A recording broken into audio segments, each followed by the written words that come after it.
last day, but we are we will make sure like we are not we make it interesting because this is one of the interesting topic in this case of Gen AI. So we are the super extinguished panelists here. Like they will be sharing their thoughts as well as to understand some of your insights. That's how we can make it more interesting, super fun. That's so, good morning, everyone. Welcome to this panel discussion on deepfakes. So, how this deepfakes is impacting our attitude of the next what lessons we can take going forward. People before starting this topic, I would like to we have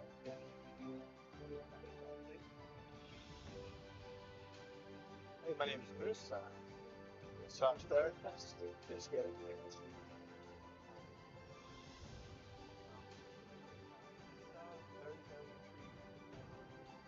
Starting to look forward to the future with technology and AI and everything that's going forward. It's going to be nothing but a huge benefit. great. And next is our name.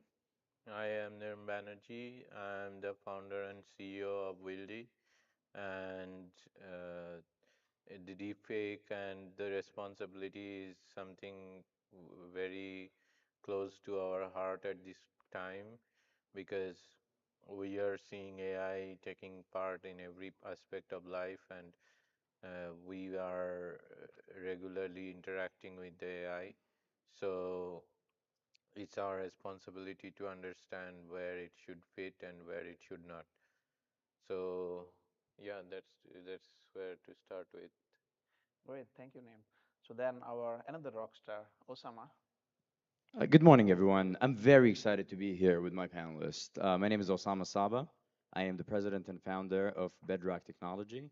Bedrock Technology is a supplier enablement solution that simplifies the journey of your supplier onboarding, verification, audit, and payment. Wonderful. Now we know our panelists. So let's start the topic what we are talking about. How many of you have seen the some kind of a manipulated video of Donald Trump? Great. And how many of you have seen Elon Musk is firing his employee through a Zoom call? Great. These all are nothing but what we are going to discuss today and what is the concern of those things and how it has impacted our social norms as well as the digital norms. Before starting this, what is deepfake? Deepfake is something which is it is a synthetic media. These all are like a audio, visual, or kind of a video things. So how they are making it, because they will try to copy some of those images and those figure and how they speak. They will try to synthesize those voice and those video through the original. So and they will make it as a training set. They will convert it through the deep learning algorithm. They will copy it. So that's how the algorithm will be copying as how they are making in a real world. So that's kind of a fake. Through a deep learning algorithm, we are making it a deep fake. So we are making something, faking something deeply. That's how deep fake. So before kickstarting this topic, I would like to ask, uh, first thing I would like to ask from the technology point of view. So how it is impacting our technological concern as well as before innovating something by leveraging the deepfakes technology, we are making something for the right intention, right, something doing for the good for the business. So first let's understand from Osama, who will be speaking about how it is leveraging through the technology and innovation. Thank you. That's a great question.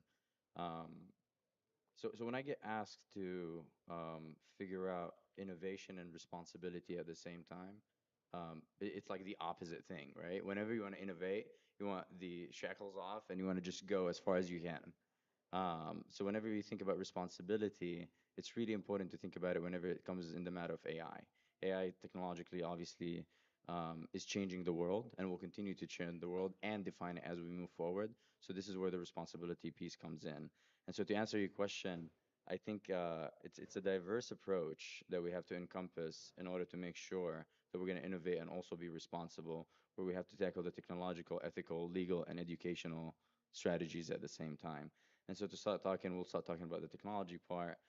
We have to, as we continue to invest in AI, we have to start investing in detection of technologies that are going to be deep fake. So every single dollar that's getting actually spent on advancing the AI technology, we have to be spending a certain dollar, a certain number in order for the actual machines, the technology, the algorithms that's actually getting built behind it, in order to be able to identify all of that behind it. When I look at it, I actually love it and I enjoy it. And I see it from the lens of education. So, for example, back in the day, I would go into the history class. Now I'm sitting with my classmates and we're learning about Abraham Lincoln. Well, today we can have Abraham Lincoln in the actual panel. We can have him actually sitting right next to us. We can ask him questions, we can discuss questions, and we can actually get answers exactly how we actually want it to be. Number two, anybody who's passed away that's very close to our heart, grandparents, grandparents, that want to tell you about your who you are as a person. Now you can actually have a conversation with that person, and they can come alive and they can tell you their story, and on and on and on. So from a technological standpoint, I think it will define our future. But what we have to define ourselves is how are we going to be responsible to make sure that it's not going to affect us in a negative way. That's a wonderful connotation which he has mentioned, like how we are connecting to the person who is close to our heart, and while remembering the things. Because I can say one of my example about my past experience, like when I lost my mother and my parents long ago, like these days I'm specifically think at one point of time, like how I can bring back them in by leveraging the deep facts, and so that it will be making some sense to my heart to condole myself, as well as I can feel some happiness by listening to their words or their voice, right? So that is, everyone is looking for something by leveraging technology. So how we can get benefit out of it through some personal sense or a professional sense. So then let's move to understand how we can, how we are not using those things in a bad manner. So let's understand from Nirm, what is the ethical aspect and the societal impact of deepfakes. So currently we have AI that is helping us building different things or creating different things.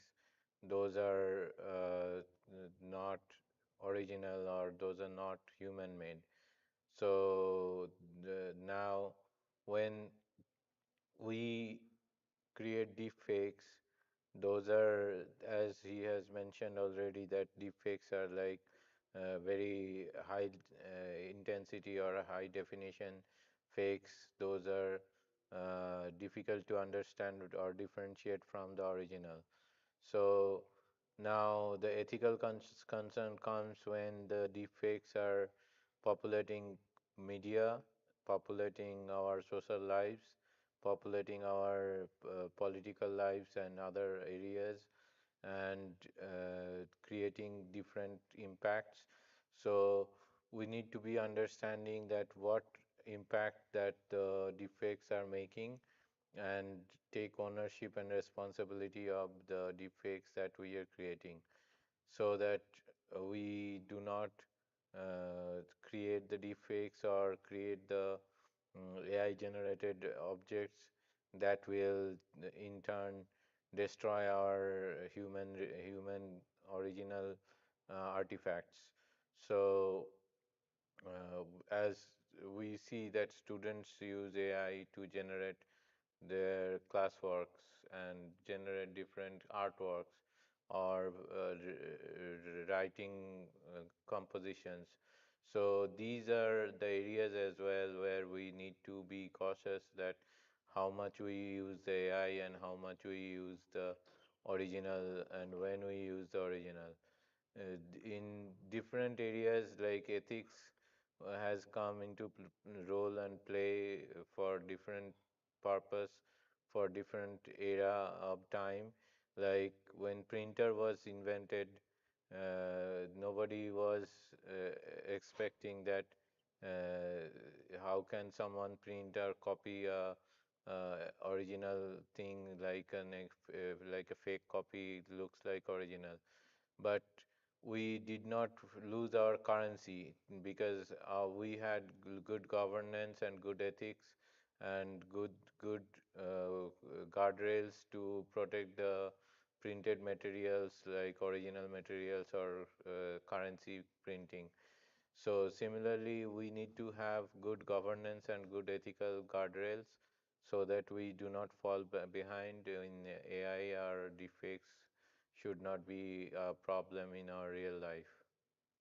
That's a great point. Like we have to take a step, like how we can block few things so that we can use it something for the good. So before I do blocking, have something small to add to that, right? yeah, Ethical actually always speaks to me, and what you said actually inspires the thought that I'm about to say.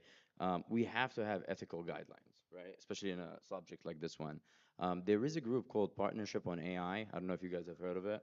But Partnership on AI is pretty much the leading companies or corporations in AI combined with the government, combined with nonprofits and people from the public, right? And so they came all together in order to establish an organization, in order to set what does it mean to be ethically okay, I guess, in the AI universe. And so those guidelines will probably start getting created by organization like that we actually obviously trust. And then from there, we start actually implementing it ourselves within our own technology by saying, okay, if anything has been altered, let's go ahead and flag it immediately and say, hey, this has been altered. It's actually altered for something better, but hey, we're letting you know that it's been altered. And I think that's just the ethical thing that we need to be saying. that's amazing you said, Osama. So I'm completely agree with that. Even everyone is agree with that. So maybe we can understand more from Chris. So as you said, like you and Nirm has mentioned, like how we can block something and how we can control those misuse. So what you feel, Chris, like how we can control those misuse? Well, I would say it's probably three different levels: federal, corporate, and family. Um, Federal basically making sure that corporate's in check, and then corporate basically using third party, I guess, outsourcing companies that would be able to tell whether if it's fake or not, or if it's been manipulated, and then making sure that they're actually acting as a witness against the government, just in case the government gets too trigger happy with, um, pushing the deep fakes. Um, the other aspect of it I would see is government can also create penalties on different tier levels depending on how bad or how it affected so many people in regards to different levels and harm. Um, and then basically at a family level, making sure you have things implemented to safeguard your family. For instance, I know a woman was sitting in her kitchen. She gets a phone call from her daughter, who sounds like her daughter, saying, "I need $100,000, Mom. I just got kidnapped," not realizing the guy or whoever is on the other side of the phone doesn't realize that the mother knows her daughter's upstairs doing her homework. So just putting in specific, phrases like, "Hey, honey, is the barrel of fish in the backyard good?" And just sort of creating codes in regards to, how that, word would be phrased, I think would probably be the best sort of benefit in that aspect when it comes to the family. So, those three implementations I think have a good checks and balances across the board as far as keeping everyone safe and especially government. That's a great point. So, Nirm, are you agree with like, do we have to bring something like from government side or federal side? Yeah, definitely. I completely agree with that, that the governance should be coming from the government, and the governance part is very important. And this is the high time that government puts on the guardrails on AI and deepfakes so that those can be controlled and can be governed properly. That's a great point because government has to take a step like how we can control some of those misuse in the societal norms. So one example coming into my mind, so I would like to share with you like there are elections which is there in next few months. So let me share one of the thought like there is a like a fierce competition is happening between the two parties and somebody who is super popular who is winning the elections. At the same time, on the same day, result day, we have received something in our inbox or in a social media, something is viral. So, and that video is which is promoting about the winning candidate, and the winning candidate is talking something bad about the people and the country, but people have trusted him or her to win the election because he is the right person to drive this country. So at the same time, one video surfaced in the market. So how you all are feeling, like how we can tackle this type of situation on the same day, and what is the impact on this in a societal norm of this situation? Maybe you can share something about technology point of view and ethical and I think it's a important question that you're asking, especially in today's. I mean, in November we're gonna have elections coming up, right? Something extremely important for everybody. And when I think about that, it could go in either way. Um, and I need a second to think through it because that's an important question. Just give me a second. yeah. You guys go ahead. Yeah. Nir can mention something. So I would say in this kind of situation, this needs to be made a punishable offense to create such deepfakes to banter someone's image or someone's position or someone's philosophy.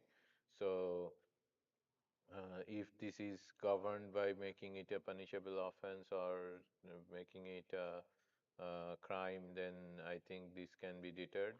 Or otherwise, these kind of situation, people needs to be made more aware that which is fake and which is not fake. Like recently, there was a robocall uh, mimicking Biden's voice and asking people not to vote.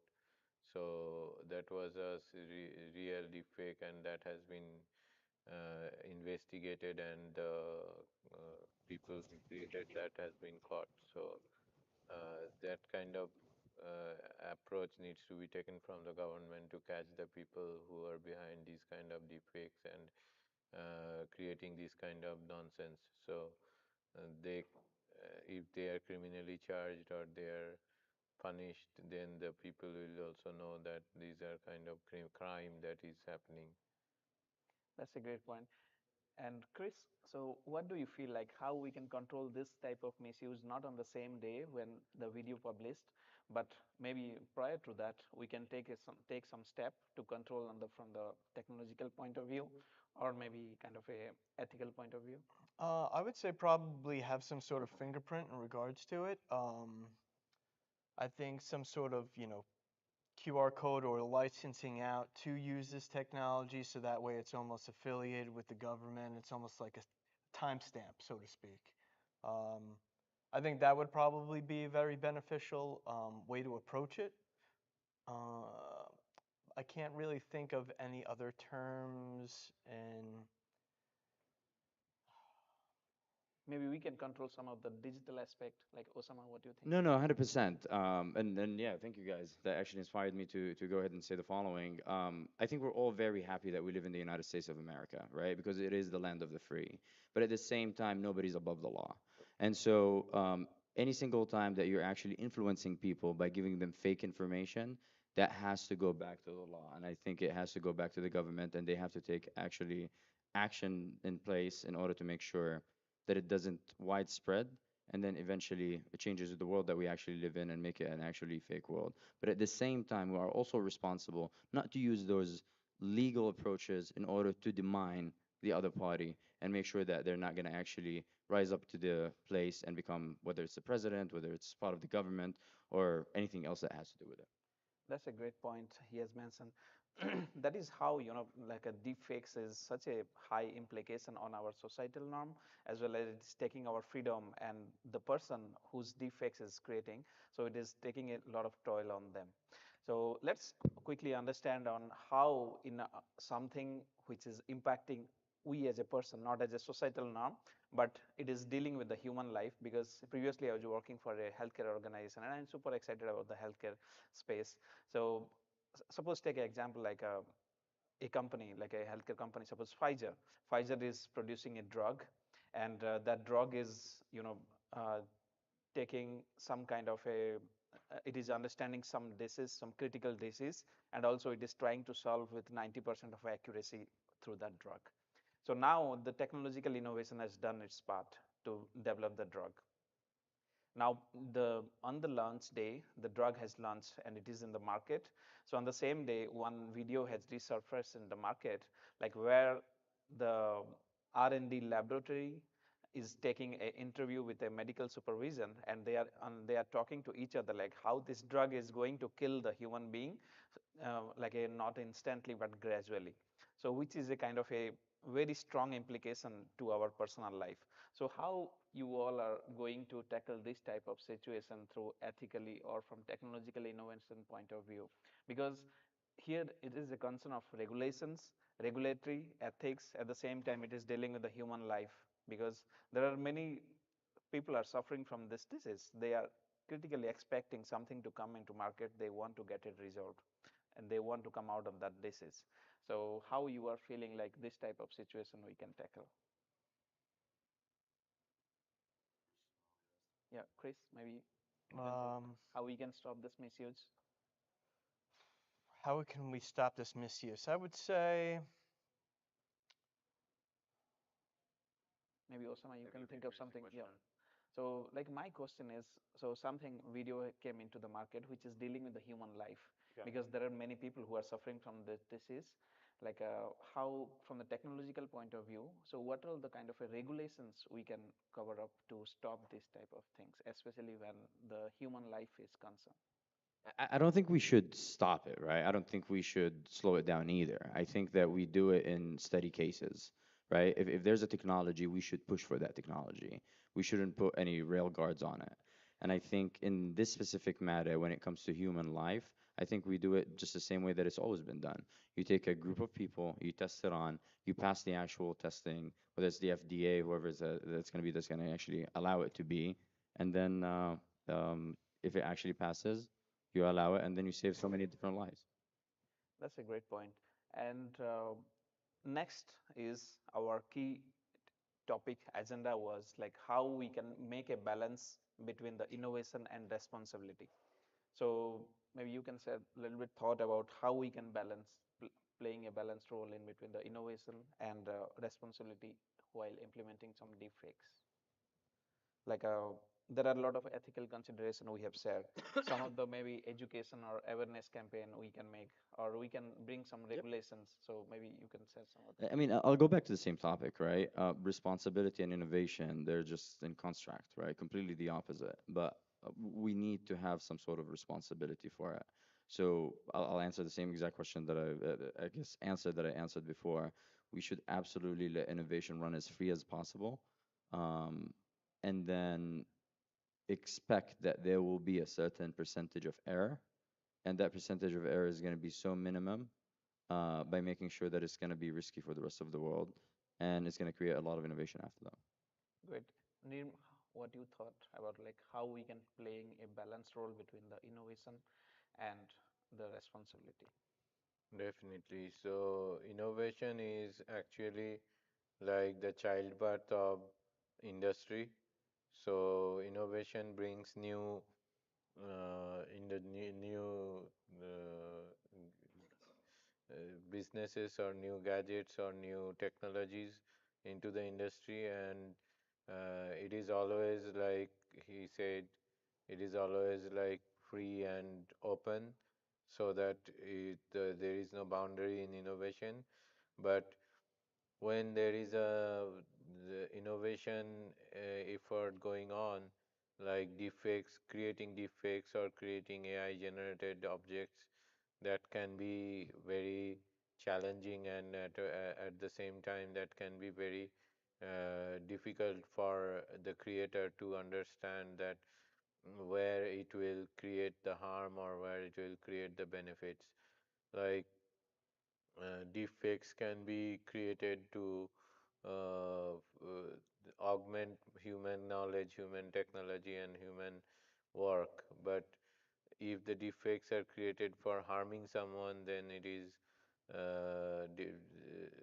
not a good thing to do with the human responsibility. So, when we see that there are defects which are being created that can be harmful for human race. We need to have someone responsible, like who are the creators. There can be different, as he mentioned before, there can be different level of governance. The creator or the corporates, the organizations who are creating defects, they need to have some responsibility and governance, and government should have some responsibility to control defects from happening, any crime or any kind of nonsense. So, and people themselves should have some responsibility to identify which is a defect or which is a not, and also use them accordingly. So, in these three levels, I would say that defects can be controlled and responsibility can be shared between different levels. That actually struck an idea in my head. And then thank you for saying that. I think that the oxygen for innovation is collaboration. And I think the more that humans collaborate with one another and get the information out and actually break it down with the factual stand, that's how we're going to actually be able to combat it. That's a great point. And since collaboration is coming into the picture, so Chris has earlier mentioned like we should have some policy and those things. So how, Chris, so we can bring the collaboration between the policymaker, the government or federal body, at the same time from the technological innovator? Oh, that's a good question. I would say there's probably going to have to be a lot of NDAs, that's for sure. Nonetheless, government's definitely going to have their foot in the door and just, have very sharp eyes, you know. Um, so I think the collaboration between all the companies and government keeping them in check, number one, obviously. And number two, the other thing too is doing the collaboration. They could also spawn out to specific ideas and be given sort of spin-offs, I guess, in regards to the technology that they could utilize in one aspect or another. So it's almost like a partnership, but at the same time, it's you know a a compound that can basically be broken over and over again.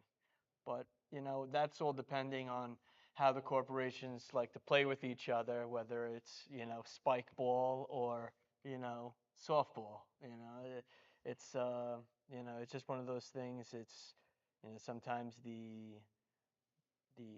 the companies that want to outshine the other companies are always going to want to pull the rug out from the other ones. So that's a sort of a hard cookie to crumble in my aspect. But government being the swinging baton, I think I think they'll be more keen to stay in line, especially if there's other protocols that are put in position. That's a great point. And I'm a little curious about, since you were a super expertise on the how a human body and mind can be balanced based on your expertise area. So what do you think, like, what is the implication of defects in the world of holistic? Defects, Yeah, I would say is probably uh, readings that are off. Medicines that are basically given to them by the readings due to the fact of what they need. Um, I would say, hold on, give me that question one more time. like you as a holistic coach, and you are purely always, like solving the problem of how humans' body and mind can be in a right direction so that they will be aligned. So, what do you think, like defects implication on human life? The defects with Yep, AI, yep, utilizing AI? yeah. I would say probably reading things incorrectly, like I was saying before, but not just on a obviously medicine aspect, but also physiology, physiology. Can't even speak. Physiology. Oh my gosh, what's wrong with me today? Physiology. I didn't finish my coffee. Got it. Yep. So basically, on a physical aspect, whether it's a reading of a tumor or some sort of uh, fatty assist that's basically being recognized as something else or being misdiagnosed by AI. I think there's going to be probably they're probably going to have a huge database in regards to that before it's really sort of implemented into a major system that's basically being sort of utilized for providers and also insurance companies. And to add a little bit more to that, I mean, AI can literally create a human, right, through Yep. a video Yep. and say this human is extremely healthy and all they've been doing is only eating meat. Whether that's correct or not, I have no idea. Probably even in any day-to-day conversation, nobody has an idea. And so again, I think we go back to the same point, whether it's healthcare, whether it's anything that you're actually watching, somebody has to put a note at the bottom and say, hey, this was actually created by AI. We recommend that you do your own research. Yeah. And that's when we go to the point that you mentioned up, which is collaboration, when you talk to people and say, hey, have you experienced this? Does actually eating meat only make you stronger, or is it actually creating all of these kind of problems? And you as a Osama, so you are an innovator, tech innovator. So what do you feel like? Do we need to invest in this section, like how we can detect these type of deep fakes and how we can, make some robust algorithm which can find these people who are behind this deep fakes? Absolutely. When it comes to any kind of innovation, right? So yesterday I was on a panel that talked about blockchain and cryptocurrency. Obviously, it's back hot. Everybody's actually watching it. At the same time, as we continue to, for example, invest in cryptocurrency and as we continue to invest in blockchain, we have to also invest in sustainable energy, right? And this comes to the same kind of example. There's so much innovation that's changing the world when it comes to actual AI. So for every dollar that's actually getting spent on advancing AI and making our life a lot easier, there should be a certain dollar that's going to actually be done in order to make sure that it responsibly going to be transferred from one generation to the other. So as you say, it's like, do we have to have a framework in place so that where it is a kind of a public and private or government partnership so that we can make a combination between the technology innovator and the ethical aspect as well as federal government? 100%. So let's think about ESG, right, in general. We have an actual mission to offset carbon, correct? So at the same time, as we innovate, we have to have a certain criteria, called it, or strategy, so that we can actually offset any kind of faulty information that's going to come from it. That's a great point. So now we have understood various ethical complication of this deepfakes as well as the how we can bring some regulation and how we can do a balancing between the innovation and responsibility. So let's quickly understand from audience perspective if they have any question on this. Go ahead, Paul.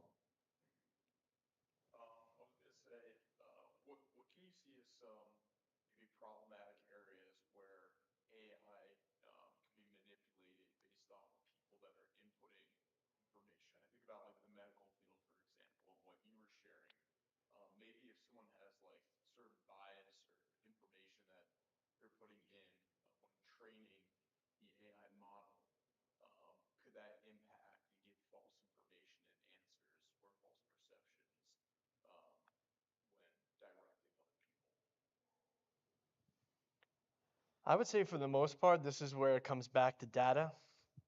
I think AI needs to scan a huge array of different people, different ethnicities, different sizes, whether it be 1 foot tall to 6'8". I think that all has a huge effect because uh, just being in my business, a lot of muscles might be attached to um, specific areas, but not necessarily is it for everyone, the same sort of structural integrity. So it like I said, it's coming back to the data aspect and the specialization on whatever that AI is scanning. That's really going to put the cherry on the cake to make sure that it is 100% accurate. Because if you don't have that accuracy, then you have people's licenses on basically on the chopping block. And the last thing I think someone wants to do is, after being a doctor or a nurse or any sort of practitioner, have that basically taken away from you all just because they read uh, AI incorrectly, you know. So definitely needs to be safeguards, definitely needs to be a checklist. especially when first implementing. But as that database is sort of built up, I think you'll start to see a little bit more of the hands let go on the wheel, you know. What a great question. And I'll collaborate m- and continue on that. Um, we learn from history, and we have so much data from what has historically happened. And I think we should utilize AI to help us process this data. Big data has been a massive issue for us to be able to actually process for the past 10 years. And now we have an actual innovation that can actually simplify it and make it a lot easier for us to understand how we can actually create it. So I think again, as we build, call it the ethical, the legal aspects around AI, we should definitely utilize AI in order to understand what happened through data and what happened through history um, for the past hundreds of years. That's a great question. And anyone else? Some more questions? Yep.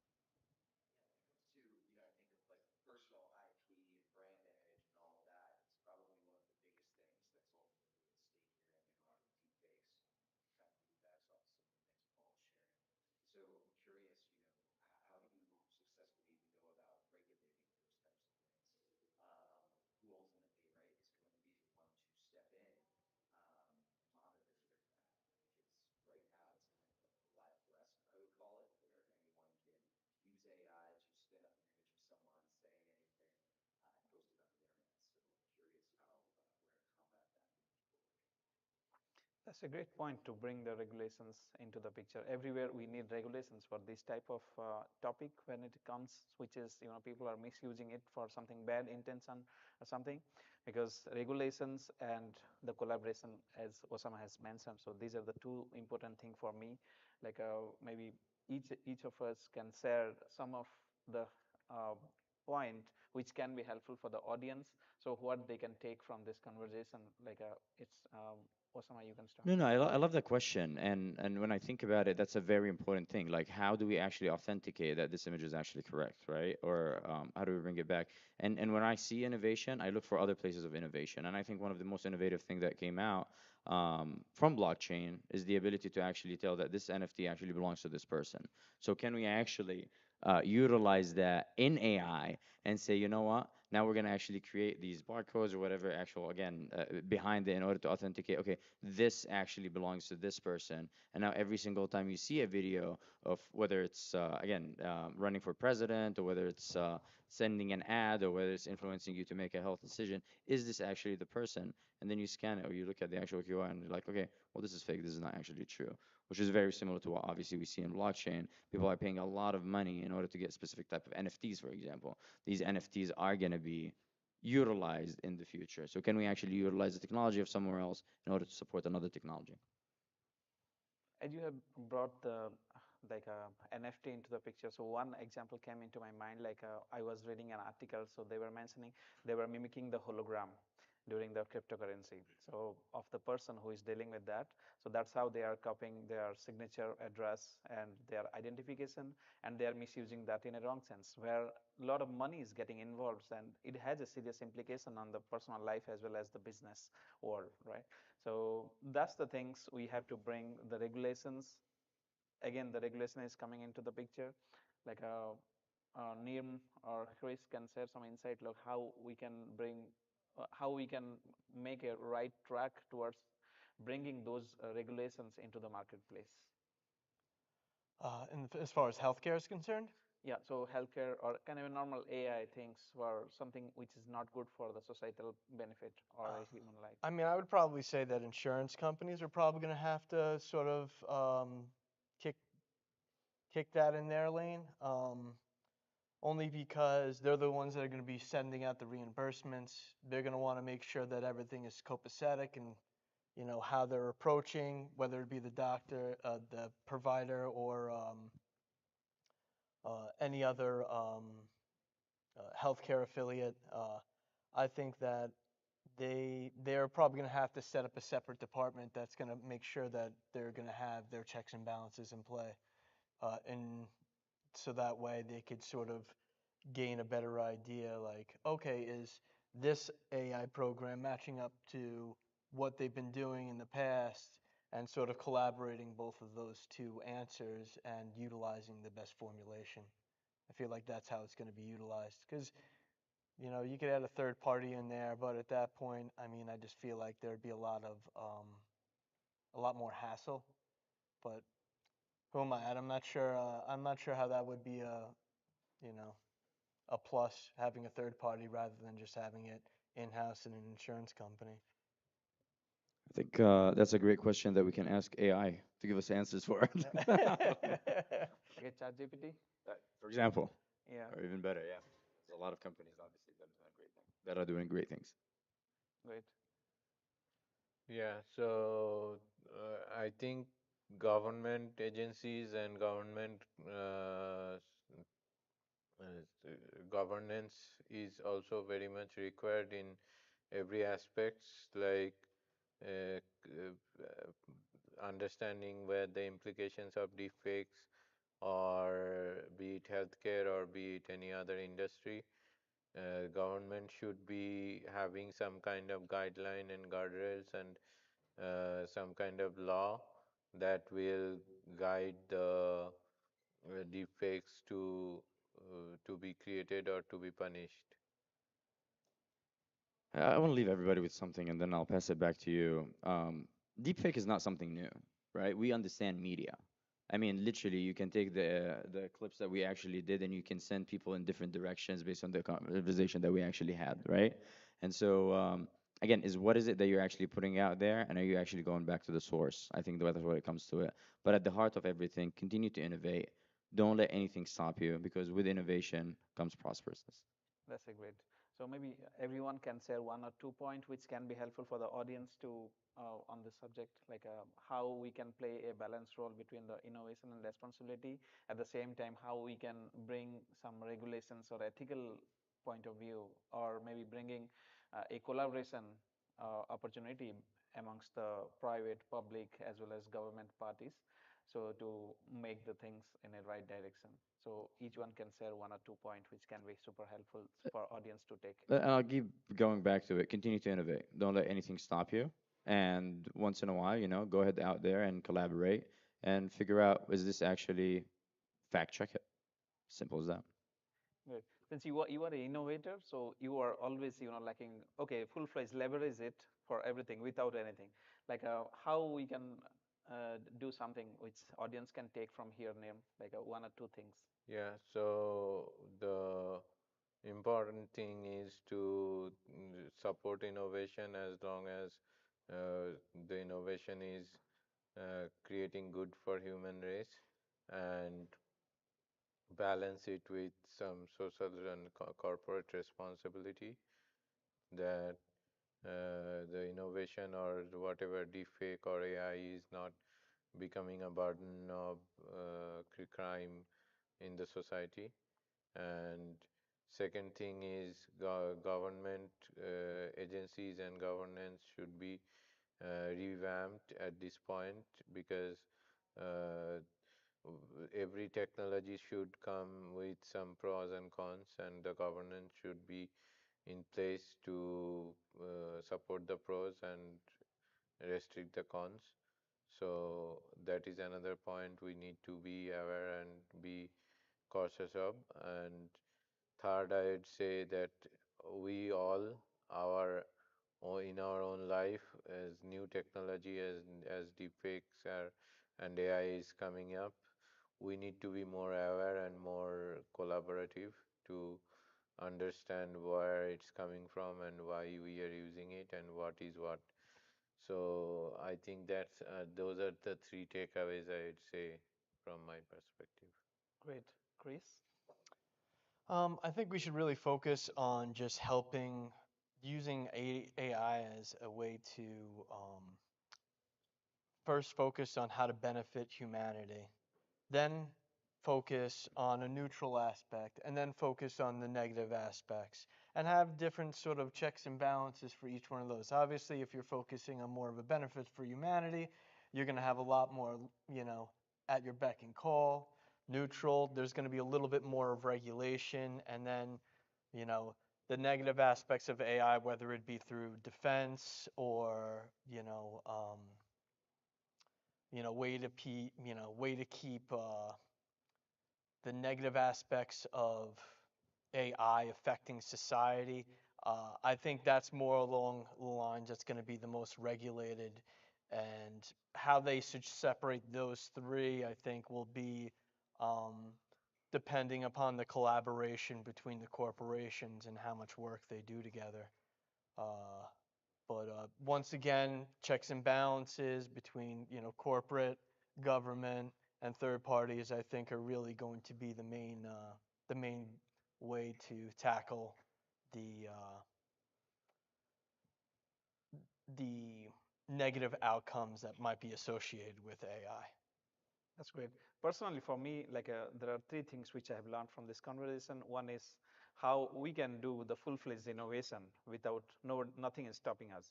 The second important thing is we can bring the regulations and ethical point of view. Third thing is the collaboration between all the parties. So that's how we can make something good. I hope everyone has learned something from this. So it will be super useful. So thank you so much for the audience and the great panelists. So I appreciate your time and bringing all the insight to this topic. Thank you, guys. Thank you. Thank you, everyone.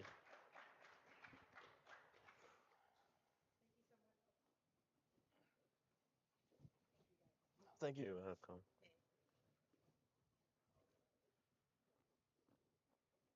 Give it up one more time for our panelists. That was great. Alrighty, for our next session, we're diving into the responsible AI, managing the fine print of artificial intelligence. Our keynote speaker, Abdul Thanks, Apai, Chris. is the esteemed founder and CEO of Adzera and will take us through the building of a robust framework for AI that allows our highest ethical standards and identifying the scenarios where practicing responsible AI is most crucial. So join us with Atul leading us the way of the world of AI that is not only intelligent, but also responsible and ethical. It looks like he's still getting mic'd up. So if you guys want to exchange any type of business cards or anything like that, by all means, use your time wisely. I know we're on our last day. And we do have coffee refills just in case you need anything more. I know it's been a stretch, but you guys are doing great.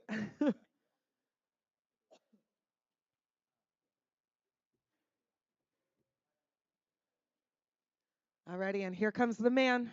Please give him a big round of applause. I know there's only a couple of you. Awesome, enjoy. Hey, good morning, everybody. Day three in Las Vegas. I know how it is. I'm a local resident here, as some of my friends are. Looking forward to spending the next 20 minutes on the topic of responsible AI. Um, the last 2 days has been very informative for me. Okay? As I prepared for this topic, I was not sure what kind of questions are going to be asked in this context.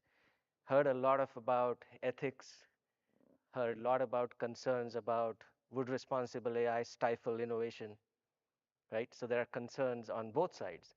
Concerns on, oh, well, this is too restrictive, this is going to cause us to lose innovation.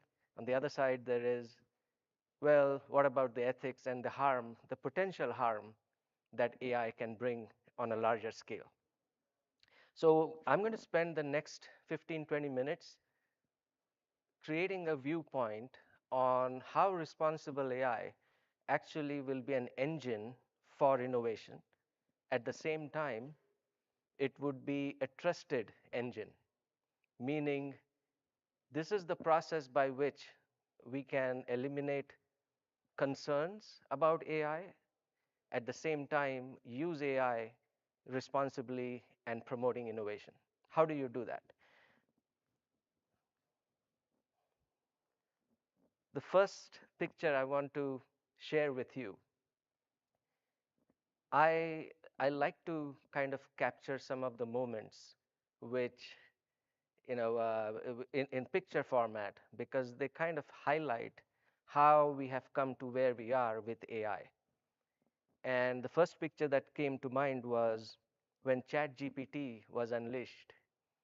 many of us were caught like deer in the headlight moment, right? Even those who were involved in AI for a number of years weren't prepared for ChatGPT when it was launched. So that moment was a very eye-opening moment. What happened next was even more, even more curious. First of all, some of us reacted by what we typically do. When push comes to shove, we kind of put the cart before the horse. There is an immediate reaction. And I come from many years in healthcare. And prior to that, I was in logistics and finance. And one of the first few conversations that happened within the healthcare sector were top-down conversations. The board of directors of large companies asking questions like, so what are we doing with Gen AI? How do I get this back? Okay, thanks. What are we doing with Gen AI? And the typical answer, which I was very surprised, instantaneously, people were responding with, this is the use case. This is the use case which is going to be the Gen AI use case. I wasn't quite sure that we had taken the time to really understand Gen AI and then hone in on what is the right use case. That is an example of people rushing to put the cart before the horse. I'll give you a more specific example. In the healthcare space, one of the use cases that was hyped up or talked about was how we can use AI in radiology. Okay, radiology is all about imaging, as we know, medical imaging. So it was quite natural for people to think, if I apply AI to a rich data set like images, I could probably find that AI would do a better job than radiologists. Big investments were made, in here in the US, in Europe. National health systems launched projects, AI, thumbs up. 2 weeks ago, I read a report from, I'm not going to mention the country here, but there, you will find it on various forums. There was a report published from a country in Europe about the problems of launching AI in radiology. Okay, how the initial expectations of AI were not fulfilled. Okay, they went as far as pulling back all the funding for that project. So this goes to show that how we respond to some of these new innovations matter a lot. Okay, we need to be more responsible. Very quickly on the remaining two pictures here. Uh, there was a group of people who were literally lost in Gen AI. No idea what it was. It was like roaming around in a black room, okay? Dark room. And then there was another set of reactions. And this was with people who were really experts in AI. They all of a sudden found themselves in a room full of shiny objects. Okay? And their problem was we didn't know which ones to pick. There are like 5 or 6 LLMs out there. There are vertical SLMs popping up everywhere. All shiny objects. Are you prepared to pick the right one? So that is the overall, in my view, the overall story of where we are today in terms of moments. Where we go next is really, the question, and how do we go to that next step responsibly? So I look at responsible AI as a means to manage the fine print of artificial intelligence. And that fine print is a little bit more complex than we imagine. It's not just about technology, it's not just about ethics, it's not just about regulations. There are a few more things involved in it. The first and the foremost I want to put forward for you to think about is the computing power. We have heard a little bit about this over some of the panels. How do we get sustainable energy and to power this capability? But if you are a business, part of responsible AI is to think, how are you going to secure this power? You need this power. Without this, AI is just an experiment. If you do not have the adequate access to this kind of a power, you can do POCs all you want, but you're not going to go beyond that. There's something else that is also happening, and hopefully this won't be another deer in the headlight moment 2 years or 3 years or 5 years down the line. quantum machines are becoming real. About 2 years ago, I was in a similar, on this topic of quantum, I was in a conference in San Francisco. Everyone was blown away by the progress on quantum mechanics when it comes to quantum computing. Okay? This is a much more difficult technology to understand. If we think Gen AI is difficult to comprehend, quantum is going to take it 10 steps, 50 steps higher. So the complexity is going to continue to get higher and higher as we go down that path. The other thing to keep in mind is, to me, artificial intelligence is like human intelligence on digital steroids. Okay? It really powers our intelligence 100 times, 1,000 times over. Now that's a scary proposition, but also a very potential, a high potential for improving a lot of things. But one thing to keep in mind is the human in the loop conversation.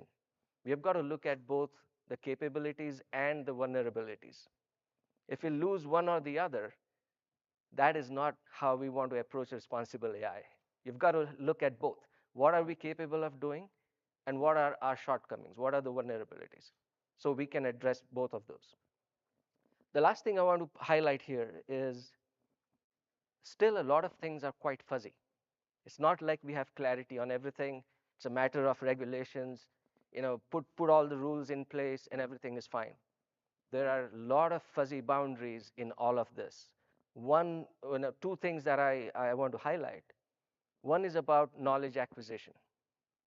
As we all know, machine learning and the other processes in AI, one key outcome of that is knowledge. Okay? Knowledge that we get from, the previous panel was talking about all the historical data. The problem with historical data, in my mind, is none of the historical and current systems were designed for AI. It's been 40, 50 years since we have been developing these. So just imagine a scenario where you have a whole library of books that were never meant for education. They're just there. Okay, so you start opening those books and you say, well, I've got all this knowledge. Is that really verifiable knowledge? Okay, that's the type of questions we need to ask. There are holes in our current databases. Nobody wants to talk about it, but everybody knows deep in our minds that there are holes all over the place. And now here we are trying to train AI on this kind of a database. So these are the kind of things that all, in my mind, make up the complex fine print of AI. And we've got to manage this and make this the engine for innovation. Okay. Uh, the next thing I want to put in front of you is a set of guidelines of how to manage this fine print. Okay. So I'm taking a couple of examples. We are very familiar with responsible driving. If you are in Vegas, you are also very familiar with responsible gambling. Okay. Uh, and there is a little theme there. The theme is that the idea of responsible driving and responsible gambling is not to stop you from driving or gambling. Okay, so the concern that, oh, responsible AI is going to stop me from innovation, I think that is highly incorrect. Okay, the idea behind this is that you associate responsibility with specific actions that will cause harm. Okay, so you don't drink under the influence. Doesn't stop you from drinking, but don't drive if you do that. That's the idea. Same as gambling. Have fun. You're in Vegas. You're supposed to have fun in Vegas, but don't go overboard.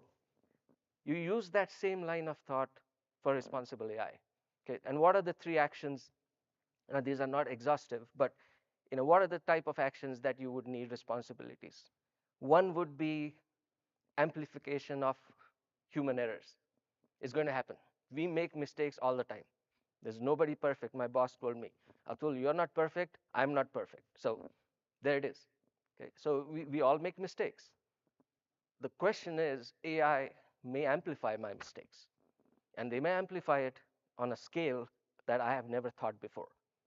So there are certain actions which require us to deep dive into responsible behavior when it comes to AI. I want to quickly, the other 2 points here. One about AI creating some embarrassing moments. It's going to happen. Okay, when Gemini did what it did in creating some interesting images, it wasn't the last time you will see this kind of thing happen. Okay, and it's not just Gemini that will do this. Every AI model, no matter what it is and who has developed it, is likely to create embarrassing moments now and in the future. We have got to be prepared to absorb them. Okay, it's not a, the whole earth has fallen down, or the sky is falling down and everything is going to explode. There's no such thing. You just have to expect these going forward. The other thing to keep in mind is the biggest challenge we have with responsible AI is how do we operationalize this? Okay, so it's one thing to put things on paper. I think many companies have done it, many organizations have done it, governments have done it. European Union, has a huge AI Act that is passed by the parliament. So it's all there. Now the question is, how do you operationalize that? It's not an easy thing to do, but it's the most important thing to do if we want to see responsible AI playing its role as an innovation engine. Okay? So there are a few what I call high priority scenarios where RAI, or responsible, I just created an acronym, but responsible AI has a bigger impact. To me, the most important thing companies can do today is to launch responsible AI before investing money in AI. Okay, that's my humble opinion. Okay, if you want to invest money in AI, the right way to do it is to have responsible AI set up first. And what we mean by that is how we introduce AI in different contexts, in different scenarios. You want to introduce AI correctly to a company. Okay. So when a board level person asks these questions, what are we doing with Gen AI? The response is not, this is the use case I'm doing. The response should be that this is how we are introducing AI to the company. And Gen AI is one piece, and there could be other things. But that is the kind of response you should have to those questions, not here is the use case. Okay. Similarly, how do you introduce AI into a particular product or a service? Before you stick a label on a product saying this is AI enabled, you've got to spend time in introducing what are you doing with AI in this product. Okay, where does AI fit into this? If you don't have a good answer to it, you're going to cause more confusion to the customers. So as you see, as you drill down deeper and deeper, the introduction to AI needs to be done at all levels. Can't just be done at the highest level and left. You're going to do for the company, for the product, to the customers, and ultimately to the consumers. You should have enough clarity in all of that. The next set of actions are around how we use AI. And I again want to go back to the idea of knowledge base. Okay. One of the questions that doesn't get a very good answer is, what knowledge are we using? Ask any product company. So what is the source for this knowledge base? Typically, it's a very vague answer. Okay. Or if it is a clear answer, it is mainly a whole public, I'm using like what ChatGPT does, a whole public database. But there is more nuances to that question. The first and the most important thing is, are we using historical data? Are we using data in the present moment as transactions are happening? Or are we using data in the more futuristic context? Or it could be a mix of everything. So I think these are the kind of things that must be clarified when we talk about responsible AI being the engine for innovation. It's not just about the process, it's not just about the workflow. You've got to have all these things clearly stated. Okay? The last point I want to make is AI is still evolving. The story of AI isn't done, it's just beginning. We heard from yesterday, I think it was the last panel, I believe. They were talking about how the next 3 to 5 years is going to shake things up, and we need to be prepared. Well, if that's the case, we have got to evolve with that. This RAI concept has to keep evolving, and it has to be a forethought and not an afterthought. You can't come in after you have released everything and say, okay, now let's think about responsible AI. It doesn't make sense. You've got to make this a forethought. Okay. So I have a little bit of I don't have too many slides. I want to make this a more discussion rather than me talking. So I'm going to cover, I think there are just a couple of more, and then we'll get into a discussion phase. But typically what I like to do is think about the problem space. So if I want to think about the problem space of responsible AI, few things jump out. One is clearly the accountability.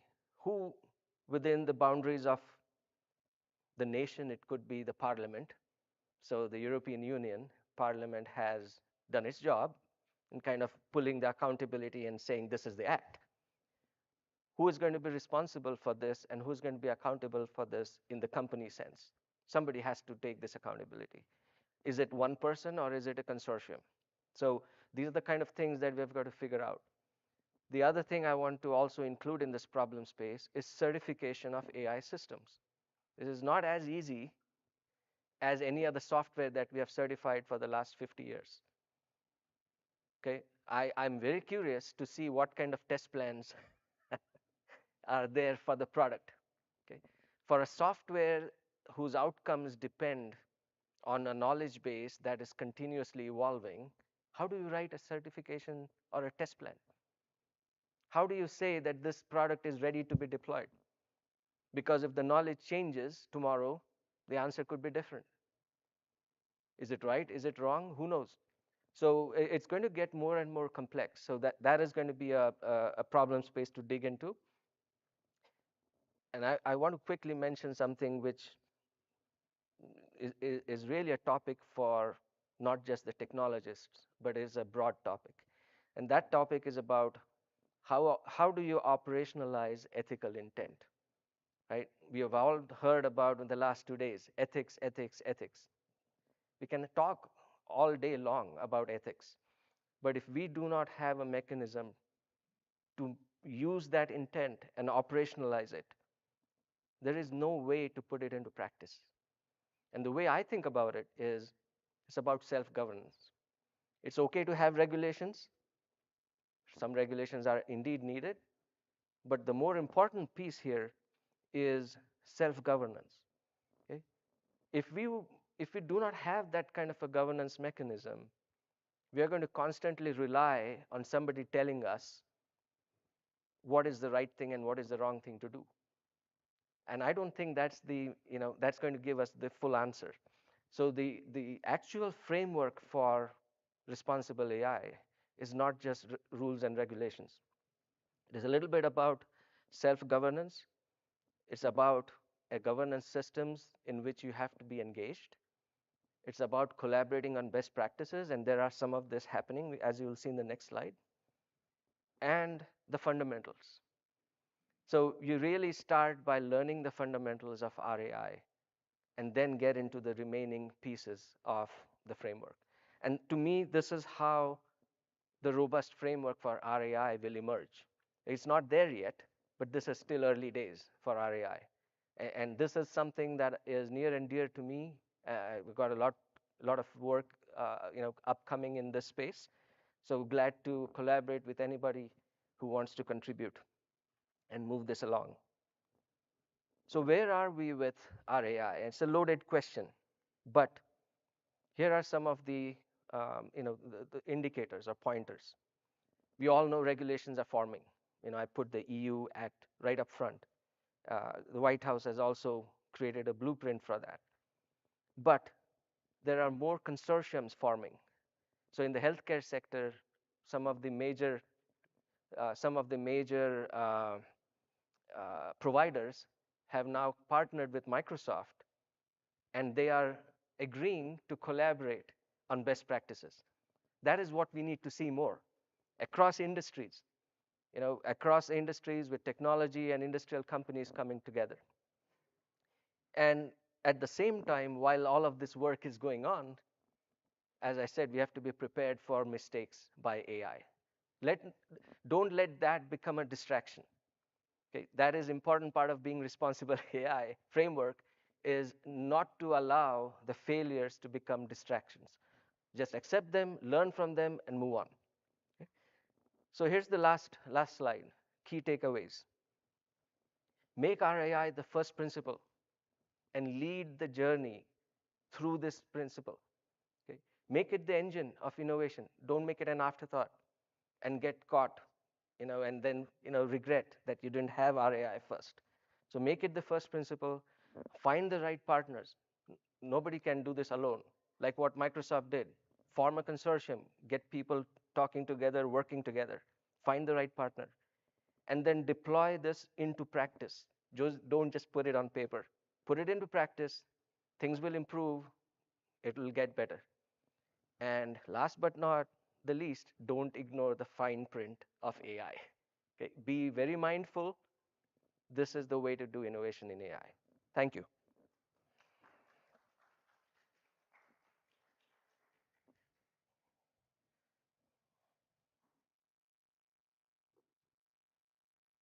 So, one more time for our speaker. That was great. Alrighty. Well, now it is time to say goodbye to the server headaches and hello to the streamlined development. That's right. We're diving into the world of serverless computing, simplifying application development and deployment.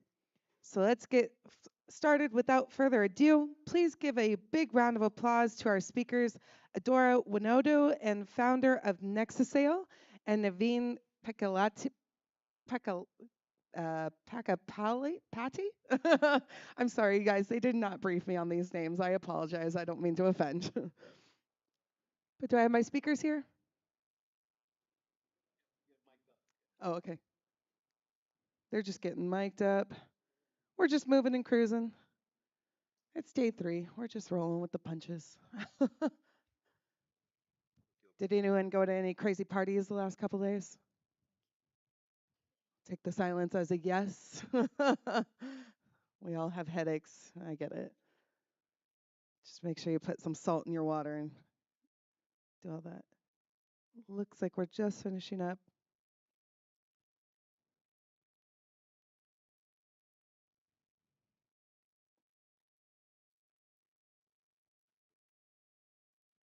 But has everyone been making like good connections and everything? You guys make some new friends?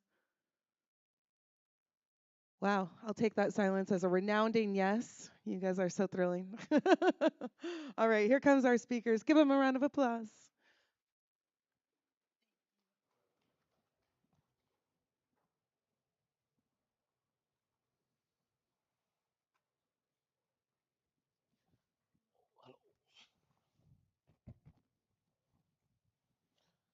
Hello everyone, my name is Naveen Pakalpati.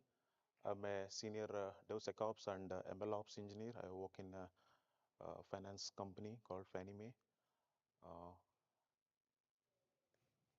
Uh, Hi everyone. Good morning. I think it's still morning, yes. My name is Adora. I'm the founder of Nexus Scale, which is a nonprofit connecting people to simulated work experience. Um, that's what I do for, be me being a social entrepreneur, but I also work as a senior software engineer. I work at the intersection of cloud infrastructure, developer platforms, and all of that. I used to work at Microsoft. I spent 4 years there, recently resigned, about to start a new job in April that I can't speak of until I do.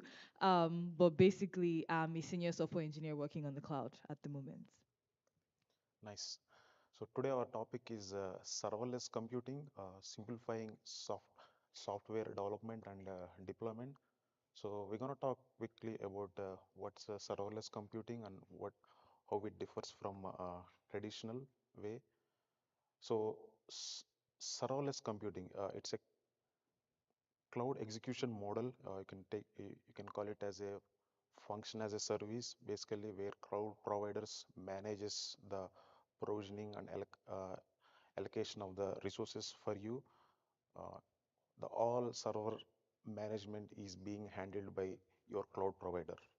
Whereas in traditional way, you need to invest upfront on a building a data center and then or renting a virtual servers and setting up a environments for you and where you have to manage and then operate and then make sure you have all the softwares that you need for your application. It's all everything is on you. What do you can you share few views on serverless computing and then how it differs from a traditional way? Of course. So I think the first thing I want to debunk, and this was a thing that used to happen a lot initially when serverless was becoming a thing, is where people think that, okay, because it's serverless, we no longer use servers. It doesn't mean no servers. I think, like the name implies, it just means less servers or fewer servers, to call it that.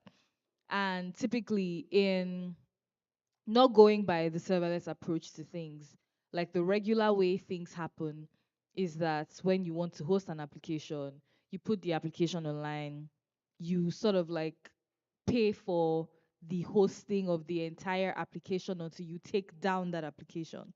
But then serverless is different in the context of the fact that serverless is event driven. What this means is that only an event, whether it's as a result of a timer or maybe you are listening for certain events, like maybe changes to your database, or maybe you actually call the server via like a regular HTTP request, right? Only those events actually trigger your serverless functions or the code that is deployed to that serverless app.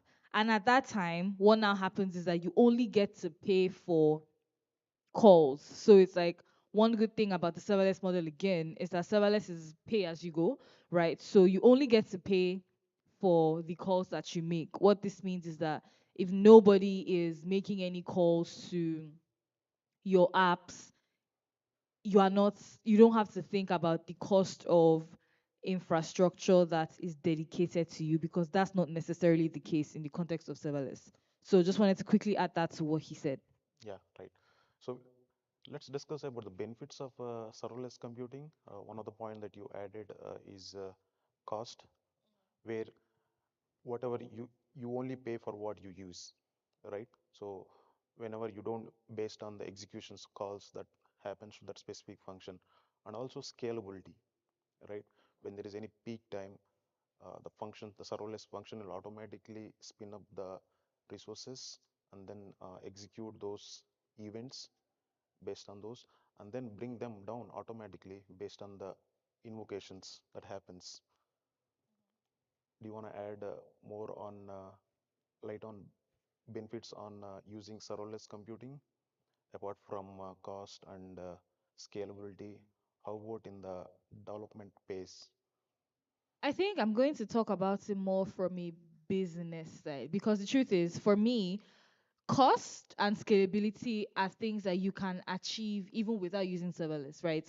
If you want to optimize costs, like the businesses, especially if you're a very large business, right, that have contracts with cloud providers and they have specific, like dedicated instances that are cheaper than everything else, and they have these deals that they strike with them, and because they have like many customers and their servers are always busy, that model just fits them, and it's even like better optimization for cost than if they had built with serverless architecture for their entire infrastructure. So use cases are also important in the context of scalability as well.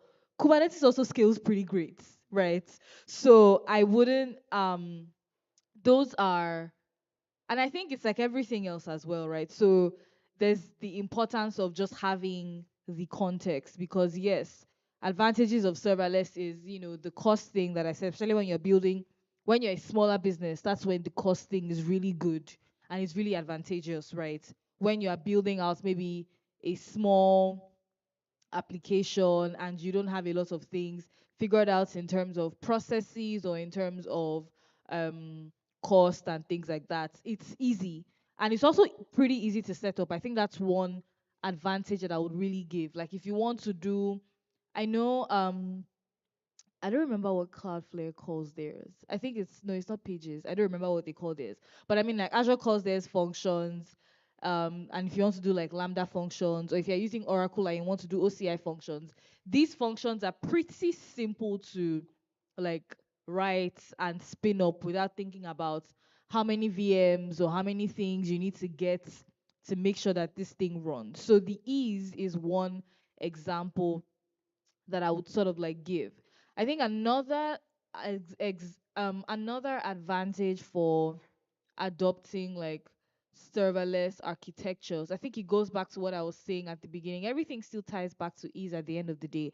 But I would use an example to explain this. Imagine you are a CTO of a small startup still trying to build whatever needs to be built, and you're trying to get product market fit. You're not sure whether what you are building at the end of the day is going to get, you're not sure whether you're going to get customers.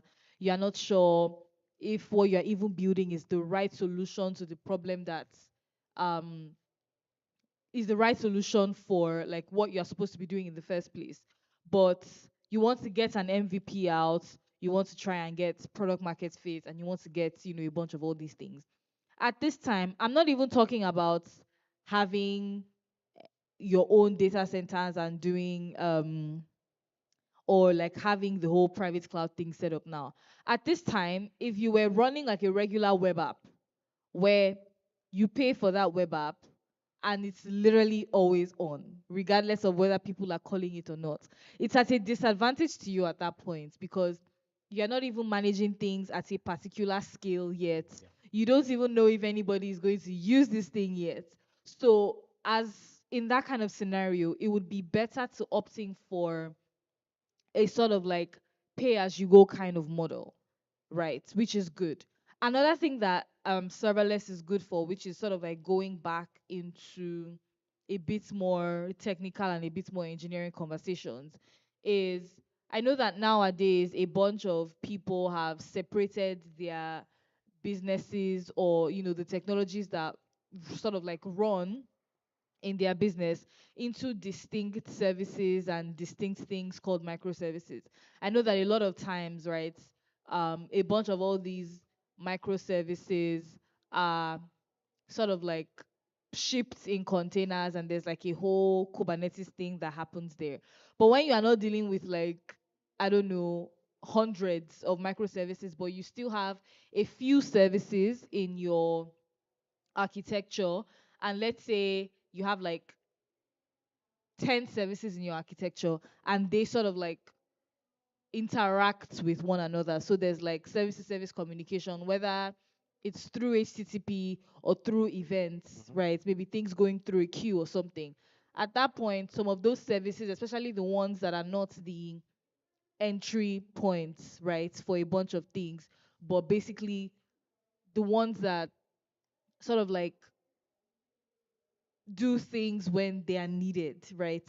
It's better for those kinds of services to have been built with a serverless kind of architecture because like I said initially, serverless is event driven. What this means is that whether it is that you're listening for someone to call you or you're listening on some kind of queue or something, it's just easy. So architecture wise as well, where you're building like medium scale, because it's not so large if we're being honest, if when you're building like medium scale type services, it's also a good idea to use those things. I think those would be my two main advantages, especially for people that are trying to operate in building small startups and not maybe very large global scale distributed type systems. I also want to cover the best practice to integrate the DevSecOps principles when using the serverless computing.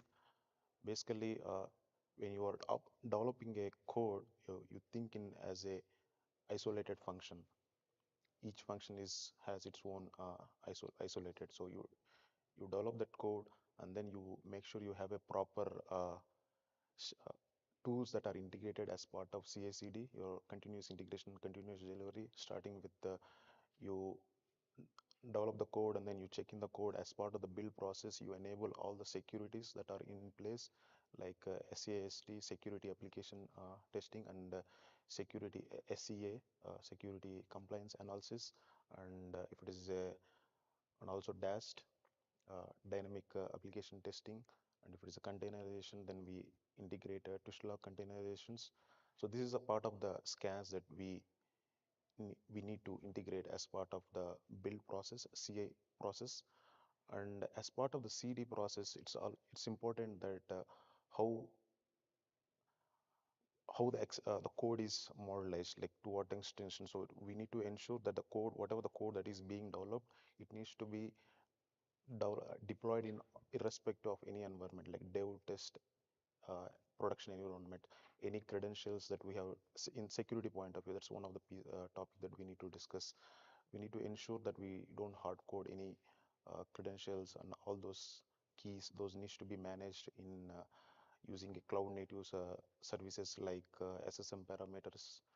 Uh, can you add few insights on securities? What is the responsibilities from cloud provider point of view and from application point of view? Okay, sure, I can talk about it. And before I even start to talk, I just want to state that security is not limited to serverless applications. Security is not limited to the cloud providers. Security is everyone's concern. And when you think of these big cloud providers and the tools they have in place to make sure that when you host and when you deploy your applications to their servers in their data centers, at least the cloud providers that we know and we use every day and we have faith in have spent years battling with security issues and getting better and growing by the day, and they have a bunch of all these internal mechanisms for themselves that they use to make sure that when applications are deployed, they're secure. And even beyond like the security bit, there's also the regulations, especially when you are dealing with like global systems.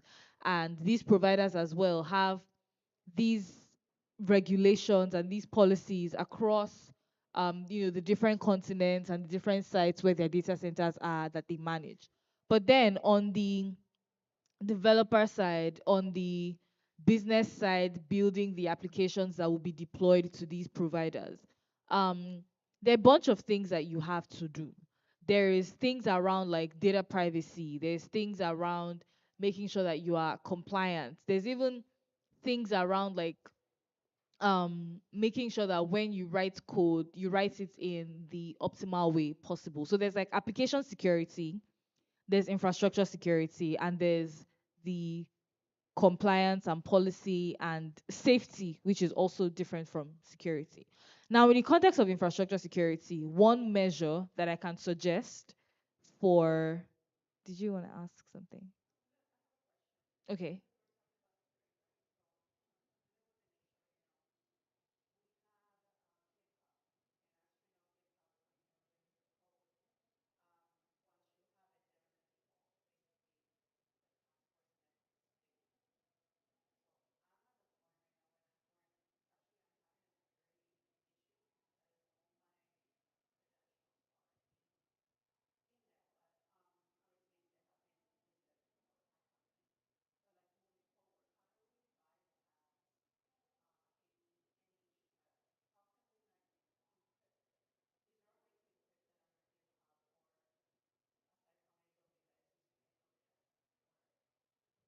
Yeah, so I was actually going to get to that. So I'll speak on it before we go into that.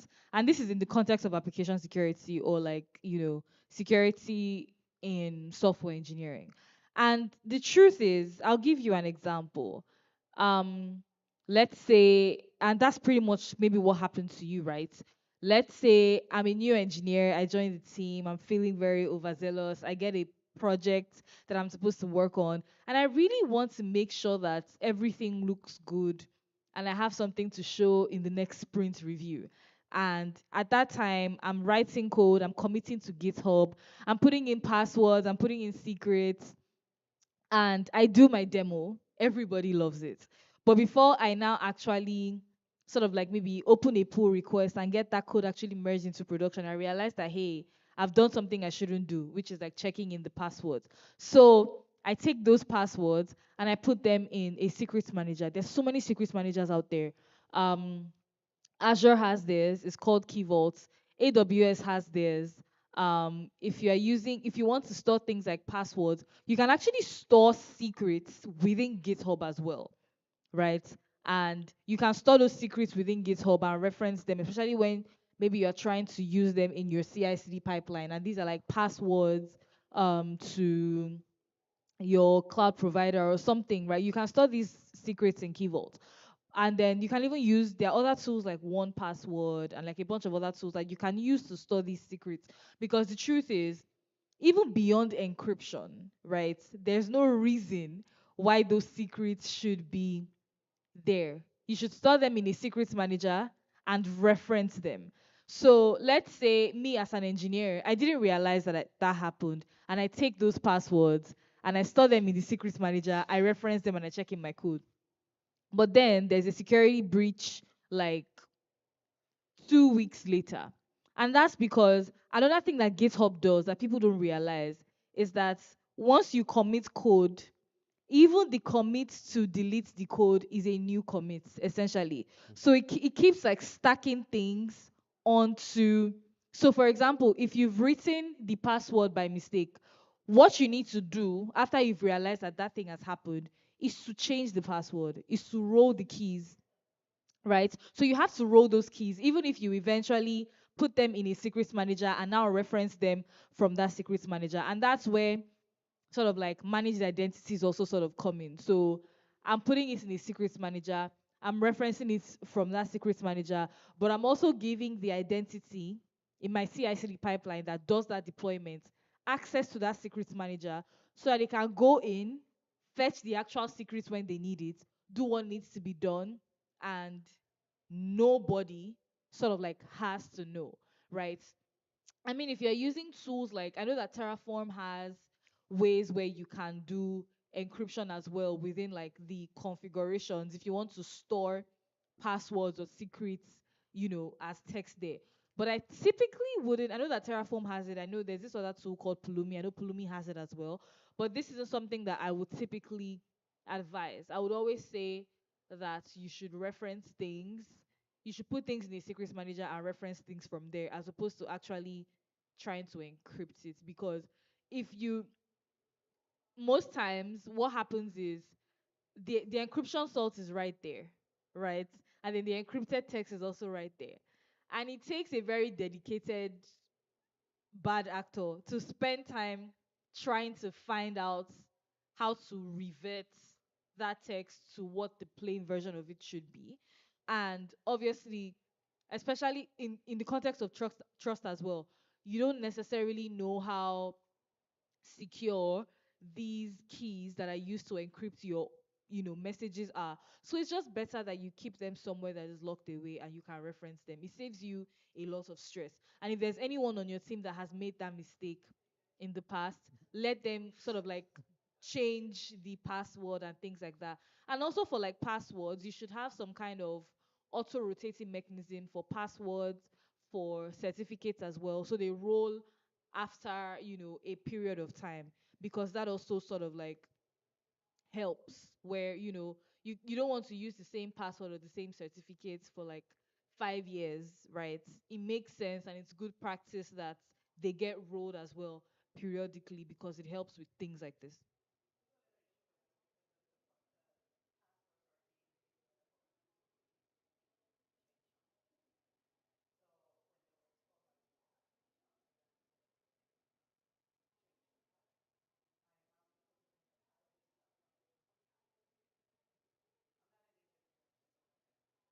Yeah, so the way to stop it from happening again is not to share passwords around, but have a designated way of managing those passwords. I mean, like, you can use one password, right? That's the app. It's called One Password, number one password. There's also like Azure has that. Azure has Azure Key Vault. AWS has their own secrets manager. So as opposed to actually sending people passwords and having people put them in code, you can put these passwords into these platforms. And once you save those passwords on the platforms, they give you like links, right? So this is the link to the password. And that link is now what the engineers can sort of like put in their code somewhere, or you can have if you want to reference it. And because those platforms are also platforms that need to be logged into. It's like there's multiple layers before you find out what the actual password should be, because you first of all need to be able to get into those platforms. And if you don't have permissions to get into those platforms because maybe you are not in the organization, or even if you are in the organization, you don't have permissions to read passwords, because you can still set permissions. I can be in an organization and I only have permissions to do certain things. I might not be able to, do some certain things or read some certain sensitive information. So it's just a way of layering that security, as well as making sure that things are not just shared in a way that is not properly managed. And to add on slightly, right, yeah, nowadays there are tools that you can integrate third-party tools to your GitHub or Bitbucket, or if you're using a Git as your source control, you can integrate the hooks. Basically, whenever a developer is attempting to do a commits, it does a pre-checks.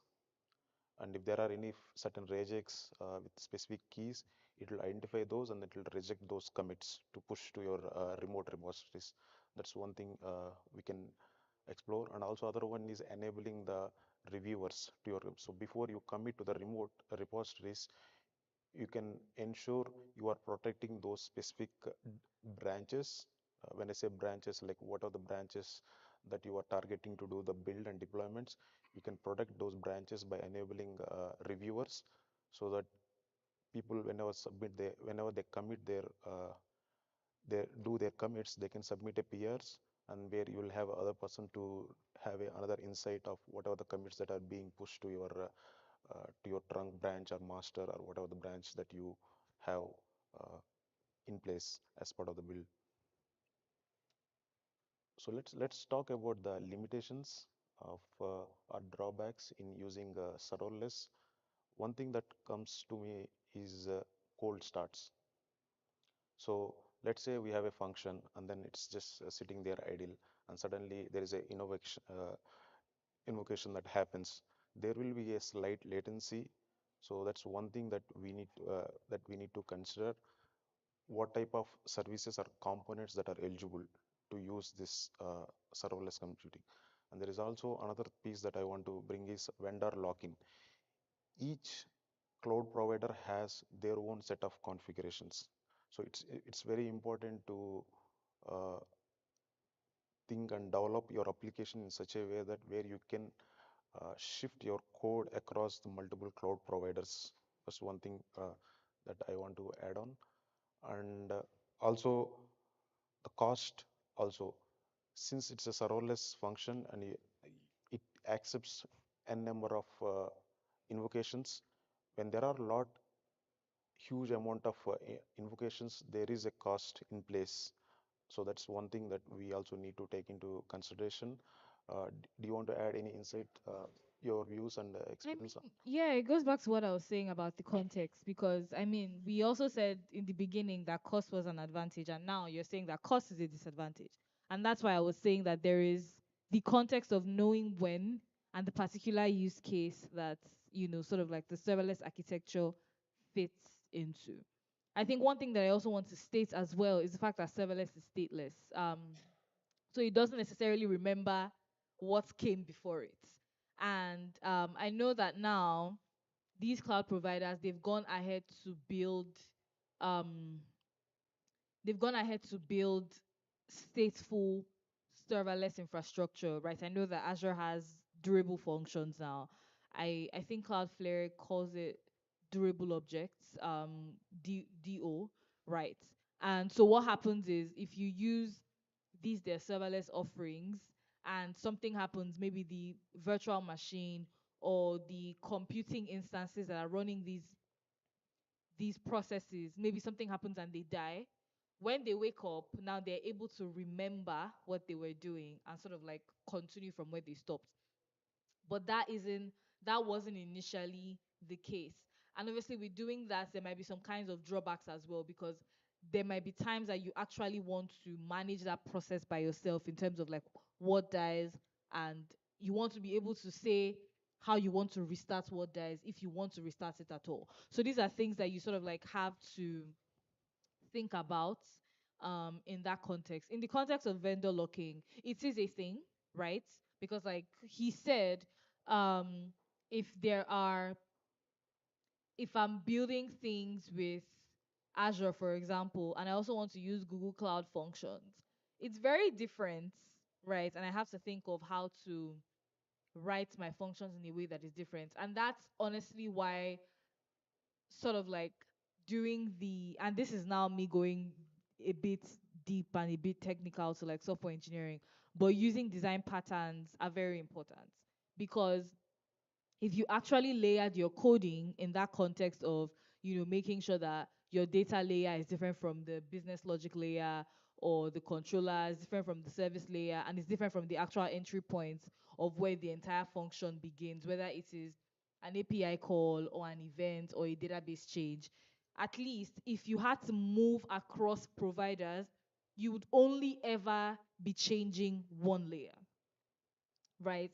And you can even have it so that you have those multiple, you are able to like use multiple functions at the same time.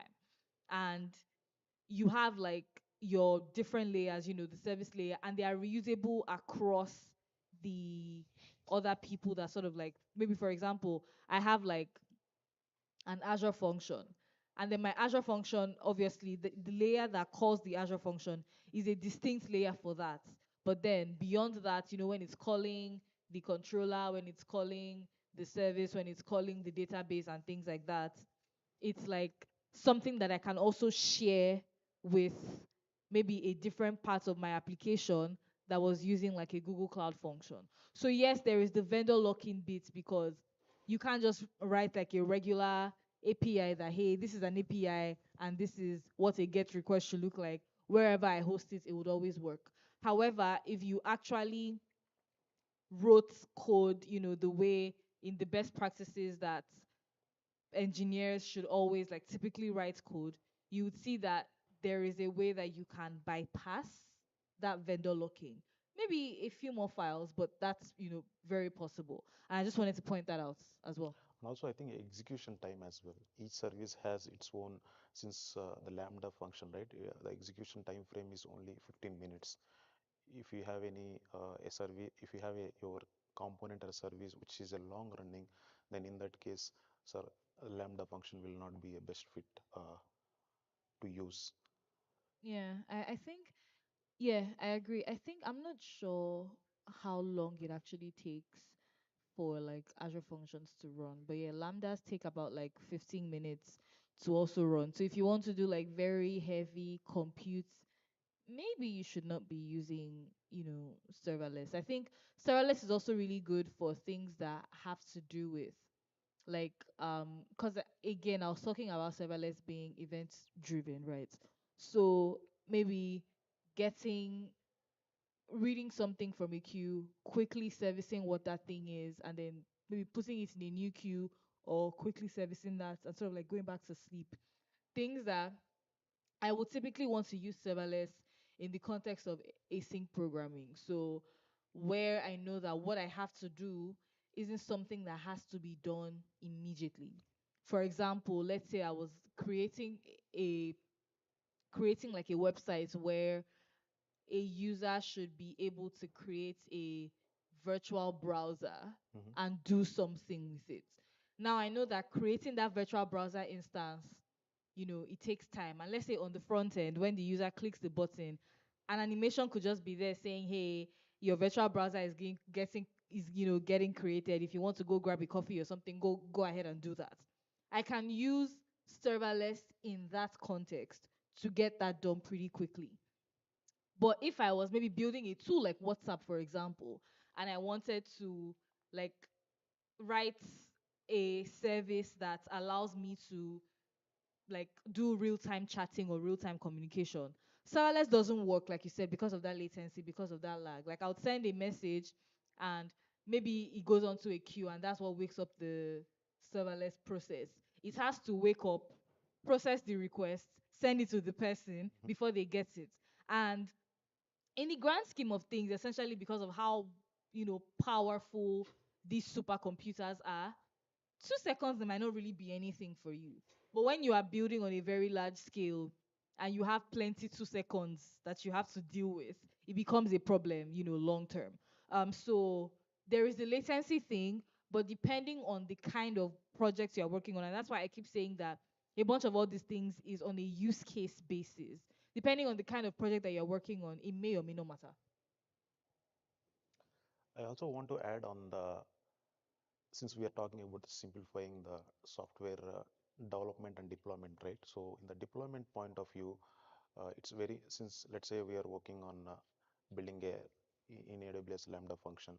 So pretty much in a typical world, when we are building and developing or compiling a whole application, it's just one piece.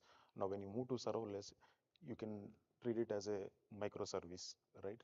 And where you'll end up with creating around 30 to 40 lambda functions based on the volume of that specific application. So it's important in the deployment, whatever the templates that we prepare, let's say if you are using a Terraform to deploy your lambda functions, simplifying your templates is very key. What I mean here is, let's say we are deploying a 40 lambda. Not necessarily you need to have a dedicated function for all 40, I mean a dedicated module for all 40 functions. You have a setup, you have a dedicated a data module, and then reuse it across all 40 lambda functions. So that way the reusability plays major role, and you will avoid a lot of deployment issues as well. And monitoring, I think we might need to have share some insights on how we can monitor the serverless functions in efficient way.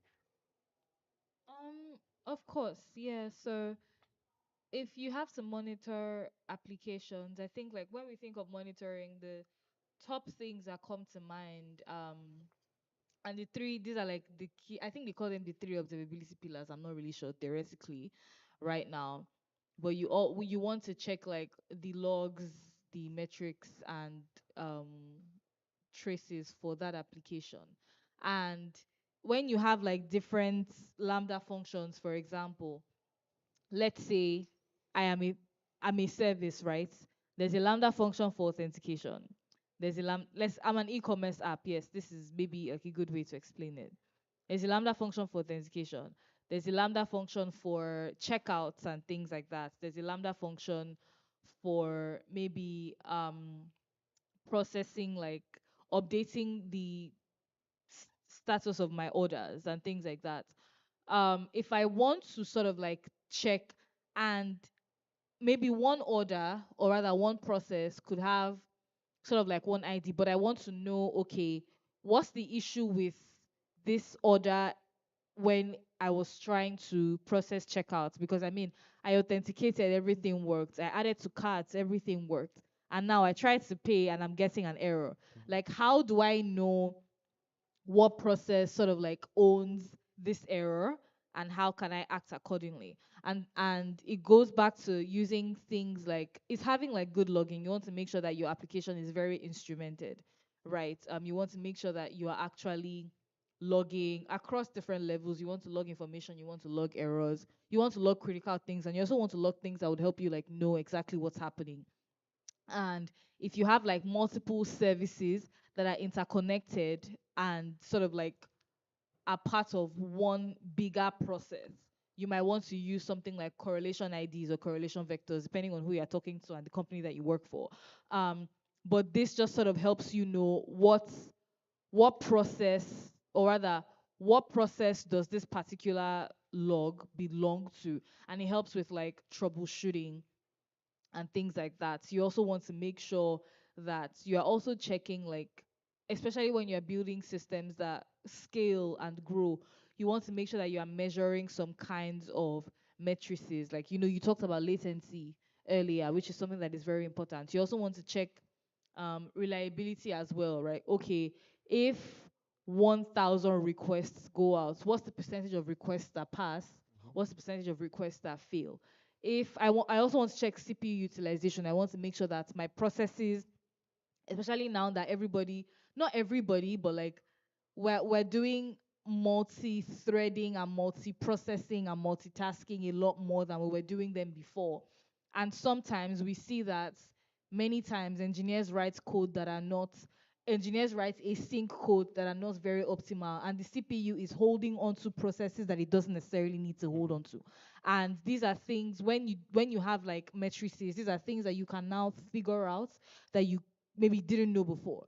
Um, just because you're able to see all of that data. Because I mean, at the end of the day, right, data is how we make sense of the world. And I mean, like, we know that now, like, data is how you make sense of things going on in your environment. And data is also how you would make sense of things going on in your application if you had to ever sort of like understand how your systems are behaving at different times. I'm trying to not go into like very deep engineering bits of monitoring, because I just want to touch on the fact that these things are important, and maybe the kinds of things that you should like log or monitor in the first place. I don't know if you have like anything else that you want to add, because I sort of am noticing that this is not a very engineering audience, so I don't want to talk too much about like, oh, okay, so this is how you do monitoring, this is what you do. I don't think I want to bore the audience with that.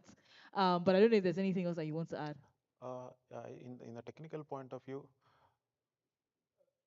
I think it's very important, as you said, right? Important to know what is the execution time and what is the peak time where the invocations are happening. Based on that, you can take a call whether, okay, now it's a time where we need to migrate our service from serverless to some alternative services, because we know that it has each serverless functions has its own limitations. So when we have a proper logging monitoring mechanism in place, where you can monitor and see what all the invocations and then execution timeframes and the failures and the spikes durations, it helps us to do the analysis and see necessary actions in place. Let's say where you can, okay, so we have set a certain amount of memory and CPU, looks like we don't need that certain amount of, so in the further enhancements you can optimize. In order to optimize, you can you don't need whatever the memory that you, if you don't, it is, if it is not really using it, then there is no point of setting a high memory, right? So we can, these monitorings will help us in setting a proper memory and then CPU utilization. And also, since the cloud provider is the one who is taking care of the underlying infrastructure, right? And since it is being all since the regions, whatever the serverless functions that we deploy, they get deployed into various data centers. In traditional way, we have a one dedicated data center, and then if there is any failures, then that's it, we have to switch. But whereas in serverless, in cloud providers, they are being deployed in multiple data centers. I think the fault tolerant plays major role in serverless functions as well. When a request comes, let's say if a request fails in one dedicated data center, it immediately other data center picks up and then provisions the resource immediately, and then spins up, executes that specific process. Any questions?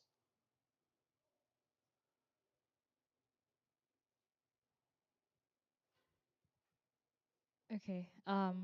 Right before we get off this stage, because I think we only have about 3 minutes, 2 minutes, yeah, 2 minutes left. I just want to quickly appreciate the entire 2.0 conferences team, because I mean, it's not easy setting up this type of thing and having it running for 3 days. So I don't know if it's a very big ask, but if we could give them a round of applause, that would be nice. Thank you. Thank you. I don't know if there are any questions, but if at all, maybe you could find us at the back or something. But I mean, we have to get off the stage now. Thank you. Thank you.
Jesus Christ.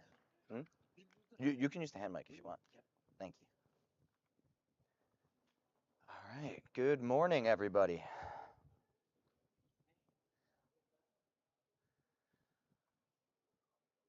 Yeah, come on up, guys.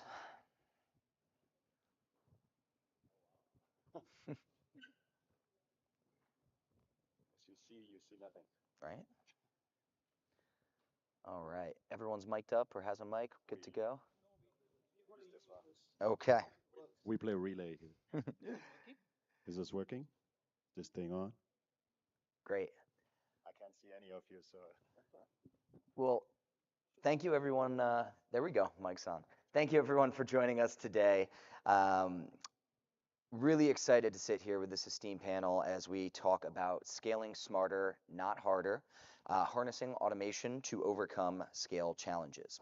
And today we're going to embark on an exploration of the strategic utilization of automation when it comes to addressing the intricate challenges associated with scalability. Now, our distinguished panelists are all respective experts in their own fields. They're going to really try to illuminate their path towards operational excellence through the judicious application of automated solutions. And prepare yourselves to gain some valuable insights and actionable strategies as we navigate the intricacies of modern scalability. Now, you may have noticed me looking down at my phone and reading that opening, blurb.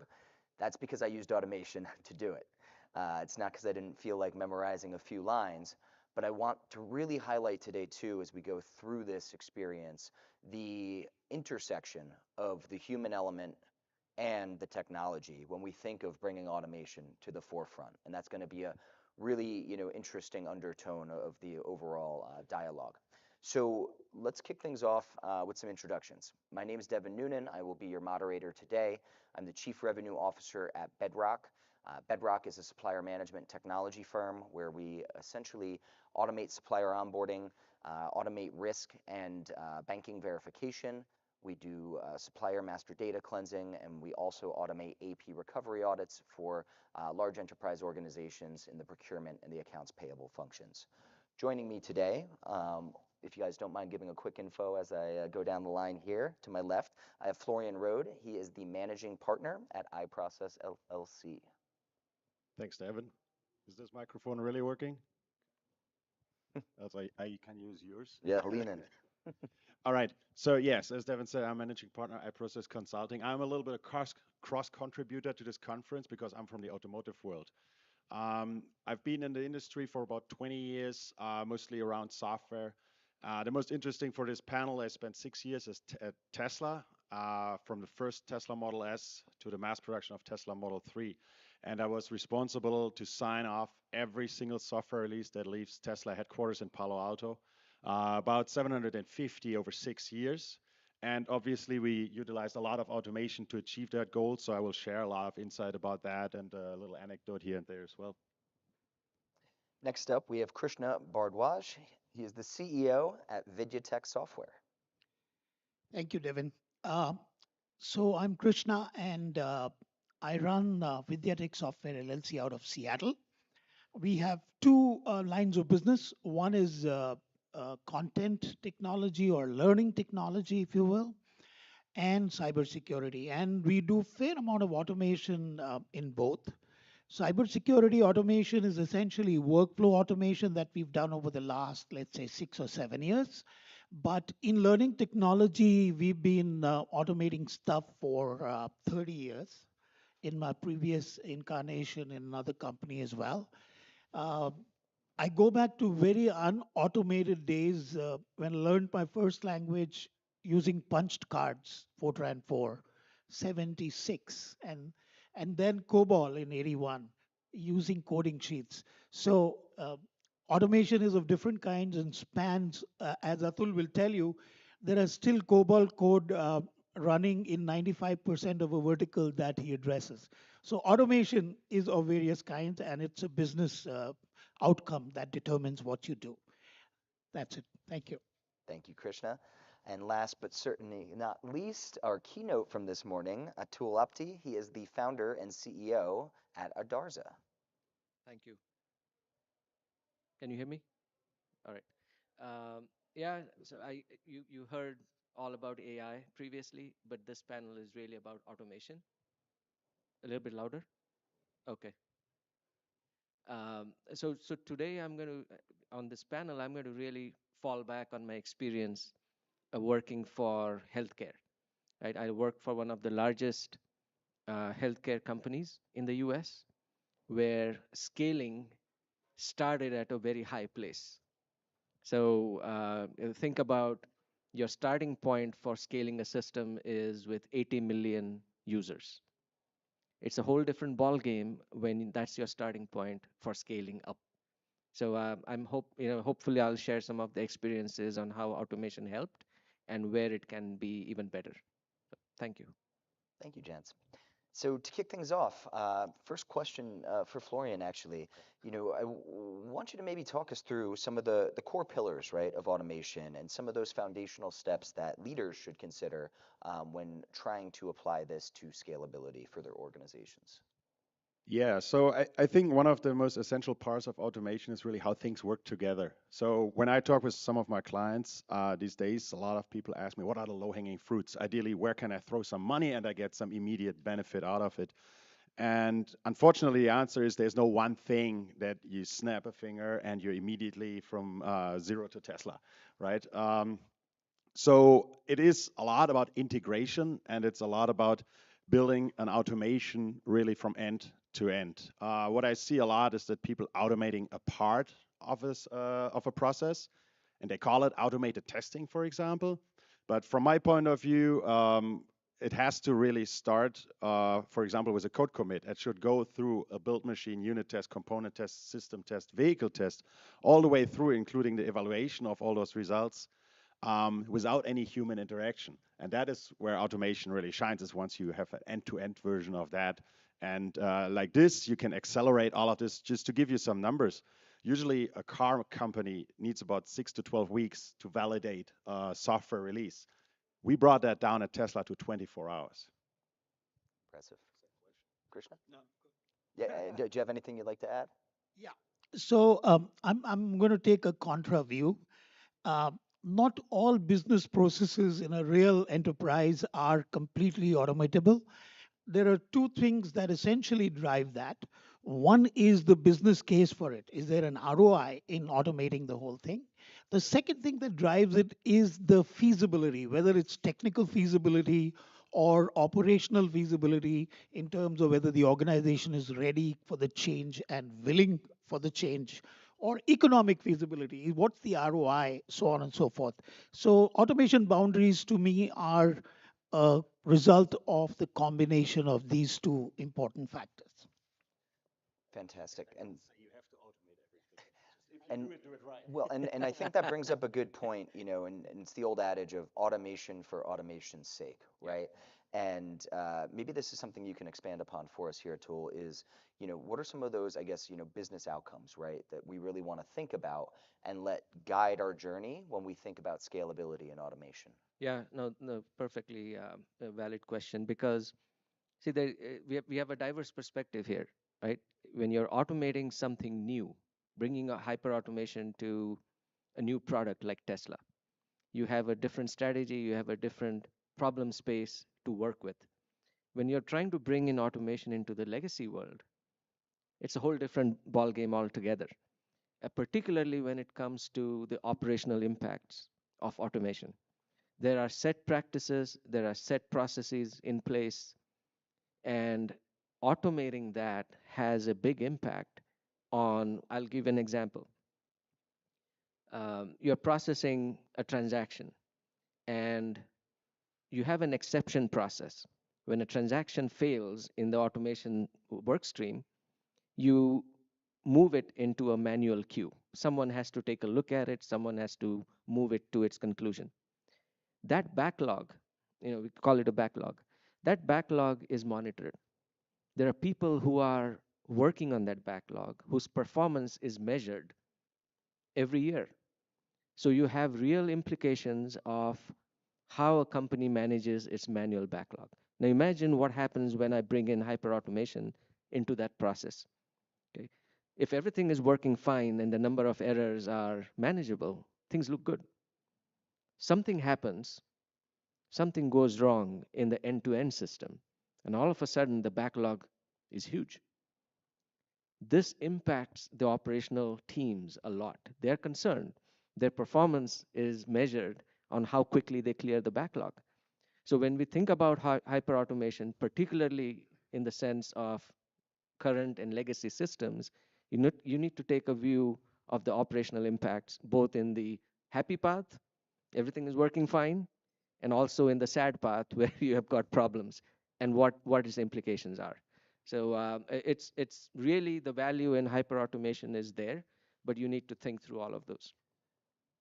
Thank you. And I think, something that Krishna brought up before as well, when it comes to there is still, right, some human element, and you need to make a determination as to whether or not going right from zero to Tesla, as Florian said, is the right move. And I think that for most people in the room and watching today, they're likely somewhere in between on that journey, from completely manual processes and human intensive work to the Tesla model of we're pumping things out totally automated in 24 hours. So I'd love to understand your view for those people in that intermediary stage. What are some of those boundaries that come along with automation?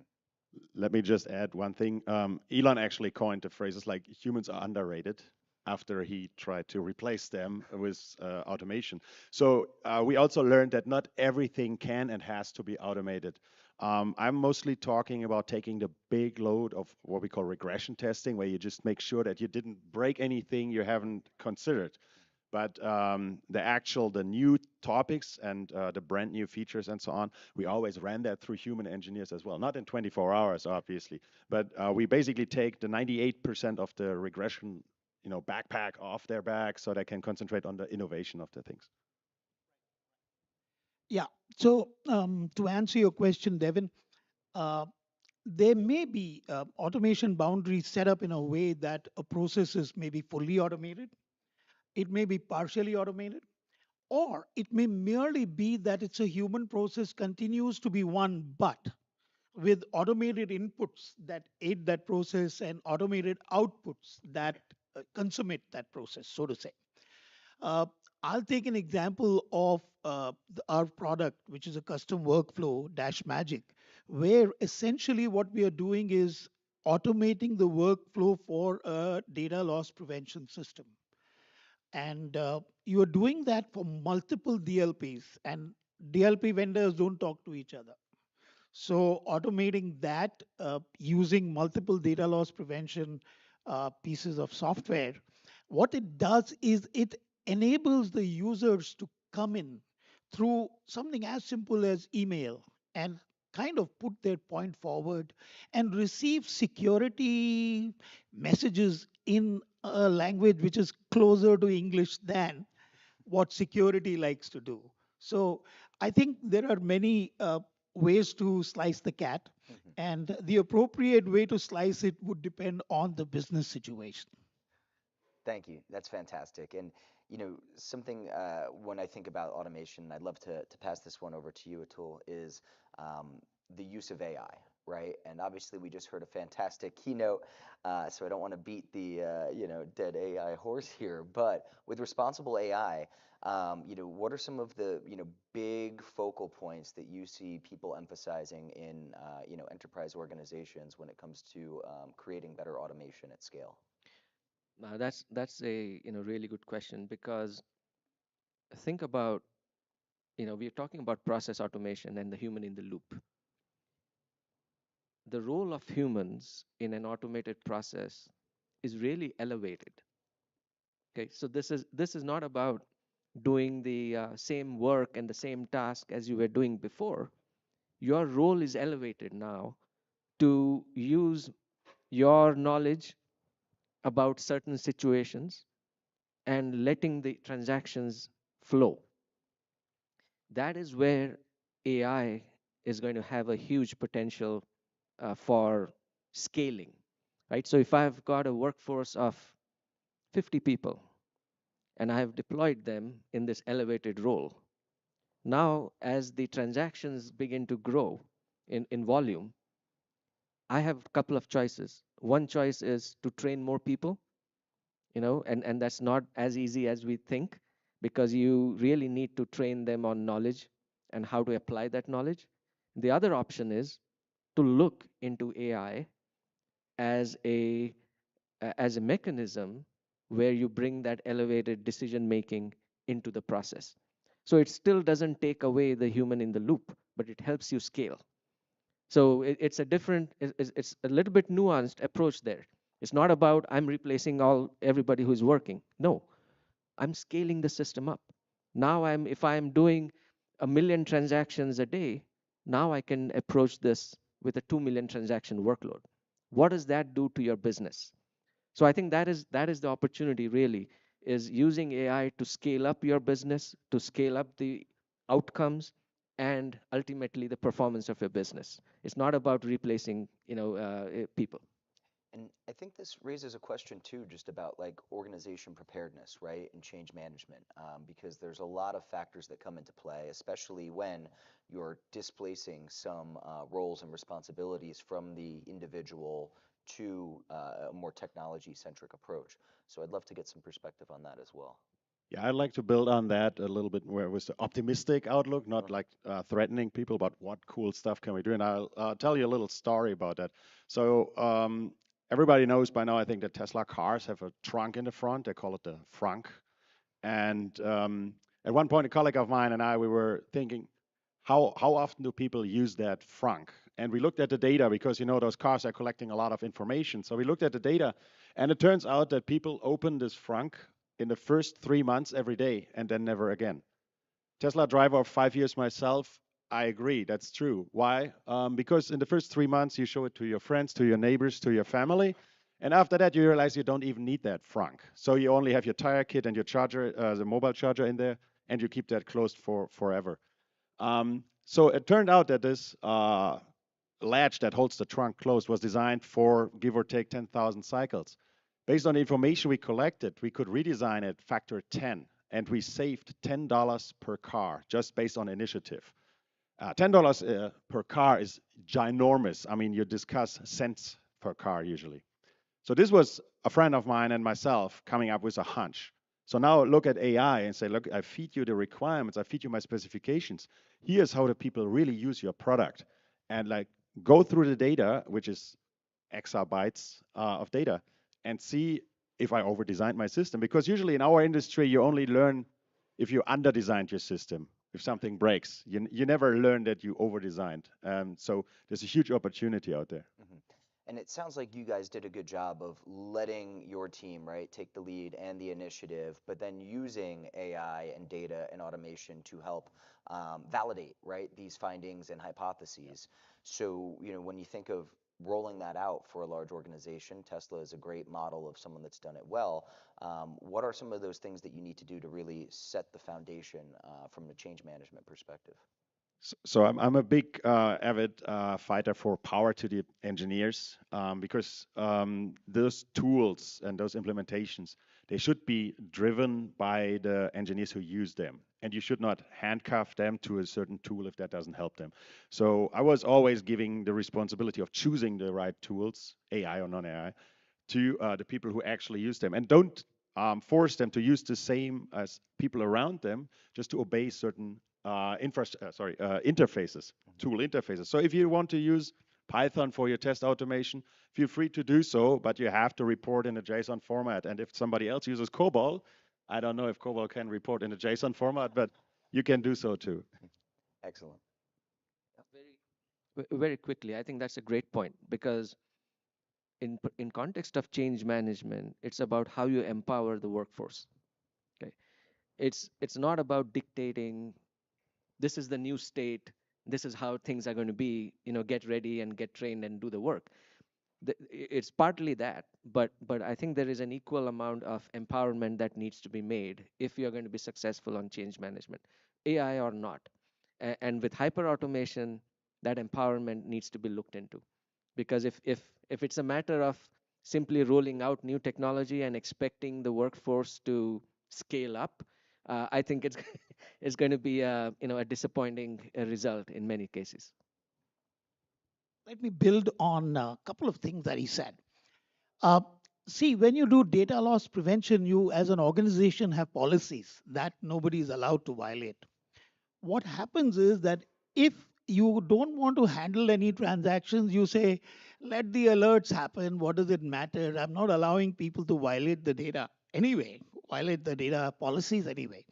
What happens, unfortunately, is that users, if they find the security guys unreasonable, they're going to find a way around. So I remember a guy who had to desperately send mergers and acquisitions process was going on. He had to send financial data. He was not allowed to send it. I remember what he did was he printed everything, took pictures of it, and sent it by WhatsApp. So if you don't set up a system where you are handling incidents, and what Dash Magic does is through automation, it quadruples the number of incidents you can handle. It also almost quadruples the number of incident responders because most of the incidents are being handled by or average users. But in most organizations, only security team is involved in handling it. And then when AI comes in, ML comes in, you identify amongst the incidents how many are false positives, because that's one big issue in cybersecurity. Is this really a violation or is it a false positive? Of course, false negatives, if they happen, that means you really didn't build the software right, which really means that there was a violation and you didn't catch it. That's your black hole. So uh, that's one thing I wanted to say about AI and ML.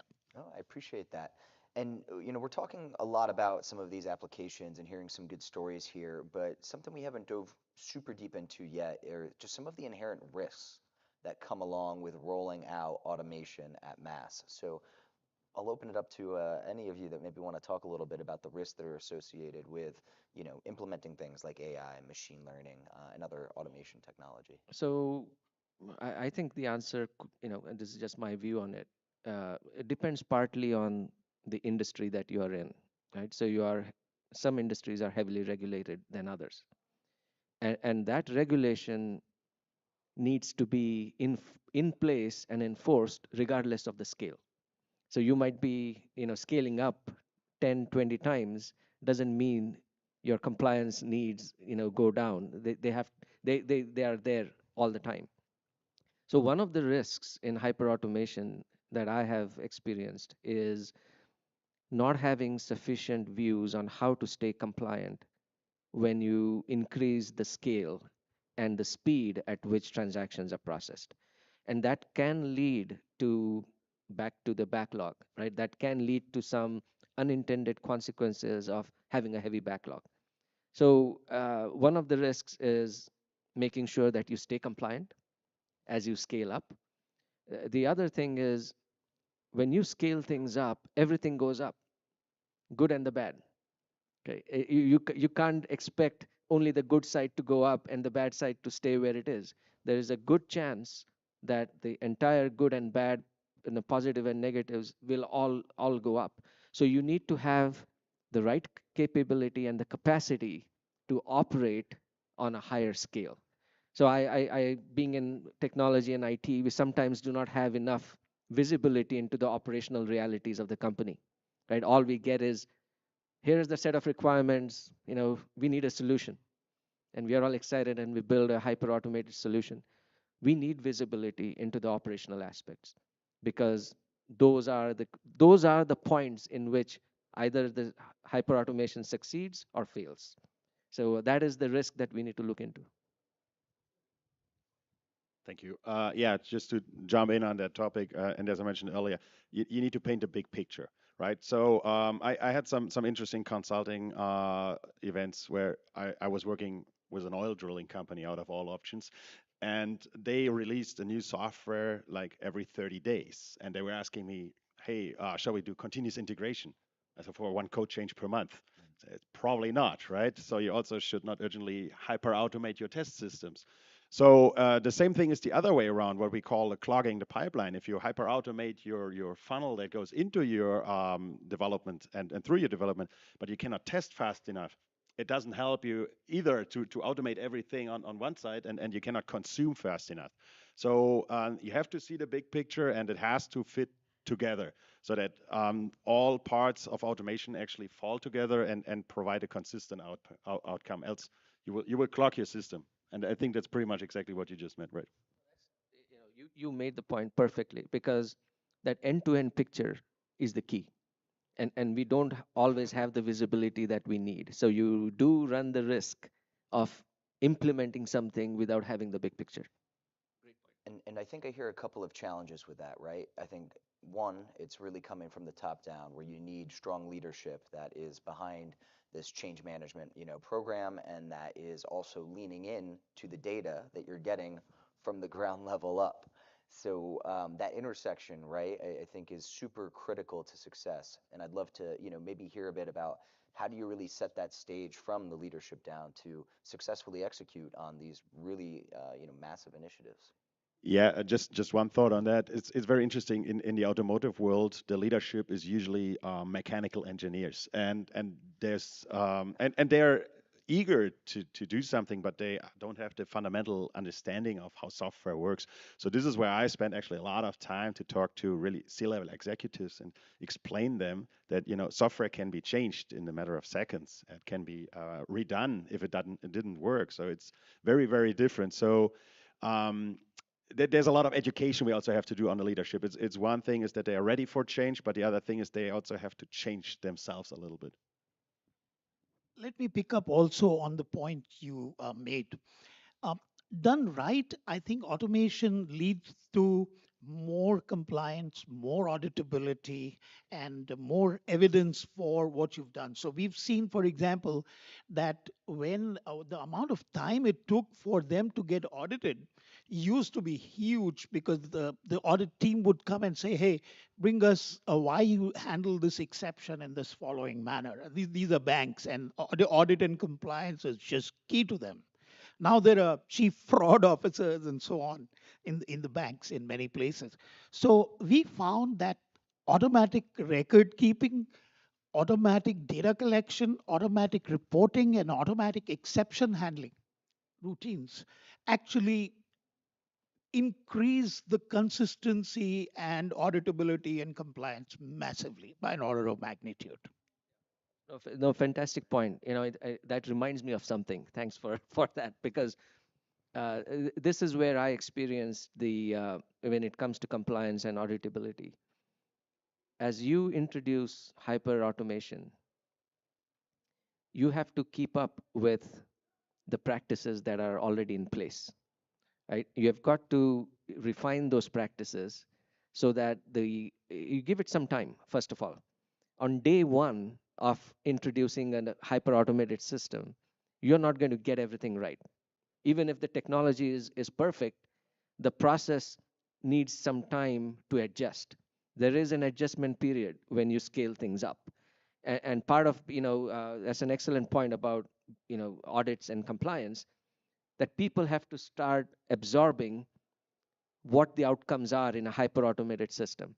And they will eventually, given some time, they will accept it because they will see the reality. The reality is that you are now being more compliant, and you need to change your audit practices a little bit. So that adjustment time, give it sufficient time, and people will catch up. So this is a fantastic point. In the car world, you have to get certain certifications, and that sometimes take time. And with the pace we started to implement, people started to question if that's even possible. And we actually found an interesting solution for that. Instead of having our product certified every time we changed it, we actually certified our test process and our automation, so that the EPA in this case said, okay, every time you run through this certified process, you are allowed basically to self-certify. And that was a huge step. And given the fact that more and more like things go over the air with updates and so on, that also changed the behavior of certain products. There's no way that the officials actually can certify all of that like 24/7. So that was a very interesting approach, and we pioneered that approach. And I think that double downs on Atul's point about the regulatory concerns in specific industries is really going to guide some of the automation initiatives that you're able to roll out at scale, and oftentimes can hinder some of those automation efforts as well. And while we're talking about some of the technology and things behind the scenes here too, are there any tools or technologies that you have either implemented personally, or that you would even recommend to the audience that you think are really game changers when it comes to scaling up an organization? Yeah, so there are a very large number of tools in the marketplace, but given that we are software developers, we've used Selenium for robotic process automation, and we've used Microsoft. We're a Microsoft shop at one level because Microsoft is a client of ours. I operate from Redmond as well. My office is there. So in terms of workflow automation, we've used .NET. In terms of chatbots and virtual assistants and stuff like that, we use the Copilot. That works very very nicely for us. In terms of ML and AI, we haven't even used Azure ML, but instead we've used some appropriate open source libraries that work for us very nicely. And then for data integration and ETL, which is essentially extract, transform, and load, we've used C sharp, so written our own code in order to do that. That is essentially the list of things that we've used. Yeah, I think those kind of decision making, items about technology, products, depend a little bit on what your starting point is.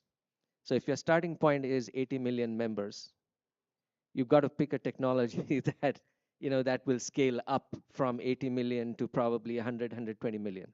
Okay, so that is one of the factors that goes into which tools are appropriate for the processes and the scale that you want to automate. So some part of it, I would say, is a fit for purpose kind of thinking. There's no shortage of technologies, like you said, and products.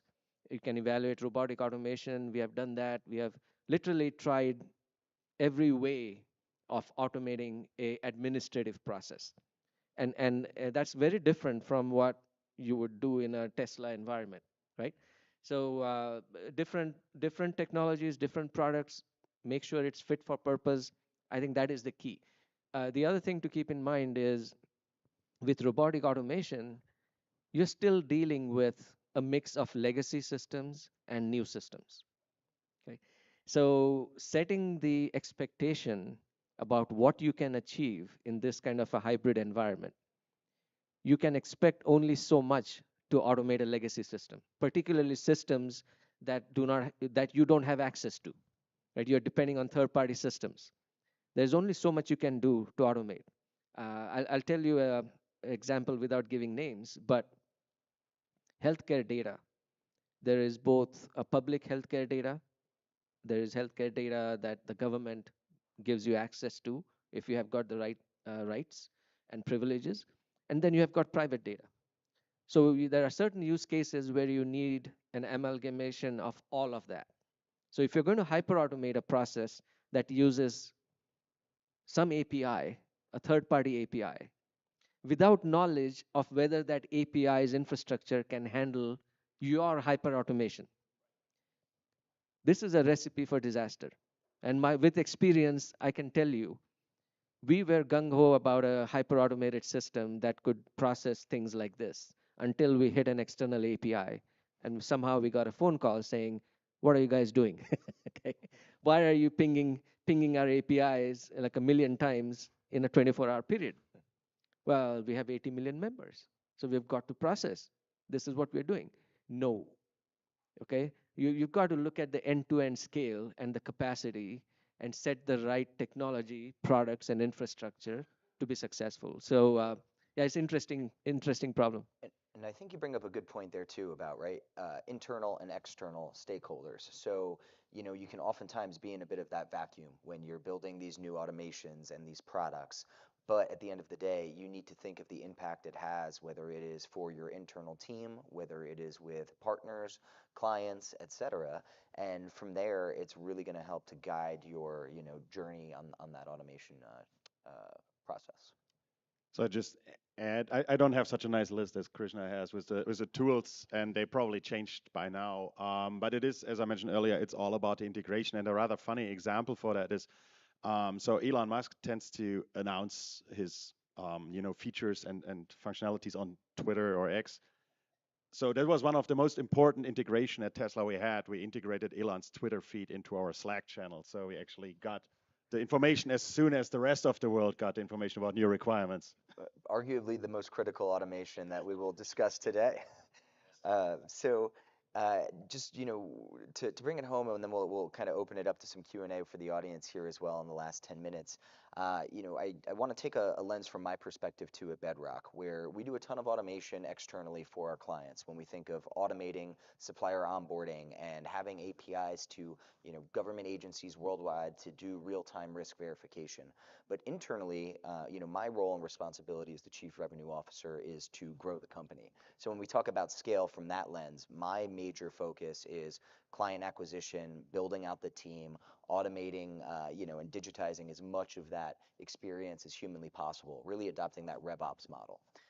And there have been some fantastic tools. I think of things like Gong for conversation intelligence, where quite literally, it takes notes. It can draft my recap emails if I want. There's the Gen AI behind it, where you can search any email, call, all in one singular thread.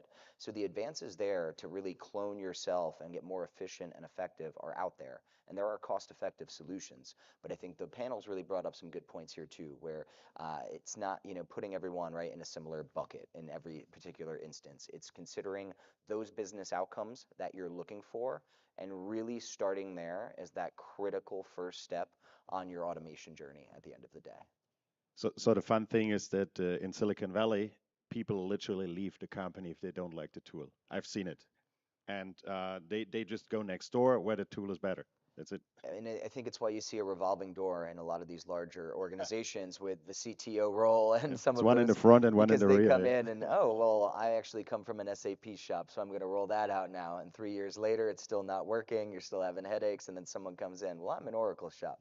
So it's just the vicious cycle that you see on that front. So I'd love to open it up to a handful of audience questions. And it looks like we have one in the middle. Okay. So at Tesla, we actually used a keyword-based Python interpreter, which is called Robot Framework, but it was really heavily based on internal tools on the software side. And then we used the National Instruments hardware to software interface.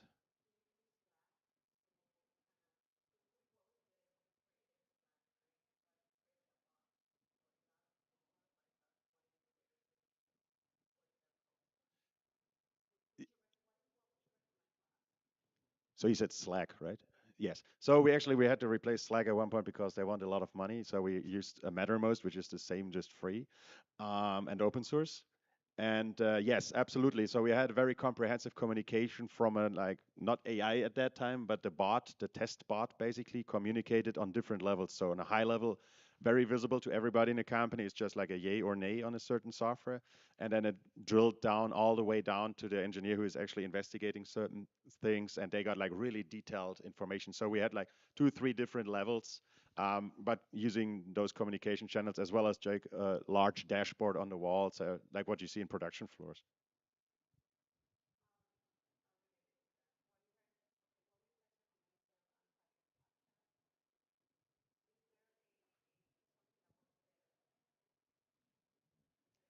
So the question is like the anti-captcha, clicking on the photos and all that. Do you have any recommendations, I guess, for like password security and some of those Yeah, I things? hand that over there because we don't have captures in cars.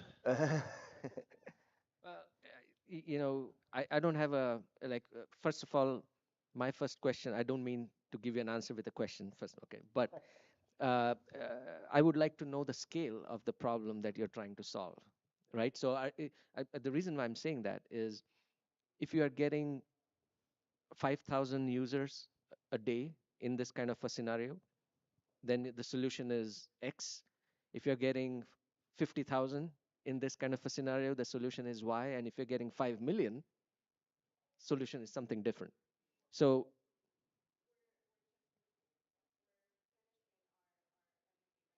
okay.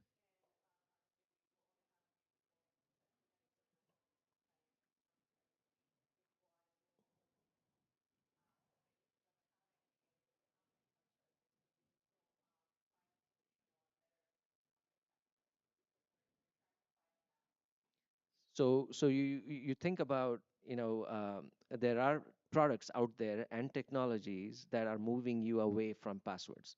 Number one, right? So a passwordless infrastructure that is even more secure than than an infrastructure that requires password.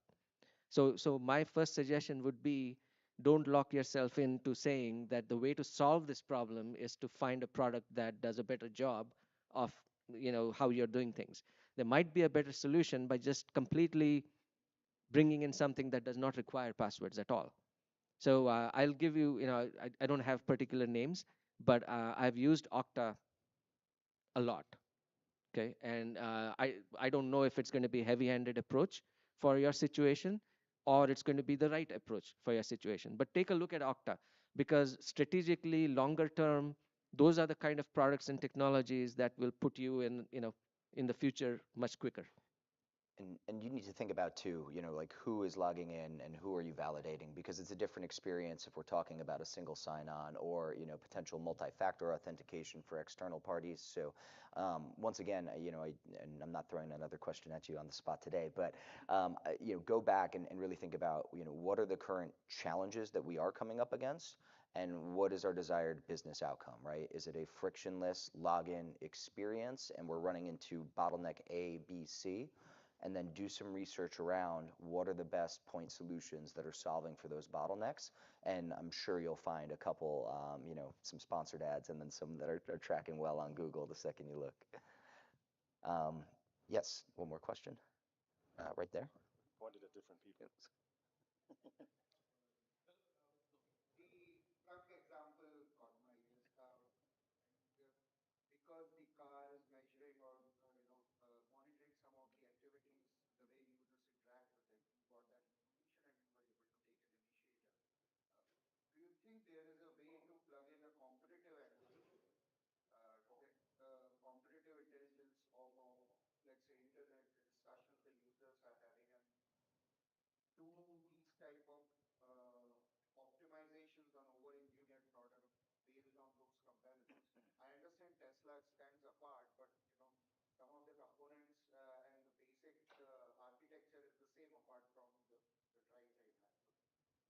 Yeah, this is actually a thing we're debating in our industry for a decade now, to open it up, and to share this kind of information. First of all, the cars not all speaking the same language, that makes it a little harder. But Tesla actually, like 3 months ago, launched their internal app store. I don't know if that goes into the direction what you have in mind, but you can actually start using that data and do something with it, something useful. And in general, the reason why you don't see that pace like you see on smartphones, where they open it up and everybody can do everything, you use these sensors and everything, is the safety aspects in the car, right? So, and that held us back for the last 10 years to actually share much more of that information. But there is some motion, some movement in that area, but not quite there yet. Excellent. All right. And in our final couple minutes, we actually got to bring this home. We got about 2 minutes left. So if anyone else has, additional questions, please snag us after the panel. We're happy to address that. But I do want to give each of the panelists, maybe we'll start all the way on the end there with the tool, to just, maybe take 20, 30 seconds with some closing remarks and thoughts for the audience. Yep. No, so closing thoughts would be hyper automation in a diverse setting. Hopefully you heard different points of view, legacy point of view, the future, different products. Keep in mind that the fit for purpose should be the approach to finding the solution, right? And we could all be using the same technology, that's fine, but keep the fit for purpose at the top of your mind for hyper automation. Now, I think my parting remarks would be that uh, automation justified by business considerations and owned by the business group that's driving it, they must also pay for it one way or another. It depends on the organizational policies, cost center structures, stakeholder clout. But in the ideal world, automation must be paid for by the business group that needs it. Thank you, Krishna. Yeah, so our industry is on the verge of like a large transformation, not only the AI and internet, but also in the car industry. So we are moving to what we call the ACEs. So it's autonomous, connected, electrified, and shared. Cars will be some of those, not urgently all of those together, but they're also what we call the SDVs, the software-defined vehicles, which is a new generation of cars. And in order to satisfy the market needs and also what customers are starting to request, like fresh updates in their cars and fresh functionalities, automation is an unavoidable benefit or tool we have to use to achieve that. Um, yeah, the last sentence I got this question a lot is like, are we doomed? Is this currently the situation where we all go down and say, no, this is the situation at a time of great opportunity, but only to the prepared ones. Thank you. And yeah, just my final thoughts really are think about the business outcomes that you're looking to drive at the end of the day. Make sure that you're aligning all of the relevant internal, external stakeholders across the board. Think about any party, right, that could be even modestly impacted by the use of automation at scale, and really do the heavy lifting up front in mapping all of that out, identifying those challenges, and letting that guide you on the journey, because not every tool is going to make the Hello, same my amount name of is. sense for everyone else. So thank you all once again. Atul Apti, founder and CEO of Adarza, Krishna Bhardwaj, CEO of Vidyatech Software, Florian Rode, managing partner at iProcess, and Devin Noonan, Chief Revenue Officer at Bedrock. Thank you for your time. Thank you, Devin.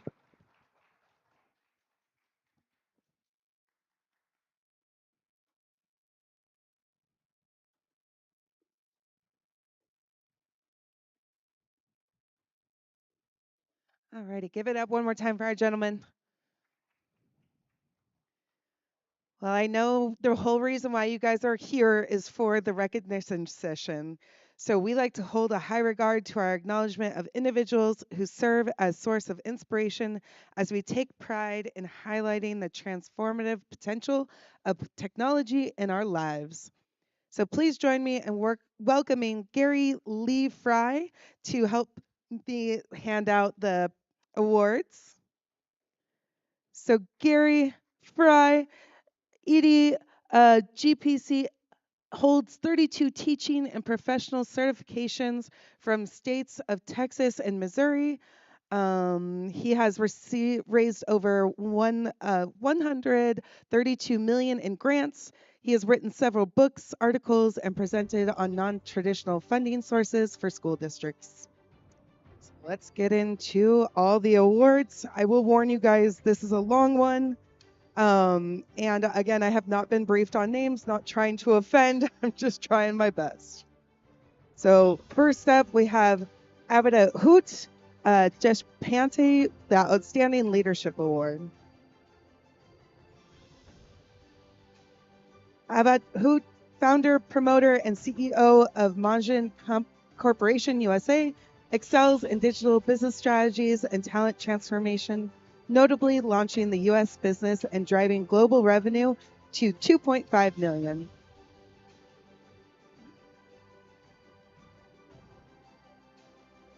Next, we have Cyril Quim, Outstanding Leadership Award. Cyril is the Chief Technology Officer at Next Day AI and excels at transitioning legacy systems to cloud narrative architectures and enhancing platform efficiency.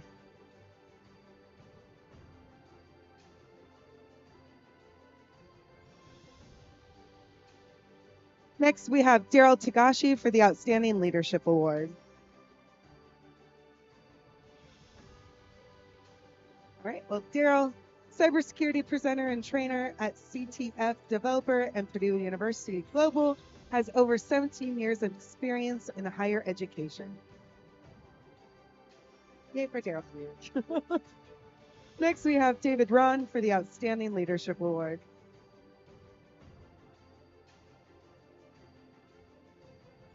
So David, co-founder, CEO, and chief legal officer, leverages 30 years of legal and broad experience with technology companies from startups to IPOs.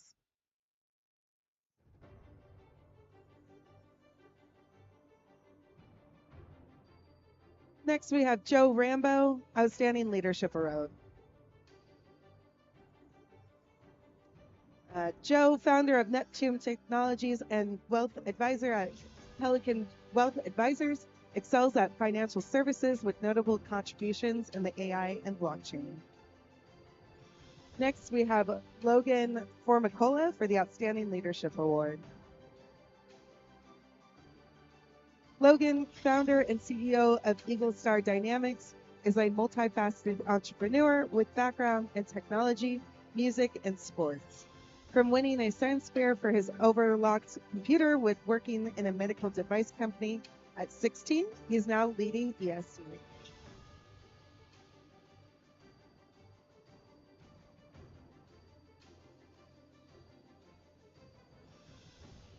Next, we have New Zaduin, Outstanding Leadership Award.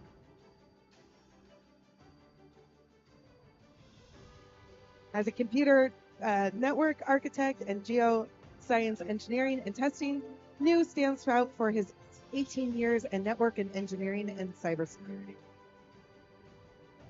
Oh, Daryl's here. All right, next we have Daryl Tagashi for the Outstanding Leadership Award.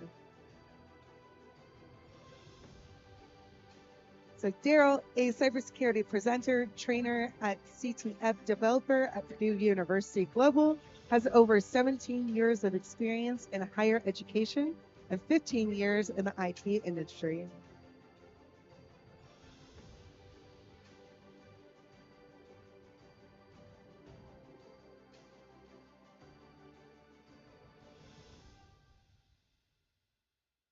Next, we have Jay Patro with the Visionaries Award.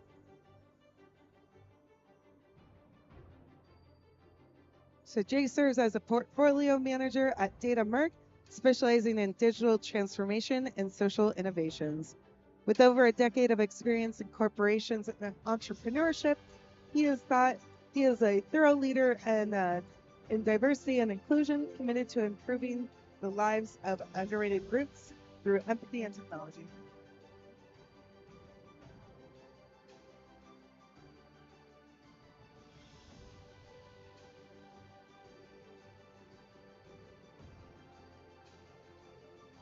One second as we get the proper award.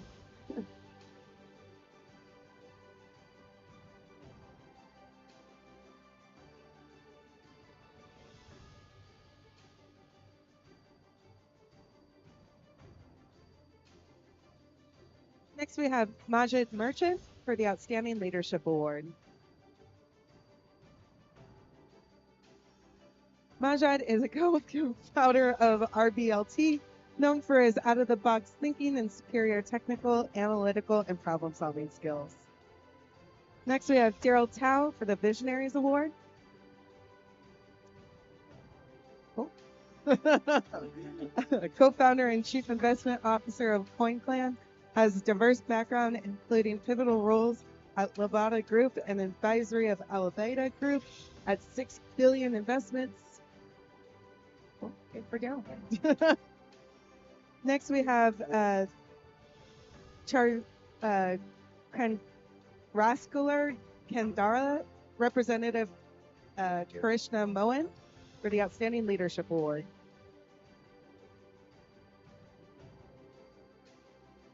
Did everyone get the early flight out of Vegas? Usually you have to I know, yeah, usually you have a day extra. Krishna is a second executive, #1 best-selling author, and the renowned speaker featured in telecom, IT, energy, and data centers. Krishna excels in business development and team management. Next, we have Deepak Kulkarni for the Outstanding Leadership Award. Deepak, Vice President of Technology Services at Welfare Cloud Technologies, nearly brings 2 decades of versatile experience in account management. Next, we have Nicholas Lamera, Outstanding Leadership Award. Now, the next couple are definitely not going to be here. They're all virtual. But Nicholas, head of expertise, excels in AI, XR product development with a history of impactful work in blockchain technology and design. Next, we have Oleo Ojeka for the Outstanding Leadership Award with an entrepreneur spirit driven. Oleo, a president of Bon Almonde LLC, ventured into business startups, print media, and information security. Next, we have Amrith Shandakar, the Outstanding Leadership Award. Amrath is an engineering lead in cloud, IA, ML engineering, observatory, and SRE. Over the last few years, Amrath has played a key role in cloud migration, generative AI, AI ops, and ML adaptation. Next, we have Melissa Drew for the Outstanding Leadership Award. And Melissa is an international keynote speaker and award-winning executive. Her upcoming book documents the past, present, and future of digital transformation and why most organizations cannot adapt to leverage AI as a result of failed efforts to transform successfully. Next, we have Hank Kilmer, Outstanding Leadership Award. Hank serves as the Vice President of IA Engineering at Cognite Communications, previously the CTO at GPX Global Systems, with over 30 years of experience. Next, we have Nikila Nagar, the Outstanding Leadership Award.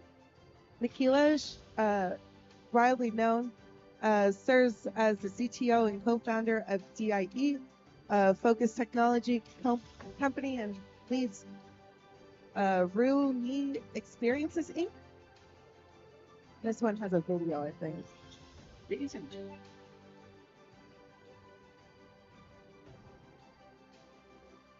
and gentlemen, I'm deeply honored to accept the Outstanding Leadership Award and thank Union 2.0 for this recognition. Leadership isn't about standing alone, it's about being inspired by others and inspiring others to reach greater heights. For my journey, I would like to thank my family who have always been steadfast, my teams who have always believed in my vision, and my mentors who have always guided me in those key pivotal moments.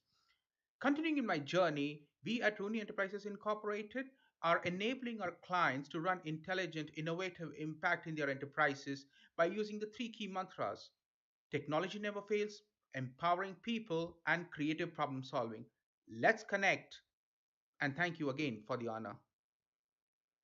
Ladies and Next, we have Samantha Lynn Gathers for the Outstanding Leadership Award. Samantha is the Advisory Business Systems Analyst at TECO Energy and founder of Insight Verdinas. Brings a decade of experience in the business analyst, project management, and software development across government, IT, and professional service sectors.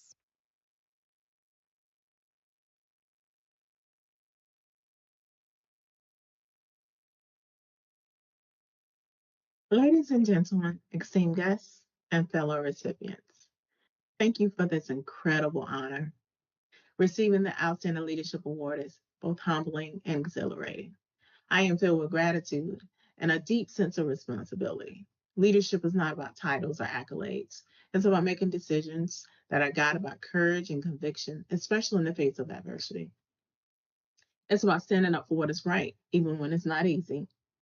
This award is a tribute to all the unsung heroes who led by example every day, making our world a better place. I accept this with a promise to continue leading with integrity and courage. So let me just start by saying, due to unforeseen circumstances, I'm sorry I cannot be there in person to accept this award. But I would like for you to know that this award represents not just my efforts, but the collective dedication of an entire team. It's a testament of the power of collaboration and a shared vision. My heartfelt thanks goes to the organizers of the Internet 2.0 conference. Your commitment to recognizing excellence is commendable. To my colleagues, mentors, and friends who showed me by example, you have been my guiding stars. Your unwavering support and belief in my abilities have fueled my journey. And to the decision makers, thank you for choosing me among a pool of incredible, talented nominees.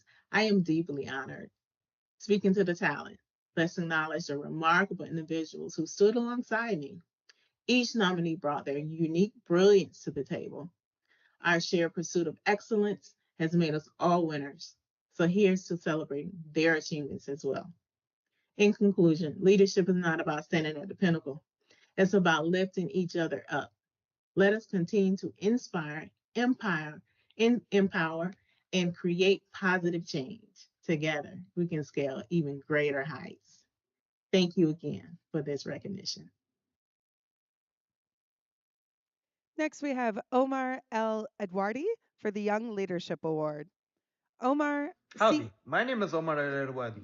It is with immense gratitude and humility that I accept the Young Leadership Award at the Internet 2.0 conference in Las Vegas. let's see. I So he's extend my CEO deepest of thanks to Aero the organ. Systems, blends aerospace engineering expertise with avian conservation passion, holding advantage degrees, and founding the influential Nashatorn NGO. Howdy, my name is Omar El Erwadi. It is with immense gratitude and humility that I accept the Young Leadership Award at the Internet 2.0 conference in Las Vegas. I extend my deepest thanks to the organizers for recognizing the efforts of Aero Ecosystems, the nanobubble technology company I have the privilege of leading as founder and CEO. This award is a testament to the dedication and innovation of our team, who tirelessly work towards advancing sustainable solutions for the future. With this honor, we are further motivated to continue our mission of revolutionizing technology and making a positive impact on the world. Thank you for believing in our vision and for this incredible opportunity to showcase our work on this prestigious platform. Next, we have Marcinia Davis, the Outstanding Leadership Award. Marcinia, founder of Embassy Venture Group and an independent Salesforce consultant, leveraged setbacks, including layoffs and health issues, to pivot into entrepreneurship with real estate. Rafi.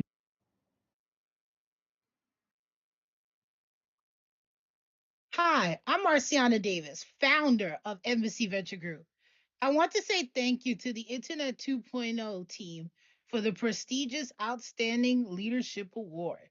My journey was no easy feat, as you may have heard. However, I am proud of everything that I've accomplished and looking forward to the horizons ahead. Thank you to all of my friends, family, and fans for your support thus far. Please take care. Next, I have Rofi Oker Forjan for the Outstanding Leadership Award. Rofi, Rafi. a tech maven and entrepreneur, holds a computer science degree with a business administration minor from Barra College and a master's degree in engineering, technology, and entrepreneurship from the University of Notre Dame. I'm Rafi, and I'm incredibly honored to receive the Outstanding Leadership Award at the Internet 2.0 conference. This recognition is not just for me, but for all of us who believe in the transformative power of technology. Together, we are building a future that is better, brighter, and full of promise. Huge appreciation goes out to the entire Internet 2.0 community for this incredible honor. Let's continue to lead, innovate, and inspire. Thank you very much. Next, we have Janelle Friday, the Outstanding Leadership Award. Recently awarded with CS Leader of the Year by the Consumer Success Collaborative and feature in LA Weekly, Janelle Friday currently serves as a VP of Customer Success of Forecastable. Hi, I'm Janelle Friday, and I am beyond honored and deeply grateful to be receiving the Outstanding Leadership Award with the Internet 2.0 conference today. I believe it takes a lot more than strategy to succeed. I have found emotional intelligence to be the change agent needed to understanding myself and my team and collectively the network around me. Emotional intelligence allows us to foster a collaborative environment where everyone thrives through kindness, empathy, and mutual respect, realizing that the things that divide us are far less important than the things that connect us. This award belongs to all of us. And I want to offer a very heartfelt congrats to all of the other award recipients. Again, thank you so much.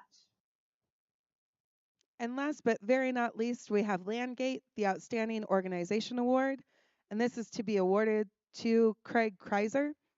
Landgate is a leading provider of data solutions and online marketplace for U.S. commercial land and its resources: solar, wind, carbon, minerals, and water. The company helps investors, developers, real estate agents, and Landowners understand energy and environmental resource values and connect on its online marketplace for land related transactions. Hello, my name is Craig Kaiser. I'm the president and co-founder of Landgate. I'm excited to be in front of you all today to tell you a little bit about our company and to be accepting the Outstanding Organization Award. Thank you so much to the 2.0 Internet Conference. We greatly appreciate this recognition, and it truly is testament to the 7.5 years that our employees have put in, our investors have put in, and everybody involved with our organization. So thank you all very much. And this award is being accepted by me, but it is truly on behalf of all of our incredible employees. Each year, everybody here at Landgate, we strive to be the leading tip of the spear for technological innovation when it comes to the energy and real estate industries. We have a best-in-class energy data analytics platform and a very unique real estate marketplace, which has grown exponentially over the last couple of years. We've solved some of the most difficult problems when it comes to renewable energy development, carbon credit development, as well as bringing the real estate market and all of the investors into the energy space. It's a very ambitious and unique company.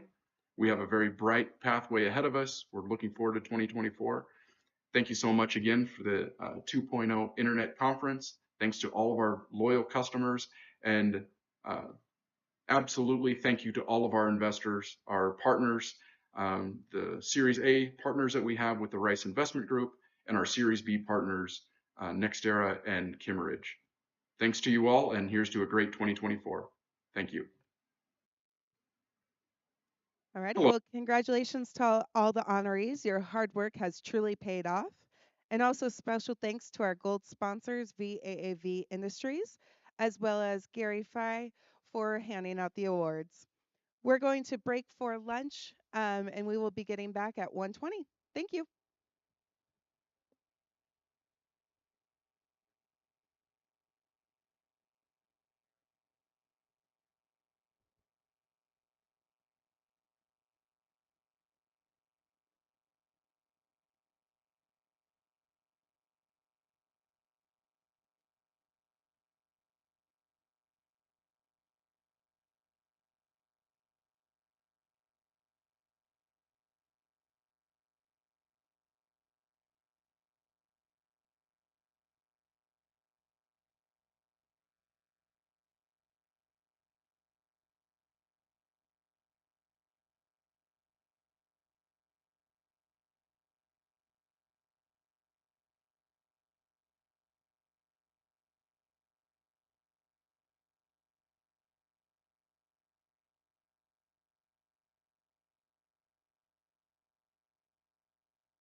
Welcome back. There we are. Welcome back, everybody. How was lunch? Good, good. I know I enjoyed the desserts. Why not?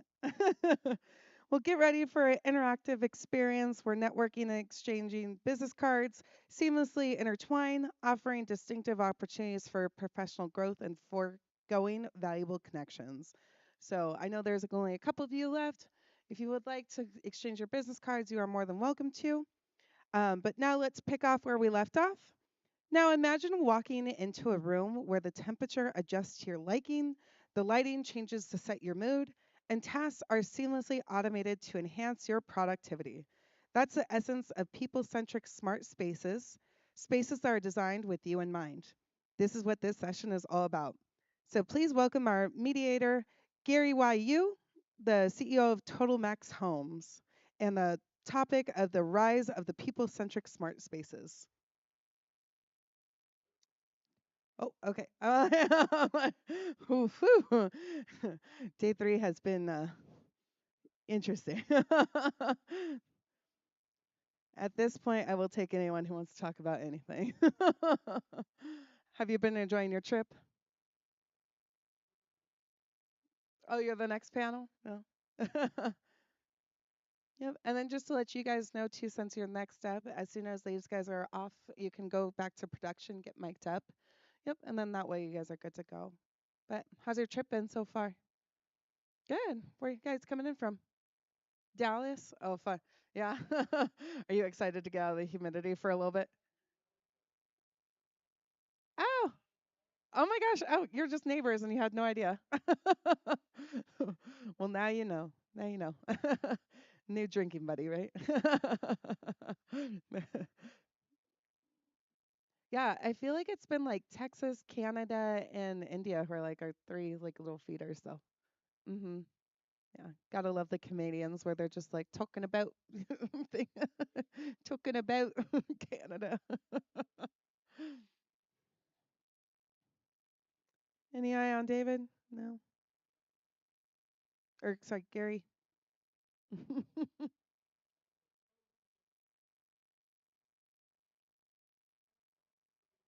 I know. I'm trying to think. I'm like a lot of it is not appropriate for this. I know. I'm just like I think I'm being recorded. I also don't want to do that. Um, yeah, it's funny. They make me start like right on time, and they're all pressed for time, but then it's just like.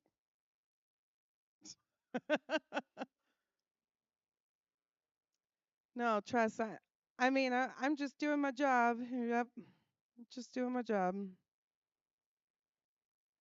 I mean, I get that. Yeah, we could pull up a table on stage. It'd be fine. You'd be surprised. After that open bar last night, a lot of people can't hang.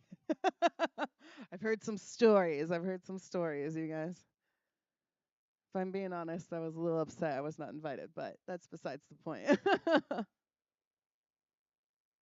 You want to come up and start the chat? Yeah, I'm into that.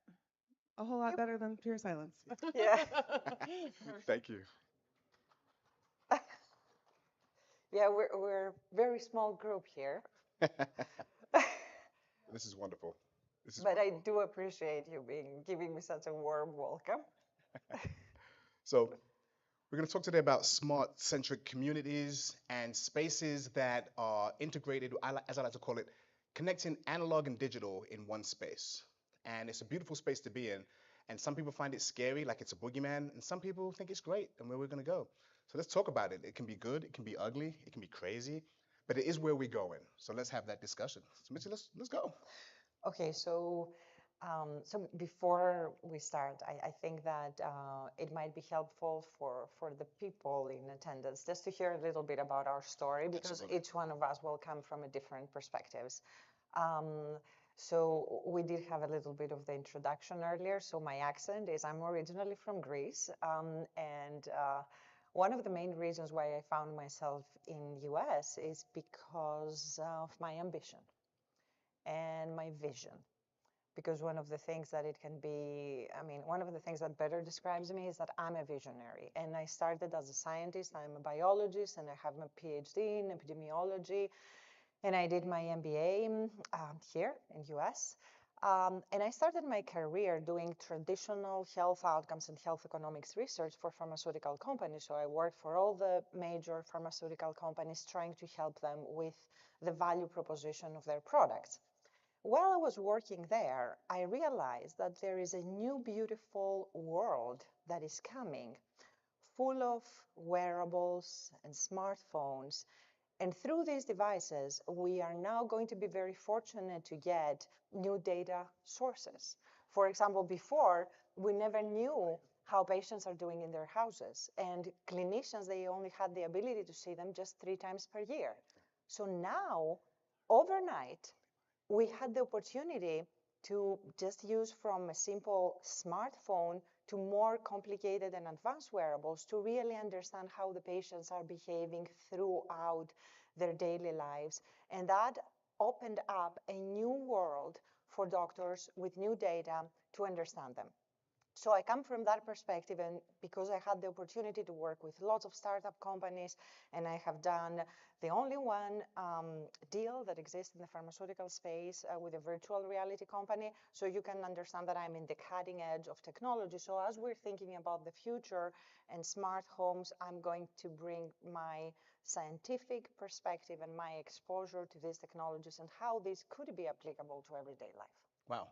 And I have to follow that somehow. So I'm going to do my best to follow that. But my name is Chetty Matthews. I'm a speaker, teacher, and coach, founder and owner of Headspace Coaching, and I help executives and leaders go from good to great and great to amazing. But that's what I do now. That's not what got me here. I did for the Marine Corps. I did 20 years as a Marine. I was enlisted, got commissioned as an officer, so I've done both sides of that. As an officer, I was a communications and information systems officer, a COMO. So AT&T in a box, that's me. If you want to talk, come find me. If you want to see a visual, come see me. If you want to talk to a distant end somehow, and you need a satellite in the middle of that, come find me. So in that, you actually get some opportunities to do some research and development on some cutting edge systems, working with DARPA. So you're talking about things that haven't even come out yet. Things that are conceptual, proof of concept. Is this really going to work? And actually seeing things in that space enables you to see what's coming, because there was a trend for a while where technology would go to the federal government, the military, let's just call it that, to industry, then to just everyone else. Now that's a little blurred. Sometimes industry has it, sometimes the government has it. So you see this blend of tech and government and industry and things like that. In that space, you realize that interconnectivity is coming. And the quicker you can disseminate information, the better whoever has that can be, whether it's business, combat, world politics, geopolitics. If you have the information quicker, you can make decisions quicker and you can get the advantage. So let's be real. At some point, a connected space makes all the sense in the world. And for no other reason other than it gives you ease of use, convenience, and it can get rid of some problems that we may have. So we always talk about ESG. You hear people talk about environment, social, and governance, sustainability, if you want to call it that. If that's where we're going when it comes to construction and new development of new buildings, it makes sense to integrate that into the planning phase of industry, societies, communities that are coming up. So you can actually go forward with something instead of adding it to the plan or the system, it's already integrated into it from the beginning. It's a smart space to be in. And this is what we're talking about, bringing it down to the human individual level. How does the human interact with the environment around them, i.e., their home, their office, their space of work, for safety, for efficiency, for effectiveness? But how can we do that so that it actually works better with you or whatever you're doing? So all these things work seamlessly and smoothly together. And not that we're taking away work from human beings, but sometimes it gives you the opportunity to do other things and do things quicker and do more of the things that you enjoy. But that's me in a nutshell, and that's why I'm here, because just speaking about that forward edge, it's where we're going. And I like to tell people, tech is not the boogeyman. It isn't the boogeyman. And you adopt it and use it as a use case. It's a tool. It's a tool. So let's use it to have a better society, and hopefully all of you can see the benefit and the use cases, but also the problems, because we will talk about those as well. Let's be on both sides of the spectrum here. Mr. Wu. I will. I'm sorry I'm late as the narrator. Thanks for holding up our panel. Gary Wu, I don't think I should introduce myself anymore. I should, right? So I think both of them said the positive side of IT, of AI. Exactly, I want to follow up what he just said. What is really IT? What is AI going to change the world? Is it all good? When I was young in China, we were really communist Iron Curtain. The first movie they allow in, American movie, was a movie about called The Future's World. I'm sure it was a B movie in US. No one saw it. But I've seen Future World. it was, you seen? I've seen Future World. Really? I actually like it, but I like B movies. But okay. And we won't talk about what else are all B movies, right? Or stuff like that. So exactly. I remember what is initially you watch the movie, you're excited. Then when you grow up, in the back of your head, you get scared, more scared, and more scared, right? Yeah. Right? So I want to follow up with it. So what's your opinion on that aspect? Exactly what you said. What is your opinion? The negativity, IT, and when people say do no evil, that means they're doing evil. Yeah. Right? If you really don't do evil, you would never think of it evil. When you say do evil, you must be doing the most evil things and try to clarify. That's just logic. But Gary, if I Go ahead. just bring my own perspective, when I was working in pharma and I was brought in, as the first person to bring innovation, I would, and I had to fight a lot and challenge the status quo. So I will tell you what I have learned from that experience. Right. People are scared of everything new, and they try to fight tooth and nail for anything that is different that they already know. That's human nature. And because it's human nature, when you are an innovator and you believe that you want to change the world and make it a better space, you have to, most importantly, learn how to work through people. Yes. You need to understand first that all this resistance that you're getting that sometimes can really bring you to your knees and stop the effort is that simply people are scared. So correct. And to try anything new. So you have to adjust your attitude. So let's think about the smart homes for a second, okay? Yes. Smart homes are not for everyone. Exactly. For two reasons. Not everyone can afford them. Exactly. Secondly, not everybody wants them. You know what that's called? Hierarchy of needs. And that's okay because it's part of our world. Yes. And I was, while we were waiting for you, I was talking Sorry. with yes. That's okay. I was talking with Cherry and I was saying to you, remember when the smartphone first came to the market? Yes. Only very few could afford it and it looked ugly. Right. But now nobody can think of that world and everybody has one. Remember it's called the Motorola brick. The brick. Oh, I remember the brick. Yes. Oh, yeah. So what I'm saying is that all these new technologies that for some may look like a science fiction, all of these technologies, they will pass the test of time. And those who are good one and will make your life better, they will stay. Well, let me just add 1 second to that. What you're talking about is almost like a utopian world and a dystopian world. Right. What bridges those two? What is the thing that manages that? That's right. It's us, the human being. No. Before you give the answer, yes, I want to continue on both you just said. You know what's that called? There's a Chinese proverb about that. It's called the first one eating the crab. Oh yeah, absolutely. That's visual, right? Yeah. So my question is this, okay? We're proponents of the technology, yes, but we're also entrepreneurs. Entrepreneurs has one issue that you actually has a business to run. So I can agree with you more philosophically, and if the money I don't have to put up, I don't have to lose. Of course, you can raise other people money to lose it, but the problem is there's another Chinese proverb said, never be a hero, which you're saying we need to be. You know why? They said heroes are dead. Oh, how do we deal with that? So don't be a hero to be a success person. in that relative, see, I admire heroes, but I don't want to be one. How do we how do we deal with that? That's beautiful because you talked about the hierarchy of needs. If you're at the phase of the hierarchy where you're about self-actualization, Right. you That's the want to top, change though. the world. That's That's the the top. top, of That's the course. top. How many percent of the world can be there? See, that's the Very few. problem. That is the That's truth. what she just said. Yes. Smart home is also about self-actualization. So we're talking about the number 5. What about the first? What about the second? What about the third? What What about will the happen? fourth? What always happens? What always happens, as you said, the cell phone was only for certain people. At some point, it went down. It gets cheaper as the technology gets easier to produce, or we refine certain processes. It now can go down to lower levels, and it can elevate everybody. Yes. The issue with any technology is always going to be whether it's a digital divide, an algorithmic divide, any kind of a divide is going to cause you a disparity. Yes. And the quicker we can get to some kind of a balance and bring everything up, all ships rise in the tide. Yes. And if you have one segment or one sector that's not doing that, you're going to start to see issues and problems because it becomes, as we see in human nature, the haves and the Perfect. have-nots. Perfect. What he's saying in marketing we call segmentation marketing into a niche small enough it's not going to destroy your budget, right? Right. Exactly, right?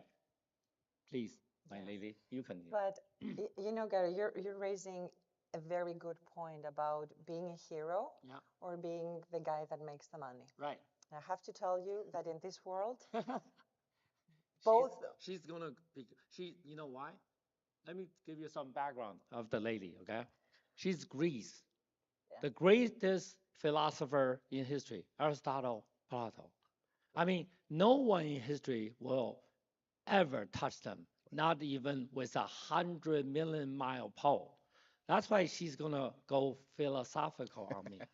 Yes, I will go philosophical for that because of that, Gary. But I will go philosophical because I am made to be a hero. My mind works like that. I admire. Because I am an innovator. Yes, Somebody yes. has to be Absolutely. brave enough and maybe foolish enough to go first, because those people who can imagine the better world, when nobody else can see them, they just have that calling to go in front and keep spreading the message. Most probably, I will be hit by many stones and I will be misunderstood because people do not get it, but I cannot think of anything else. And actually, when I had my startup company, it was too early. So you understand what that means in business terms. The vision was correct, the timing was off. Right. Yes. Exactly. Yes, that happens. Uh, Let's think about something else, though. What you said was actually pretty phenomenal because, as a Marine, I'll tell you, Yeah, exactly. there is a fine That's what you line have to say. between bravery Right. and stupidity. Right. And No, I'll tell you, as Marines, we I was ride that gonna line. ask you that. We ride that line. But Right. we need people in that space Yes. because we need people to have that creative curiosity. What if? Why do we do it this way? That didn't make any sense. There's an easier way. What if? And think about it. Marconi, the inventor of the radio, his friends, his buddies, his besties committed him because he was insane. But I guarantee everyone has a digital tracking device, right? That has a radio system in it the whole time that is transmitting and receiving the whole time. He was crazy, considered crazy. We have aviation. Many of us are flying home today on an airplane. And some people like me are in a horseless carriage that someone said was insane. Somebody had to say, there might be a better way. What if? You try, you fail, you try, you retool, you learn. That's innovation, that's progress, and you're in that space. Not everyone can be there. And in this space, the people who are going to adopt it are going to be the early adopters. They're going to be on the way first. And you need to have those fanatics who are like, yes, this is the greatest thing. Most people at some point are going to be like, it's a little weird, it's a little dystopian, until it's not. Since you're a Marine, I was gonna follow up her question and ask you. What is the slogan for Marines? Simplify. No. Few good men. Few the proud. Yeah, the few, the proud, right? Why? I know exactly why. Right. See, the few, the proud, the Marines. Why? Because they're gonna die for the country first. No, I'm gonna live for the country. Let someone else die for theirs. No, he's one of the here. other Marines. No, but someone in Chinese, another proverb following her philosophy, we copied said, even there's a million men, I'm going. Even there's a million men, I'm going alone to face them. When I first read that, my whole body's blood just boiling, boiling. That's what she admired.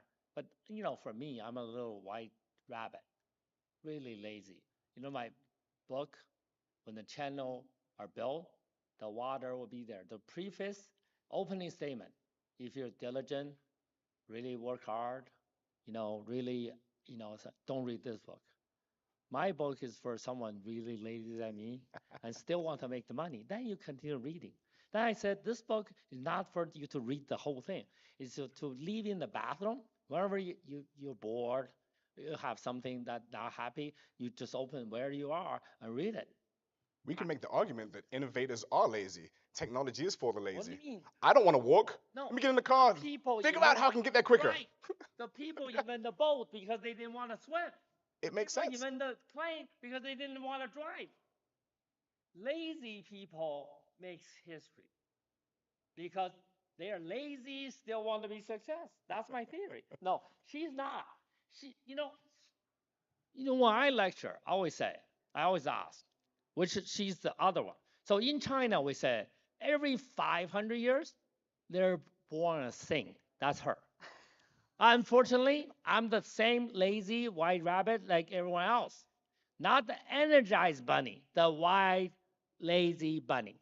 Well, let's go a little little bit deeper. different. Let's change the words. Let's reframe the thinking just a little bit, because lazy has a certain connotation. If you say the word lazy, people's minds go to a certain place. Lazy white little rabbit. I get it, but I'm gonna say it's not necessarily lazy. It's just the question of there's got to be a better way to do this. No, I mean, in my mind, when you describe lazy, Gary, actually, it's a nice combination of creativity and laziness. So yes, exactly. I know that there is a better way. Right. I do not want to wake up at 5 o'clock every morning and go to the field and do this very hard work. So I am lazy. No, I'm smart. I just need to use my mind in a way that tells me that maybe there are some machines out there that they can do the same work much faster. Much higher. Let's go back to the smart homes thing. You know what I envision for the future? The smart home that I envision for the future, and I have said so many times to my friends, and everybody is joking. First of all, I would like to have a robot that does the shopping for me. Wow. I would like to have a fridge. She's really lazy. That, love it. yes, She's really lazy. Based on my age and based on my gender, based on my blood tests, the refrigerator. And your sign too. Yeah, and my sign too. Why not? Your signs too. And based on my profile, creates recipes for me every day, for me and my kids, because me and my kids, we have different nutritional needs, okay? Yes. I also want my house to produce specific aroma that it is calming during the night. I don't need to have candles. I want my house to do that. Right. I want my house to change the lights so that when it senses that my heartbeat is up because I'm anxious or any of my kids are anxious, to have a specific light to calm us down. Oh. I want the air quality to be so good because there is all this research that says that air quality really has an effect to your mental health and potentially other chronic conditions. Is this too much to ask? No, absolutely not. Extremely lazy. But I tell you one thing, okay? The Germans has a curling machine that cooks itself 360 Chinese dish by itself. If you need to get that machine hooked up with you. Okay. One machine. You put in like celery here. Oh, you don't need to wash it. You put celery here, beef here, pork there. The damn machine with a robot will cook on 360 Chinese dishes. But we're talking. That's an effect. That's an effect. But let me scale back to the cause. The reason why we have those things is because you want an increased quality of life. It increases longevity. It gives you the opportunity to do the things that you'd prefer to do. I want to read, sleep, run, enjoy your children, do the things you want to do. Because right now, so many of us are just encaptured in this inability to do the things we want to do because of things we have to do. And some of those things are necessary but not fun. I mean, we could almost put a graph out there. What's necessary but not fun? I have to do it, but I don't want to do it. And focus on the things that I want to do and I have to do and I like doing them. If we can stay in that space of It's going to increase So correct. creativity, So happiness, correct. quality of life, probably longevity. But I'll give you a use case. Even if I was averse to smart homes, I have a camera in my mother's house. She lives in Florida. I'm in California. I'm talking to my cousin who went to go visit my mom. He doesn't drive. We're talking. He goes, "Your mom just fell." I'm like, "Wait, what?" "I'll call you back." Click. I'm like, a few minutes go by, no call back. So I'm like, what's going on? I go to the camera. My mom's on the floor. She's been on the floor for 7 minutes. Ambulance gets there and she's gone. My cousin can't drive, so he couldn't go with her. So you can see he's frantic and just like a little worried. It took me an hour and a half to find out what hospital she was in. And then it took me another hour for them to let me speak to someone who would tell me the status of my mother. She's there for a day. I'm in school. I go to UCLA. I'm in school, worried all day. Where's my mom? Waiting for a phone call. If there was something that she could wear, a wearable of some sort that would say, we've detected a sudden movement that has stopped, that equates to a fall based on our algorithms and the AI, we're going to call next of kin, we're going to call the emergency services, we're going to find a way to open the doors with a smart lock so the EMS can come in, get her out there, I get notified, know where she is, I'm tracking her the whole time. My stress level would have been a lot higher, and my grades that week would have probably been a lot higher too. But it's something, it's a use case where it could have saved her. The fear for me now is, what if she banged her head and was there for a long time? These things happen. And there are devices and technology out there that could be connected to enable her to get the help she needs in that golden hour so she doesn't perish or pass away. Oh, So very, that was a use case that just Very happened for good. me. Very, yes. very, So very that's good. a positive side. But then there's the negative, nefarious side. Do we want to go there to the negative side, the boogeyman? No, I think that we better examine a little bit deeper Let's the do it. good side of technology, Yeah. because if there is, and there are technologies for that, there are technologies for Of course. people who have suffered stroke and Yes. now they need to be monitored. So you do not have to, because there is also this golden time about intervention. So you can wear it at night and you can feel more comfortable and your caregiver can feel more comfortable. There is this wearable for epilepsy, because seizures can happen in the middle of the night. It's very, very useful for little kids and their caregivers.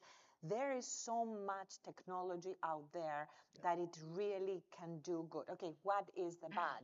The That bad? you're sharing your data to where? So- You're sharing your data.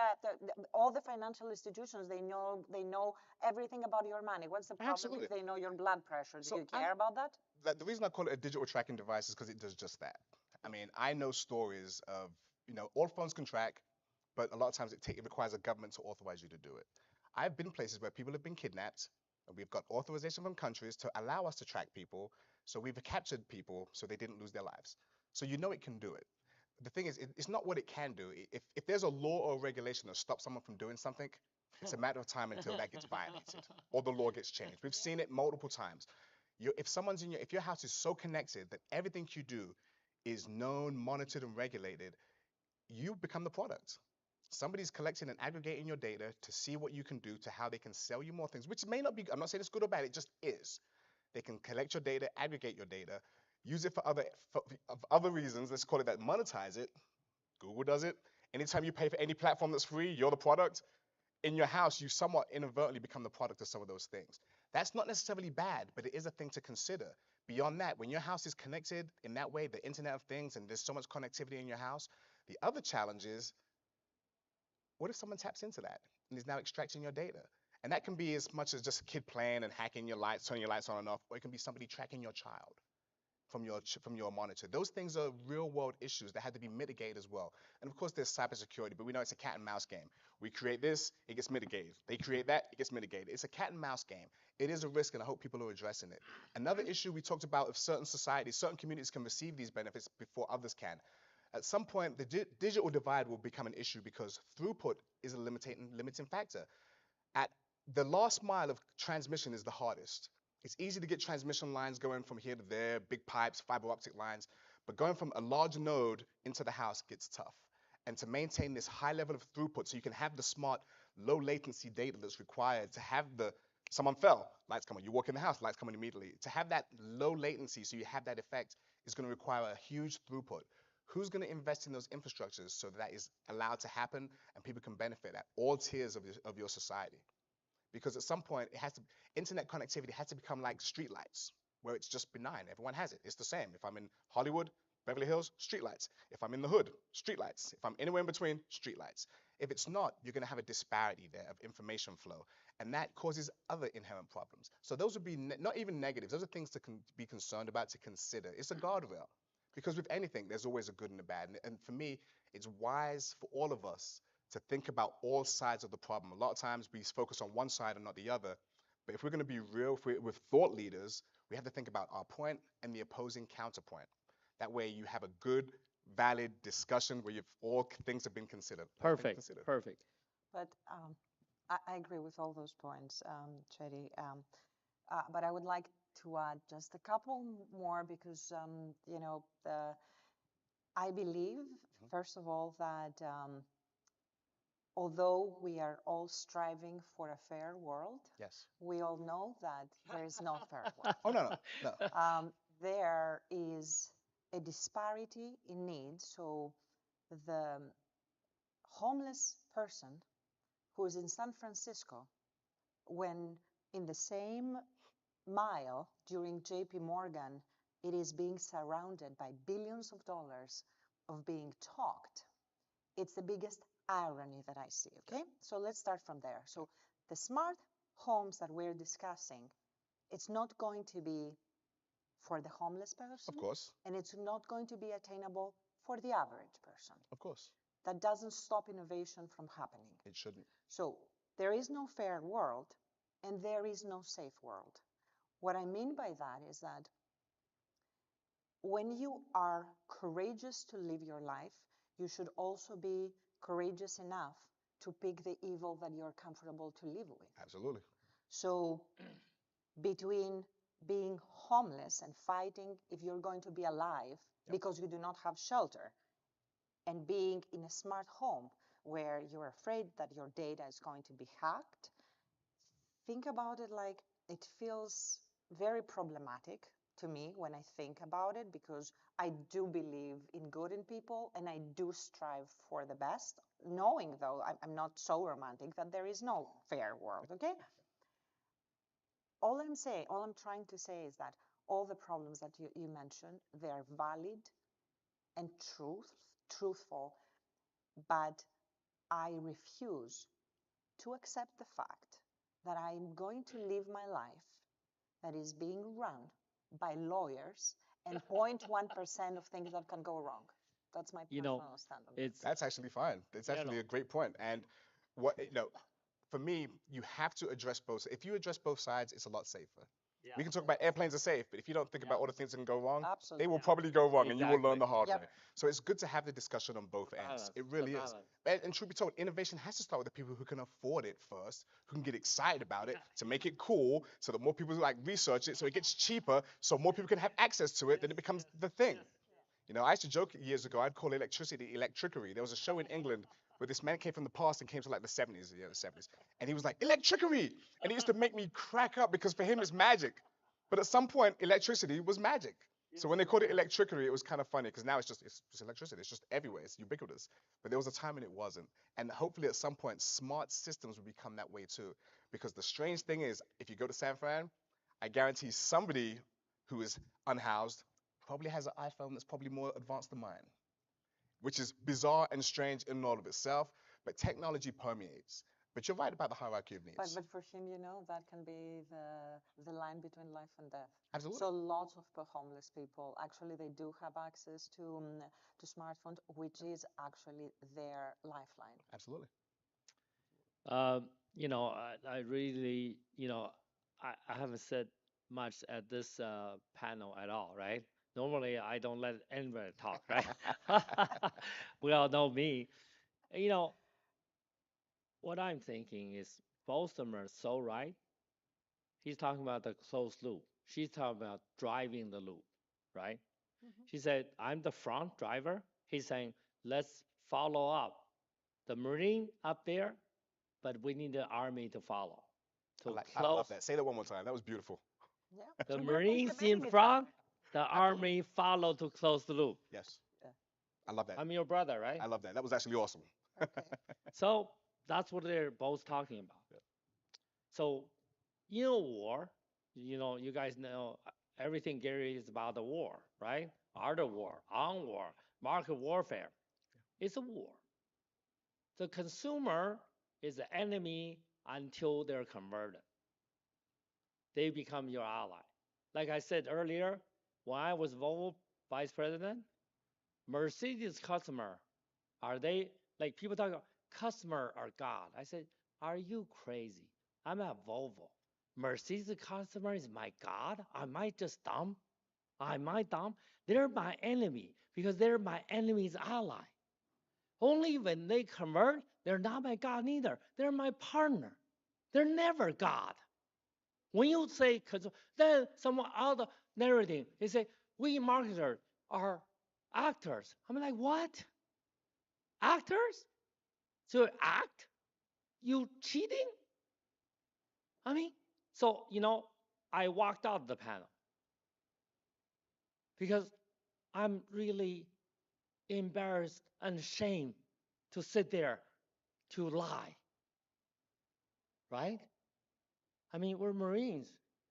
We're even, Marine, the proud. So they think Army is, I mean, we won't talk about it, I but didn't say that publicly. no, I didn't say anything. In Greeks, we also think that we are the best. Yeah, which I concur.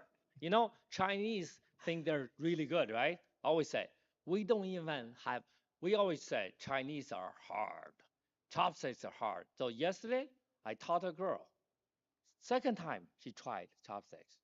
She is successful. But she had Chinese and Korean classmate, roommate for 4 years in college. She didn't learn. I said, you come to the Gary Wu lazy people school, second time you learn it. Then Chinese, they say Chinese is hard. I said, Chinese is the simplest, most stupid language in the world. You know why? We have no grammar. Did you know Chinese don't even have the comma, parenthesis, anything until 1896? If you look at Chinese old writing, there's no period, no comma. You, as a scholar, need to know where it stops and what stop it is. And you think the Chinese culture is sophisticated. You bring up a good point, though. What do you mean, good point? I'm Chinese. I have Chopsticks. the solid point. Chopsticks, in essence, are a form of technology. Let's just be real. Because if you're not using that, using mutton, using Jeff, and you're eating with your hands. You are. Using fork. You could, but you're using a chopstick, and you have to But learn it's that. all about options. But you had to learn. People need to have options. Someone some had to people teach like you. the fork, some people like the Teach chopstick. it correctly. And the education The part easy way. made it less scary. Right. Educating people, make it seem like people can embrace it. I told her, it's all about it. Don't go this way. Go this way. But Gary, there is another aspect there that you're forgetting.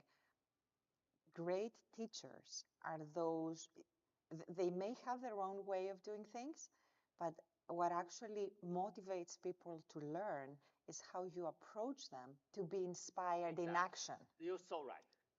So my take on that, I always say, if you cannot turn the table with the student or the customer or the whoever, buyer, don't even try. That's what she just said.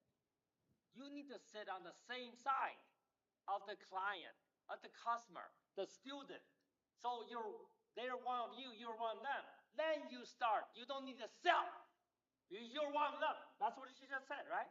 Very philosophical, right? Yes. That's exactly. So I would say, my student, I said, did you turn the table yet? No, no. Stop selling. And they're talking about acting. They're so far away from the client, right? They have to act. They said, we're all actors.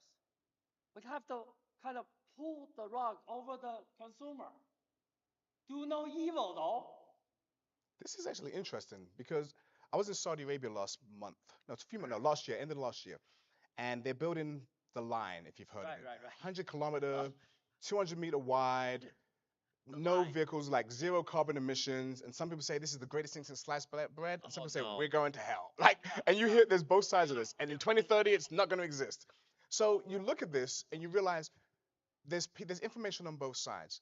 But to your point, how do we get this information out so people understand it and then can make the decision whether they want to adopt it or reject it? Because at some point, the customers, the consumers, the users have to have a vote in whether they want to adopt a technology. There's been great technologies that didn't go anywhere.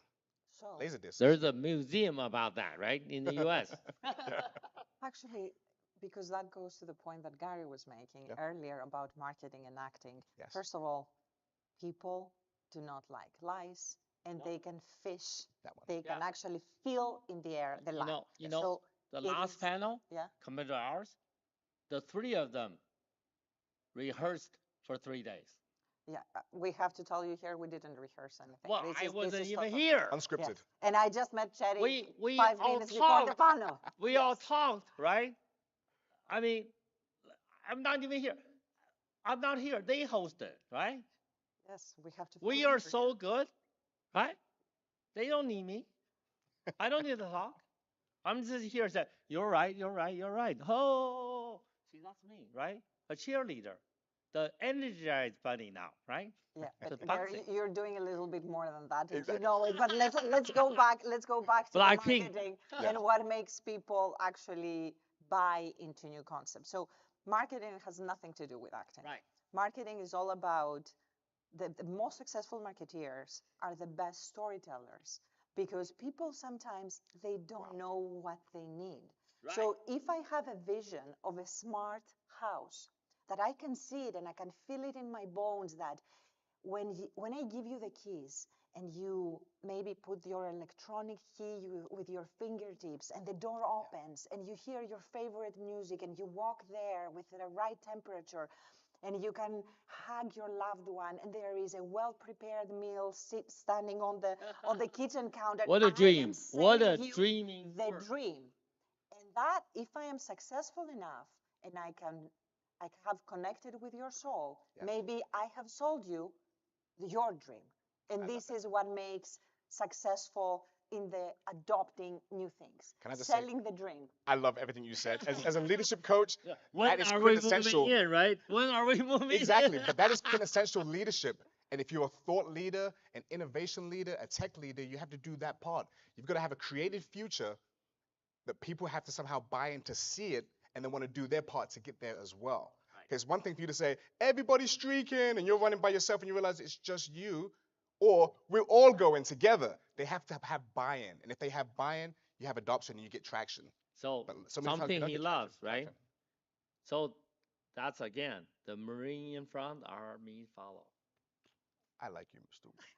But you see, that's the thing about business. Somebody, when you're putting any new product out there, there's going to be the early adopters. Right. And this is where smart investors come into play because they see the opportunity and they get involved with any project business thinking about the early adopters. And they know that the business will take some time because then after the early adopters, then you have the mass people and then you have the laggards. Who cares about the laggards? They have totally missed the boat there. But that's where you make money. But you need to find your tribe. And that's why I'm saying, you talked about the market segmentation. Not every product is going to be for everybody. And that's And it shouldn't be. It probably shouldn't be. No, just like not everybody need to have a Louis Vuitton bag. Yeah, no, right? When you make $300 a week, you buy a Louis Vuitton, you're just stupid, right? Yeah, it is. Right? I'm sorry. Say that twice. Say that twice. Say it out loud. 3 times. No, but it all goes back. I mean, there is a little bit of a deeper issue. Is that why do you need the external validation of Louis Vuitton, and that what means for your status? And we just circled right back to the hierarchy of needs. We really did. We went right back. In my book, my number one theory, I think, invented in my life, it's called in China, the Chinese always talk about we have 面子. We need to keep our face, right? I said, what is a face? What is that? What is a Chinese face? It's your facade. Honor. Right. Exactly. Not honor. Facade. Right. If you have honor, you don't need the facade. So that's what I said. That's what I said. My best theory in history, I think, Gary Woodsy mentioned, is you self-face equal to self-pity. Yeah. That's the equation. Because you don't trust yourself. So you put up the facade. It's like if you are really know what you're able, you're not even confident. You know. So the knife from the body, Newton's second law, the knife is pointing outwards, out towards others. When you have a shield, that must be a knife you're pointing at yourself. That's why you need the shield. What is that knife? Self-unsure, self-pity. So the shield is called the facade, 面子.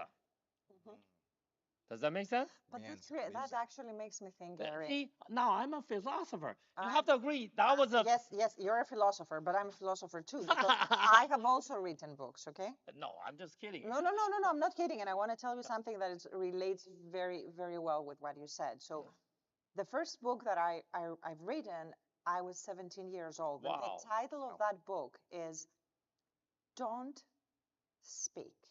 Everything is no, I'm sorry. Don't ask. Everything is out there," which totally reflects the 17-year-old child's mind. I was looking for answers, and I was looking for answers out there. Now that I've turned 50, I realized that the answers that I was looking for, they don't exist out there. All the answers are within me. But the question that you're raising about the facade, I'm going to ask you a very controversial question. So, what actually a person needs in order to feel fulfilled? It's more a quality of their relationships. Yes. And has nothing to do with technology. Nope.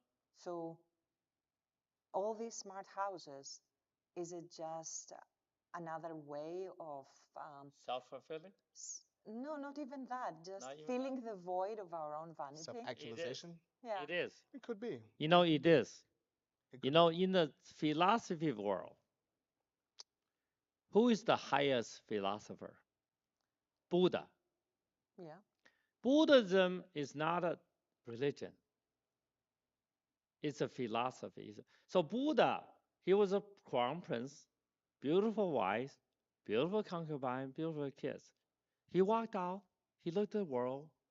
Oh my God, the world is not what I live. So he asked his father, mother, we live this good life. Why is everybody else like that? Then nobody can give him answer. He agonied in the palace for 3 years. Then he decides to walk out. Sitting under the Joshua tree, begging for food for 13 years. Then the enlightenment of Buddha is only three things. Every other volume is not Buddha. I'm not a Buddhism. I only believe Buddha. Buddha said only three things. He said the whole world right now, or at the end of this world, the world is filled of bitterness. Exactly to your point. You know, if you think your life every day, about 80, 90%, sorry, 80, 90%, are we out of time? We're almost there. Oh, 80, 90% things, if you just look at your life, 80, 90% things you do a day are negative. In China, even worse. On the street, you don't have anyone smile. If I smile, they can smile because they're a foreigner. If I smile, the man will think I'm crazy, the girl will think I'm the pervert. That's true. Ask any Chinese, I mean mainland Chinese, how idiotic a culture that is. Are we a great culture today? No. We're a terrible, terrible, terrible culture. I mean, as a philosopher, I was vote, since 1911, Gary Wu is the top 7 philosopher in China. I feel sad for our race. But let me just throw something. Let me just bring all this back because you're talking about human interactions and humans and personality and just the analog part of all this. But there's technology out there that can bring people closer together so they can interact more. I can talk to my friend who's in the Middle East right now, and we can talk real time. I can talk about how she's feeling. She can see what I'm doing. There's a connectivity there. Technology brings us together. It can bring us apart, and sometimes society can put us apart. But I believe that technology in the wearable space, in the smart homes, can bring people together in a safe way. So there's a way to wrap all of that up. If I can just leave you with one last comment, because I have seen it. I have seen the technology in in the research space, and then how we can actually see it in the consumer world. What I believe is the best way, based on everything that I have seen, is that technology is an enabler, but there is nothing that can replace the power of the human Exactly. connection. That's so why. We are going to end with that. The technology is the enabler of the human being, Agreed. not the human being. Thank you. Thank you. Thank you so much. That was a great panel. Thank you. We're the best, right? Yes, It we was pretty. What do you mean? We're the best. Yeah, No.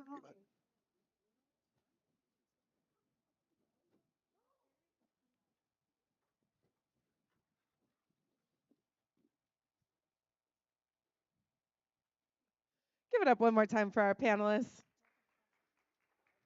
I always love Gary. I always feel so low energy next to Gary. I feel like I need to deal with like 15 cups of coffee to get on his level. Well, let's see. Our next panel discussion is titled Achieving Data Interoperability in Multi-Vendor Environments, Testing Strategies and Considerations. As architects of tomorrow's digital landscapes, I'm sure you're no stranger to the challenge of making disparate systems work together seamlessly. This is why now we all dwell into the essence of creating fluid communication between technologies from various vendors, a crucial step for scaling your ventures and enhancing product offerings. Our expert panelists will unlock the toolkit you need to navigate this complex terrain, from operating agile testing methodologies to understanding nuisances of protocol and standard alignment. So, to give us more insight on this topic, please welcome this session's mediator, Barry S. Latchman, and our panelists. Now, it looks like Barry is still getting mic'd up. But yeah, man, Gary, I swear, I just want whatever type of coffee that you are drinking, sir. I wish I had that energy.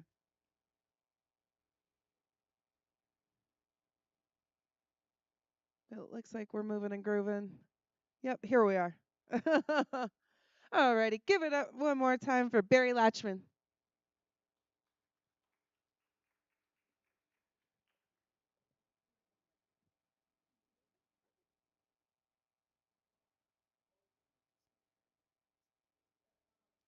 Live.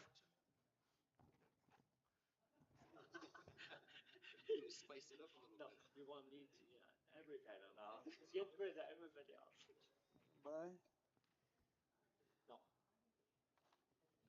Well, to the standing room only crowd, I welcome my fellow panelists here. I'm going to let them introduce themselves.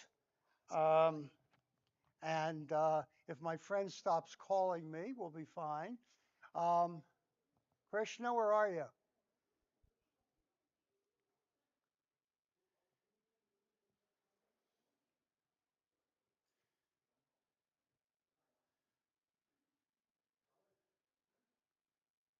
Here he comes.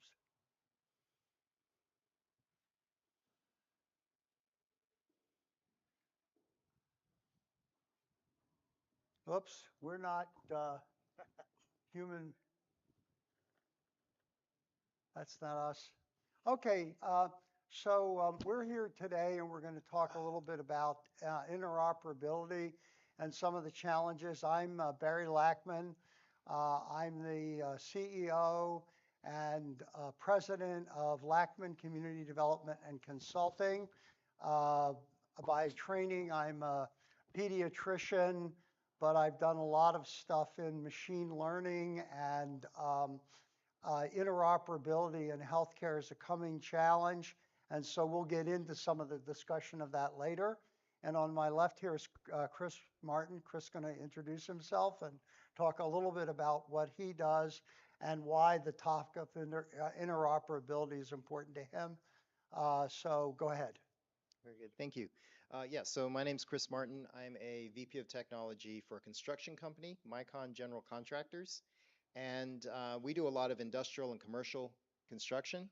And interoperability has become a thing for us because in the last few years, the construction space has seen a lot of development of point solutions to solve a specific problem. The problem with that is we all need the data to transit from system to system to system to actually be valuable and useful. But everybody's solving unique problems, which is fantastic, but no one's talking to each other. So in my world, it becomes a big a matter of course, that I have to every day. How does that talk to this? How are we going to integrate this? So I do a lot of that every day. Okay, go So Krishna. I'm Krishna, and I run the Vidyatek Software LLC company out of Seattle. And I was educated in India, in Indian Institute of Technology in Delhi, and then I did my MBA from Indian Institute of Management in Bangalore. And right now I'm running a software company uh, which deals in two lines of business, but I'm going to focus on the cybersecurity line of business because that is where data interoperability is a very big deal. Uh, it's important to have the best in class cybersecurity software, if you will, but it's even more important that the software you have, be it from one company or multiple, it's important and critical that it talk to each other. The products don't talk even if they come from a single company. So we created a product called Dash Magic, where we say magic is in the dash, whose rise on the is data interoperability. So I'm going to use examples of technology that we've used there and how the testing strategies have been impacted by it. So in the field that you're in, I think the two of you have already talked a little bit about why that is important. Um, I think that in healthcare, where I've spent most of my time, the interoperability is important because it's important to health outcomes. And I'll give an example from a personal experience with my own primary care provider. So I'm talking with my primary care provider, and she says to me, I've got to discuss your colonoscopy with you. I said, why? And she says, well, my records show you haven't had yours since 2012. And I went, no, I had one 3 years ago. Um, and what came out of the discussion after some period of time was that because I had changed provider systems, and it was within the same enterprise. So one was, I had been employed by a public hospital. That's where I'd had my colonoscopy. She was with the university that was affiliated with that public hospital. She could have seen my colonoscopy, but she had to sign out of her system and sign into the other system to see it. So even though the interoperability was there, the convenience was not there for her to do her job efficiently. And so I think that that illustrates some of the areas, which takes us into my next question. What are some of the challenges that you face in what you do? So, so like I said, in the world of cyber mesh, uh, for instance, we found when we were working with the company, which used to be called Symantec, it was acquired by Broadcom subsequently, we found that two pieces of software that they were selling didn't talk to each other.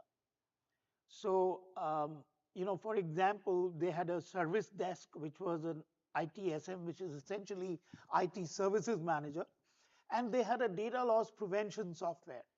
And those two did not talk to each other. So we had to actually write custom code in order that the two talk to each other. In another case, we had to actually access the database because even though they had application programming interfaces, the darn things were limited.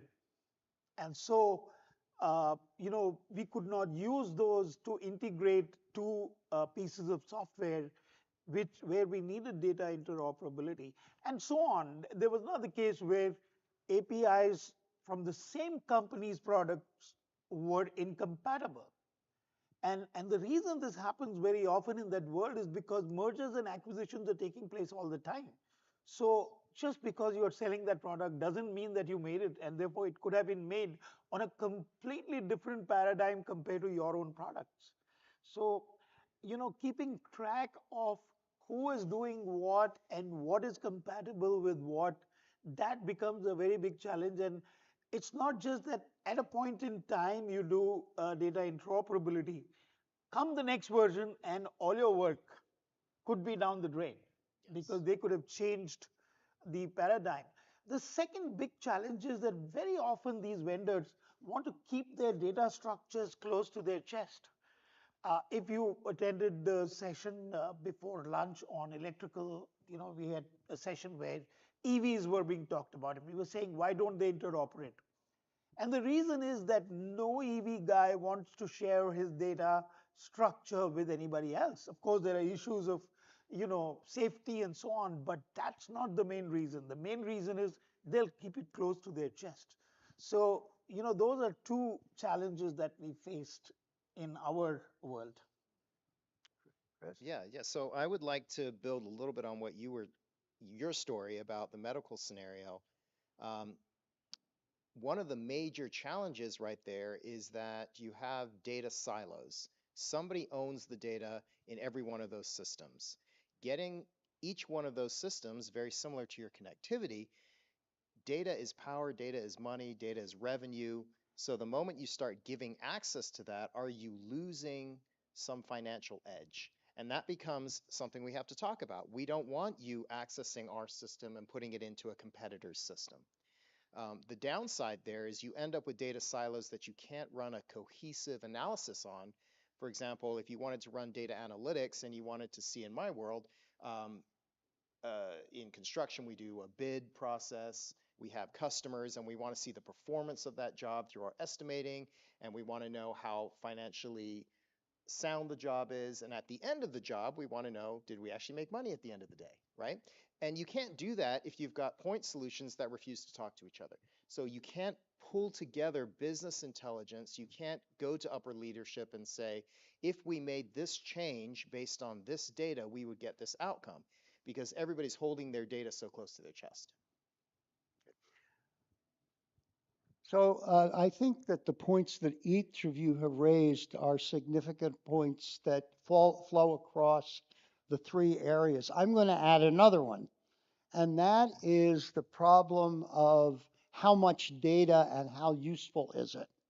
So in having a discussion in my previous job when I was in the employed world, not a consultant, with my informatics director, he pointed out to me that we were in the insurance part of the business, that our data was a mile wide and an inch deep. So we had everything that had happened with that particular member's experience during the time they were with us, but we couldn't tell if the patient had high blood pressure, what their pressure was, only they had high blood pressure. So we were lacking the detail. The detail that we had was they'd been seen at Baylor, they'd been seen at Parkland, they'd been seen at Methodist, they'd been seen by this doctor, by that specialist. That data we had. If you looked in the electronic health record at our owner system, their data was a mile deep and an inch wide. So you knew the blood pressure and every detail of the visit, what the blood pressures were, all the time they're in that system, but you had no idea what happened at Baylor or Methodist in any part of the system. So now what happens when you put that data in one place?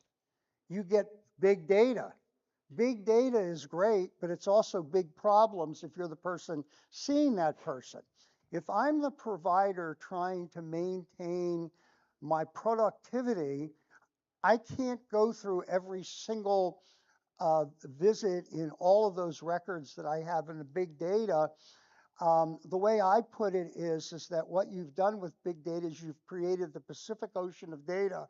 And if I'm the person trying to have an outcome, I'm looking for the pearl that's in the oyster. So the challenge then becomes how you figure out what those pearls are so that you can make the data useful for the person who's using it. So now let's transition for a minute, and we're going to talk next about the other side of the challenges. How about some success? How about some successes? So what I'm going to ask is each of you to talk a little bit about one example of a success and why that was successful. Okay, so let me begin. Um, I was mentioning the semantic story to you guys. What was interesting was that once we started working to integrate their own products, what started happening was that in business discussions with potential clients, they actually told them that, Vidyatek is our objection handler. What does that mean? I mean, if you need anything for us to do, just take it as a given that they will do it. And that's how the whole story emerged. And subsequently, we created the automated workflow, which actually catered not just to the needs of those particular pieces of software that needed to interoperate, but gave additional features. And finally, it's a product that works with Symantec, works with Microsoft, works with Zscaler, and so on. Trellix, it works across data loss prevention software. It works across CASBs, which are essentially cloud access security brokers. So it works around a variety of products, and that is a success story as far as we are concerned. So one of the success stories we've had in construction is for a long time, construction has been kind of behind the curve in technology. So by bringing us into a more modern architecture and infrastructure and being able to start mining data that traditionally has been hidden, we were able to pull out things that we found correlations. I'll use one example here in a second. We found correlations between data we were collecting and operational practices. So one of the things we found, and this was especially valuable to us during the supply chain interruption, where it was really difficult to get concrete. Getting cement from abroad, the ships weren't coming in, the supply lines were already tapped, and the stateside or Mexico side plants were completely overloaded. So that was the scenario. Um, at the same time, we wanted to see if there was a correlation between the amount we could bill every month, bill our clients, and the amount of concrete we were getting. So we ended up doing that. We made a graph and we started watching this correlation, and we realized that there was a new KPI we needed to track, and that was, are we billing based on how many square feet of concrete we're pouring? And if we're pouring too much concrete, have we billed the necessary amount? Have we hit the amount that we should be billing every month? And that metric there kind of changed the way we operated a little bit. You could start to see, are we ahead of the bill or are we behind the bill? Are we pouring enough concrete to stay on schedule with our billing or not? I'm mic'd up. So I'm going to take an example, and in it, I'm also going to incorporate what my next question is going to be to my partners here, which is what's next? What are some of the new extensions in what you're seeing? And what I'll do in doing that is I'll give my example, and then I'll talk about what the next steps are that I'm working on with the interoperability of the data that I am working with in my present position. So what happened was in the population that we're serving, this is a Medicaid health plan, so it's traditionally marginalized populations. Because of the parts of that population and the fact that we're in Texas, which is not particularly generous with who gets insurance coverage, our population is mostly pregnant women and young children. We have 200,000 people, and 180,000 of them are below the age of 18. And in that population, because of the disparities in healthcare, there's one common chronic disease. Actually, there are three of them. They're asthma, asthma, and asthma. And if you look at the epidemiologic studies have done where they look for what's the prevalence of asthma in inner city populations, it's between 15 and 20%. So the first thing we did was we unified our claims data and our EHR data, And we identified that about 15% of our population were asthmatics. We had 28,000 asthmatics in our population, so over 14%. And therefore, and we were spending about the almost $16 million a year on that population. So it's a pretty substantial expenditure. The average Medicaid recipient in our population had almost one emergency room visit a year. So that's $1,000 for each of those or more, and also very high admission rates to the hospital. Those are bad outcomes for the patients. They're not only a financial drain for them, there's the risk of death because people do die of asthma attacks. And so we realized we had to do something about it. So we went to another part of Parkland and we used machine learning to develop a predictive model. And there were lots of predictive models out there, but what we liked about the partner that we picked is that they pulled in the factors which are known as social determinants of health. And they did it in a very innovative way. Rather than going to the outside and pulling in a bunch of different data, one of the first questions they asked me was, what do you have that's social data that would help us? And from some of their previous work, I knew that they had shown that number of address changes in 1 year was a factor. And I had identified two others, which were gaps in Medicaid enrollment and the number of ER visits for conditions that weren't emergent. And so we put those in and found that those were all highly predictive of more ER visits and admissions for the asthma. So then we tested the predictive model. And the way we tested, it's important to have a methodology, in my view, of how you do this. My partners here, we've each talked about how our methodologies apply. Our methodology was to look at the data from 2 years before in the population of asthmatics and see which factors entered in machine learning into a multiple regression equation that would accurately predict an ER visit or an admission to the hospital. And we were very successful. We came up with a model that had a C-score of 0.84. Now, I'm not a statistician, but my experts told me that that meant that I could tell which child would wind up in the ER for asthma in the next 6 months or admitted with about 70% accuracy. So that's pretty doggone good. As a matter of fact, it was about twice as good as anything in the published literature.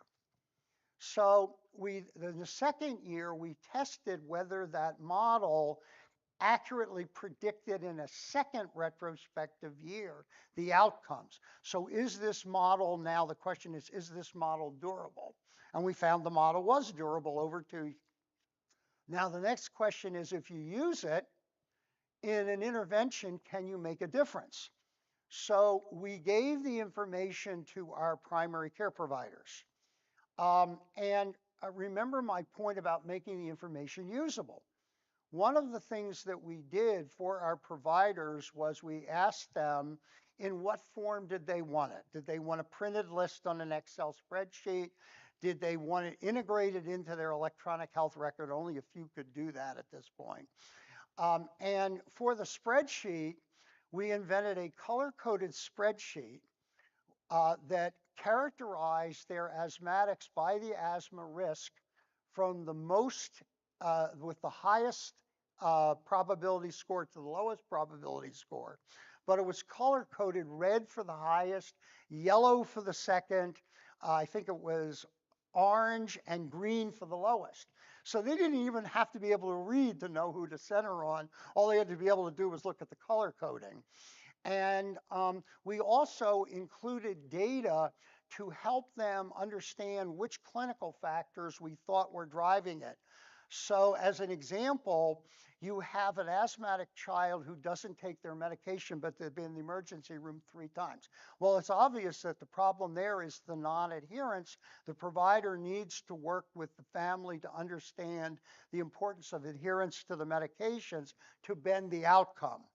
On the other hand, the ones who are taking their medication all the time, they're being undermanaged. They really need to be with a specialist to maybe have skin testing for their allergies. And so it tells them who to refer their patients to for further care. Um, we, um, we tested that model then. In the first year that we had it, we cut our asthma costs by 45%. How do we cut it by that remarkable amount? The ER visits went down by 34%, the admissions by over 50%. We maintained those results for 8 years. About 3 or 4 years in, I said it's time for a second model. We did preterm birth with similar results, not quite as good, 25% decreases. And that one we did more like an experimental, but that kind of illustrates it. So now my next question, what comes next? Next is what place do you pull other data from in to enhance your data? And you're creating there, obviously, from what we've heard from the others and from my experience, we're creating issues of yet another place where you've got data matching issues. And the next place that we went was I had a comprehensive program. I wanted to do something with schools because schools were whole. We weren't touching the kids in school, and school nurses were a great asset. So I went back to my people and I said, tell me where they live because I want to do that as a pilot project. And they gave me 8 zip codes that had the most high risk asthmatics. We never got that project funded. But then I was thinking about it and I said, what's happening here with the geographic disparity? So I asked them to run the new, but think about it. I have a denominator, the number of asthmatics. I have no numerator. You know, we all know from basic math, if you're really going to assess risk, you need a numerator and a denominator. So they came back with the denominators on those 8 zip codes. I had 3 of those zip codes where better than 10% of my total population, not 10% of my asthmatics, 10% of my total population were in the 2 highest risk categories. What's going on in those areas? We began pulling in, we talked to some experts who said, and we figured out eventually by doing focus groups and looking at the data that the problem causing the disparity, talk about being in a completely different area, was indoor air quality in the apartments that people were in. That what was going on there was that because of leaks behind the walls and bad air conditioning, the children were being exposed to the 2 predominant inner city allergens, cockroach and mold. And at the point when I left the health plan, we were talking about what we're going to do that because we designed an intervention approach. So you've got to widen your to work with city code enforcement for the city of Dallas and the EPA. First of all, we designed an instrument for assessing a home visit. We did 125 homes and over 85% of them had housing code violations that would affect the child's asthma. So there's, you talk about a driving factor.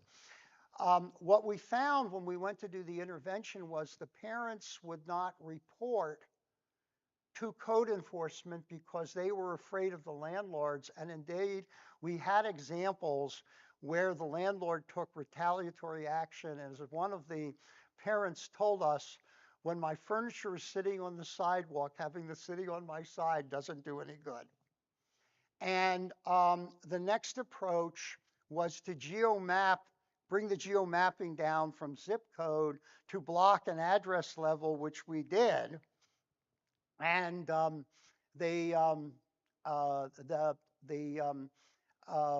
I left the health plan before the next stage, which was just tell code enforcement which apartment building has 10 asthmatics. Then the next thing that happens is I've transitioned and I've gotten involved in outdoor air quality. And one of the predominant factors there is something called PM 2.5, particulate matter less than 2.5 microns. Creates a whole series of awful health consequences, not just asthma exacerbation. And We had a batch plant that produces concrete that was up for a permit and working with the city. In my new role as being on the City Environmental Commission, um, we got a hearing with the Texas Environmental Commission about that. And what I did, Parkland took it to the next step and they actually created a vulnerability index by census tract and zip code for every zip code and census tract in Dallas County.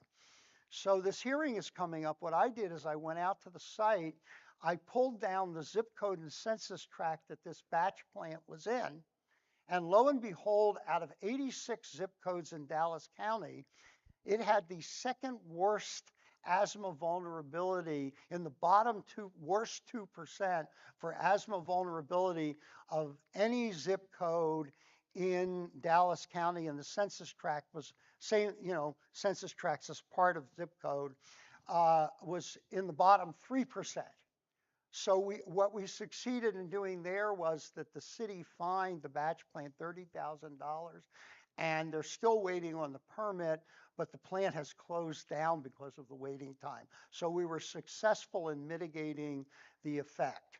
So the next frontier is bringing in data like environmental data, some better social measures to be able to tell who to intervene with. I'll finish with that and then go, how about you? Where are we going next? Yeah, so Next.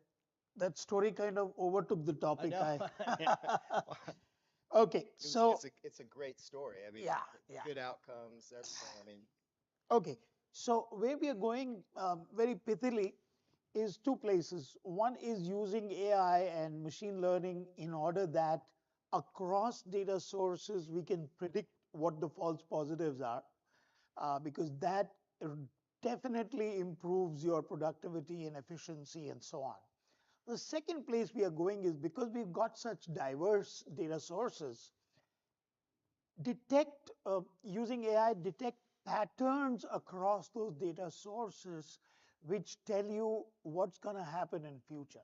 So whether it's multiple data loss prevention suites or what's happening in the cloud, like I mentioned, the cloud access security brokers, there can be conditions that arise which point to a certain level of concerted effort coming in from a particular department or a particular individual, which are potentially combining to create an attack in the future or combining to create vectors that are dangerous. So essentially, those are the two areas that we are going into right now. very cool. So, in my world, which is a little more in the IT operations space, about 8 years ago, a firewall company came out and said, you know what, everybody's got data, we're going to come out with a fabric. And that changed the way I thought about our data landscape. What we really truly need is a fabric of data, not Right. silos of data, a little bit here, a little bit there. What we really need is common access, and that's where we're going in construction. We're trying to find ways to share the data between as many applications as possible, almost having one data source behind all these front ends as opposed to having a million little data sources. So what we've done is we're using an application called Domo, and Domo is a all-in-one ETL transform uh, data visualization platform, and it's allowed us to tap into all the sources and bring out a unified front end to our data so that when you've got all the data sources plugged in, you can pick this source from here and that metric from there, and you can put it together and you can map it all in a single system rather than trying to reach out and talk to every data source in their language. We just collect it all into a central place, almost like a data warehouse or a data lakehouse or a whatever we're calling it these days. It's all in one place, so you can act on the data and really build your own fabric between all your products. One of the things in the stories that you've heard from all of us is, and this is true of the data. I talked about the challenges with the size of the data and finding the pearl. The other, another challenge, and I throw this challenge out to all of you as well, if you're designing your interoperability solutions, is the question of how you make it easy for people to do the right thing with the data. The example that I cited first, it wasn't easy for my provider to get the information in one place to allow her to do the right thing. Uniformly, early on in my career, I became interested in promoting adherence to medical care in non-adherent and marginalized populations. And I spent a year of my public health in the 1970s discussing, learning how to work with people. And I was privileged 30 years after that to attend a talk by Dr. Cass Sunstein from Harvard. Sunstein has a wonderful book called Nudge. And the book is about all the things that they've done in order to promote doing the right thing. My probable favorite of the examples that he gives are that the airport in Amsterdam had a problem in the men's room with males missing the urinal. So they put a picture of a housefly on the back of the urinal, and the problem disappeared. They made it attractive for people to do the right thing because of the competitive nature. I'm not going to miss, I'm going to hit the fly. And we do really the same thing. So one of the things we did with our asthma data to get providers to be able to prescribe the controller meds, which are kind of the state of the art for chronic asthmatics, was we put an alert in the electronic health record. And all that it did was it required the physician to click that they had seen that this was a high-risk asthmatic. We increased our prescribing of controller meds in the total population by 50%. So remarkable improvement, but we had a fault in that also. The fault is that the actual fill rates only went up by 10%. We had another provider in our system where their medical director was bug on asthma, and she beat her providers up so much about doing the controller meds, they actually went up by 40%. But so did their fill rates. So we looked into why did the fill rates increase in 40% in one place and 10% in the others. In our system, the waiting period in the pharmacies that were at Parkland was an hour or more. And so the mothers were putting the prescription in their purse and forgetting about it. Whereas at the other provider, they had a system where the prescription went to the pharmacy right away and the mother picked it up on the way out. So that system design to make it to do the right thing, it's not just the data, it's how you design the systems to make things work well. Yeah. So I think to build on that a little bit, if we think of data as an enabler, like our last panel talked about, if the data is the enabler for the provider to prescribe something, right? It doesn't stop there. We need the data that says, okay, the outcome is this person is now prescribed a medication and they're taking their medication or they're missing their medication. So by tracking further down the pipeline, we can feed back, which is a very important part in data analysis, right? We have to feed back the outcome and we have to continually improve that algorithm. But we have to design it in such a way that every person down the line sees a benefit for it. So like in your case, where the mother can go to the pharmacy and pick up her prescription. We saved her tons of time. We're probably modifying behavior at that point because at that point, we're making it easier, like you said, to do the right thing. However, when you think about who's designing these systems, very rarely do we design for the human. We mostly design for our convenience or for an outcome that we're looking for, a metric that leadership has asked for, right? Whereas if we were to rethink it a little bit and think about the end user, how are they going to use this data? It would probably change the way we design it. Do you agree? Yeah, I do. And I think one of the things I wanted to talk about, because the topic covers it, is testing strategies. for data interoperability. And I think one of the important things in doing that is to have a real diversity of use cases. Because you're dealing with multiple things, maybe identity management. And I remember recently using Lotus Notes, having to use Lotus Notes for identity management for a customer. You're dating yourself. Okay, you have to make sure, one, that there is no loss. You mentioned ETL. So at the stage of extraction, at the stage of transformation, and at the stage of loading, those three, there is no data loss and there's no data corruption. Not just that, before you transform data, you need to validate from the extracted data that there are no duples, that the data is complete. You don't transform data unless you've met that test criterion. Finally, it's very important that through your journey of data from beginning to end, that it's kept private. Very, very vital.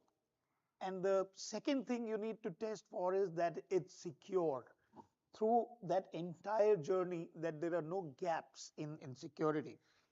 And typically, because data is involved, you will need to test for performance. In the morning session, we had a person talking about the fact that there was an API. They used the API, and suddenly the guy who had made the API, that vendor, said, "What are you doing? Thousands of pings every day on my API. It's not designed for that." And so performance is a very important thing to test. And our own strategy with Dash Magic specifically is that we make it work inside our lab in the environment where various sources of data are. Then we do a proof of concept in the client's environment, demonstrate that it works, and then we deploy it. So Similar to, and notice the similarities across different industries in the methodology of testing. We've all hit very much similar things. With that, I want to ask, are there anybody in the audience who wants to ask a question, who wants to make a point? And because of the lights, I can't see you very well. So anybody?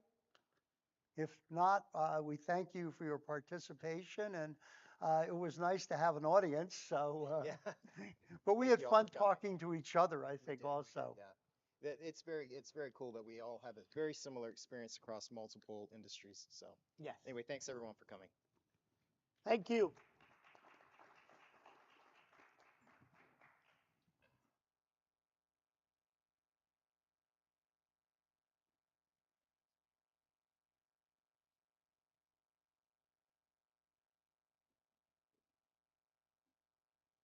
All righty. Give it up for our panelists one last time. That was a good one. Now, are you ready to push the boundaries of our user experience? How do we navigate the evolving landscape of human machine interaction? In this fireside chat, our experts will delve into the frontiers of user experience. Get ready to explore the dynamic interplay between humans and machines, unlocking a new era of innovation and interaction. Let's shape the future together. So, can we have Anne's Ally Seed, the CEO of Digital Growth Factor, and Daniel Baldwin come up on stage? Do we have either of those people? Okay. Oh, okay.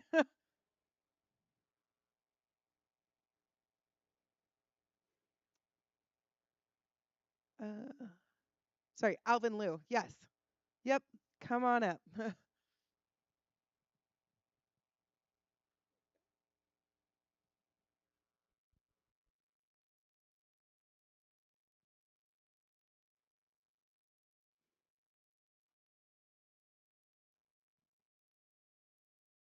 We should probably just take the middle seats, right?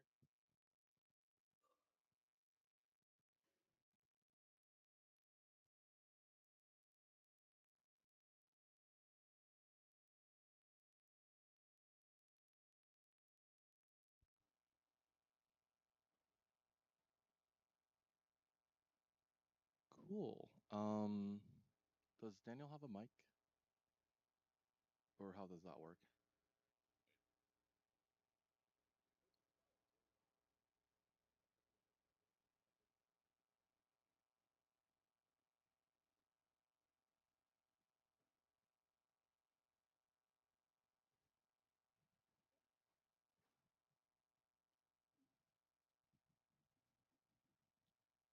All right. Thanks everyone for being here. Um, the people who are here watching this, conference closing talk on human and machine interaction. Just really quick, I am the CEO and founder of Ethical AI. We try to empower AI to the best of our ability with uh, AI with the ability to be ethical, and we cannot enforce any kind of ethical rulings on AI if we cannot detect when it is being used in any digital media format. So our company has built out a detection and verification system in order to not only detect but also verify either the innocence or malintent of any user submitted content on any digital media platform, starting specifically with academia. I had a great preparation talk with Daniel yesterday about this, and I think it will be very interesting based on the entire brain dump of a conversation we had yesterday. So, Daniel, if you'd like to introduce yourself. Thank you very much for that. Yesterday our conversation was very exciting, and to see the synergies and the collaboration that was already starting to take place. So to introduce myself, my name is Daniel Baldwin, and I am the CEO of Game Day or Game Day Universe. And what we are is an innovative fusion of esports and gaming with immersive STEM education and workforce development. What we do is we take the video games that are commonly shared by 80% of Americans, that are enjoyed worldwide, and we use those games as an aptitude test. We discover the skills that are being used in those games and help people to learn what their opportunities are within science, technology, engineering, arts, and mathematics so that they can elevate their passion and enthusiasm for gaming into real world education and ultimately career impact. So, getting exciting, engaging careers in something that you enjoy. I was told once that if you can find what you love to do in life and then you can figure out how to get paid for that thing, you'll never work a day in your life. And it is my hope and my passion to make that a possibility for every American. And not only does it start with youth, but the average gamer in the United States right now is 30 years old. So there's a lot of transitional adults, there's a lot of young adults. Uh, 80% of people nationwide right now have job dissatisfaction. And I think what we're looking at right now, Really? 80%, Americans, according to 80%. Grandview Research. And the statement that they used in their research was that 80% of Americans hate their jobs. And So they rated it what, like 1 out of 5, right? Or what was the survey one metrics? one out of five liked their jobs, 4 out of 5 hated their jobs. Wow. And I think that's where we see terms like quiet quitting and burnout and rage quitting. You've got lowered production, you've got lowered engagement in employees, and the turnover rates are incredibly high. It used to be that the average American went through, I think, 4 to 6 careers in a lifetime, and right now the average time on a job is between 3 and 4 years.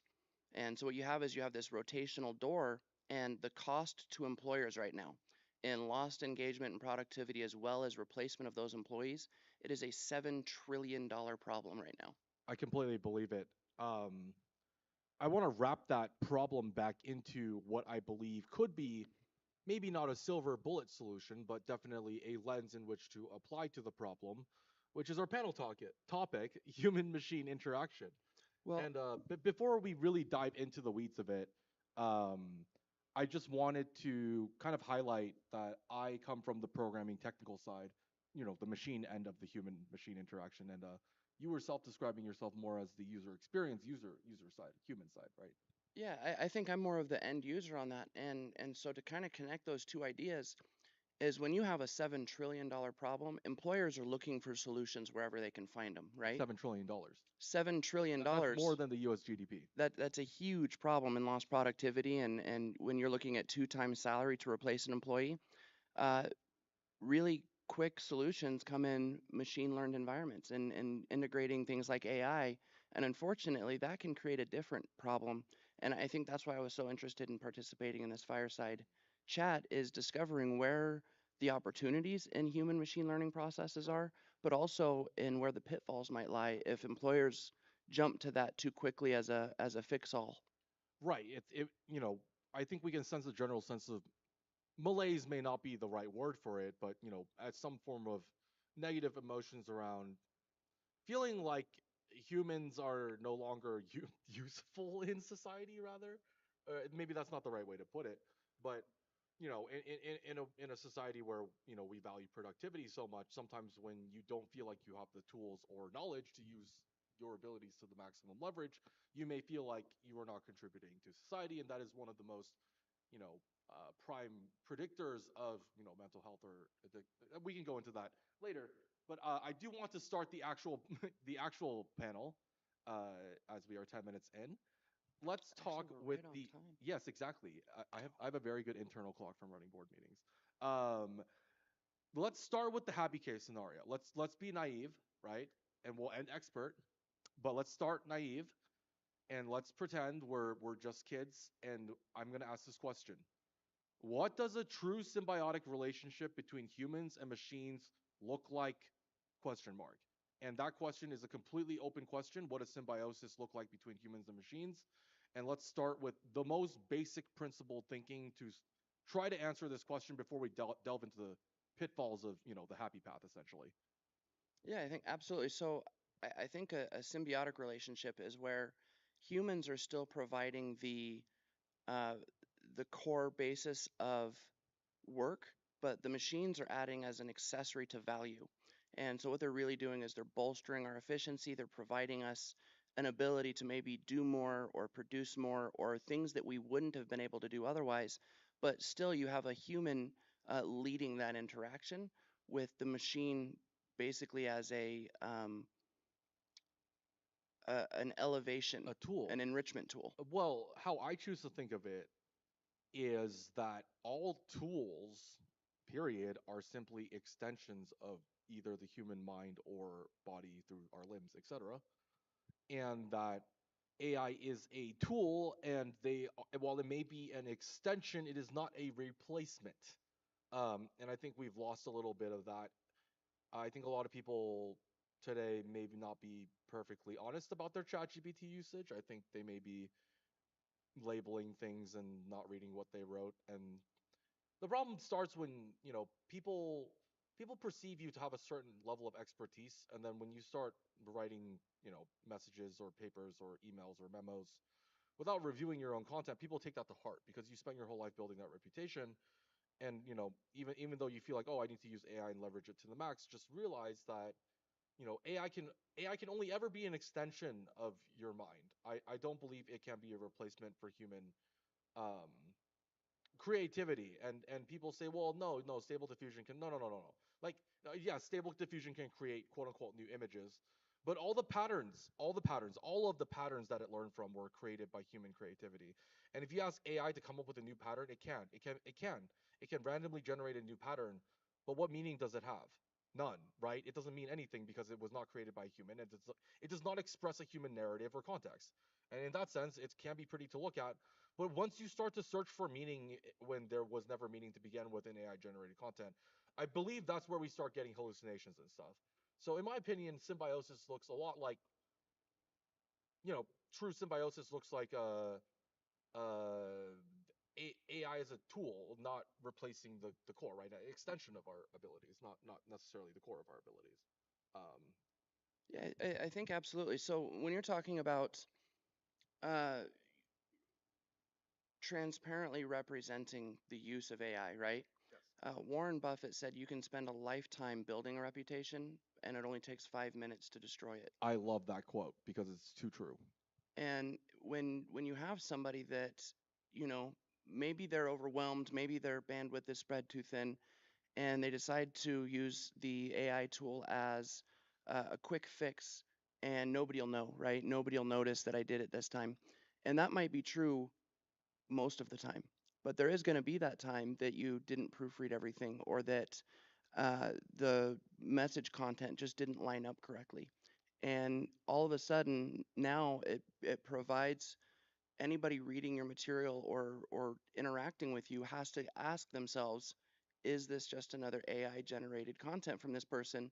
And it can quickly destroy the credibility of a lot of the good work that you do. Mm. So you really want to be transparent so that when you are saying, hey, look, I used AI for this, they know that it's AI. But when you're not saying that this was used in AI, they can trust in that credibility that you've built for yourself, that that content came from you and your expertise and your knowledge. Right, because the flip side of labeling all your AI generated drafts is that when you don't label it, people trust you more because they're not questioning it anymore because you were upfront and honest with them. And why would you lie if you didn't lie before? And that's the thing, right? Once you start getting people passing their AI work off as their own in any community, right? May be it be 1% of the text in that community or 10%. As soon as it reaches a significant threshold where people start to notice, it destroys the reputation of the entire community because now the entire community can't trust each other, right? And that's actually happening in academia today as a community, in my opinion. If you just Google AI generated research papers, there's plenty of scandals. I think there was one last week even. Well, a recent story I actually saw, which is the opposite side of things, is where the AI can be used in a malicious way because again, the AI doesn't have the human aspect of it. It's very A tool. objective, and it does what you tell it to do, right? It's programmed as a machine to respond to your inputs, your prompts, and someone used it and asked it to revise or relook at all of the doctorate research papers Yes. from the staff at this university. And unfortunately, going all the way back, if you look at every piece of content I've ever written, you're going to find errors. You're Of going to course. find mistakes. You're going to find where maybe I wasn't as educated, or maybe I was thinking I was more confident on a specific topic than what I actually knew to be. And and it's not that that was intentional at the time. It's not that I was being malicious at the time. But if you look back at 20 years of someone's history, and you do this for teachers and professors and people that are in academics, and now all of a sudden they're worried for their jobs, they're worried for their careers because an Well, AI is being used to unseat them and to. not only unseat them, it also destroys the trust they have with each other, right? And furthermore, beyond that, I was trying to make a pretty important. Oh yes, when it comes to, I said AI couldn't be creative, but I never said it couldn't summarize and synthesize.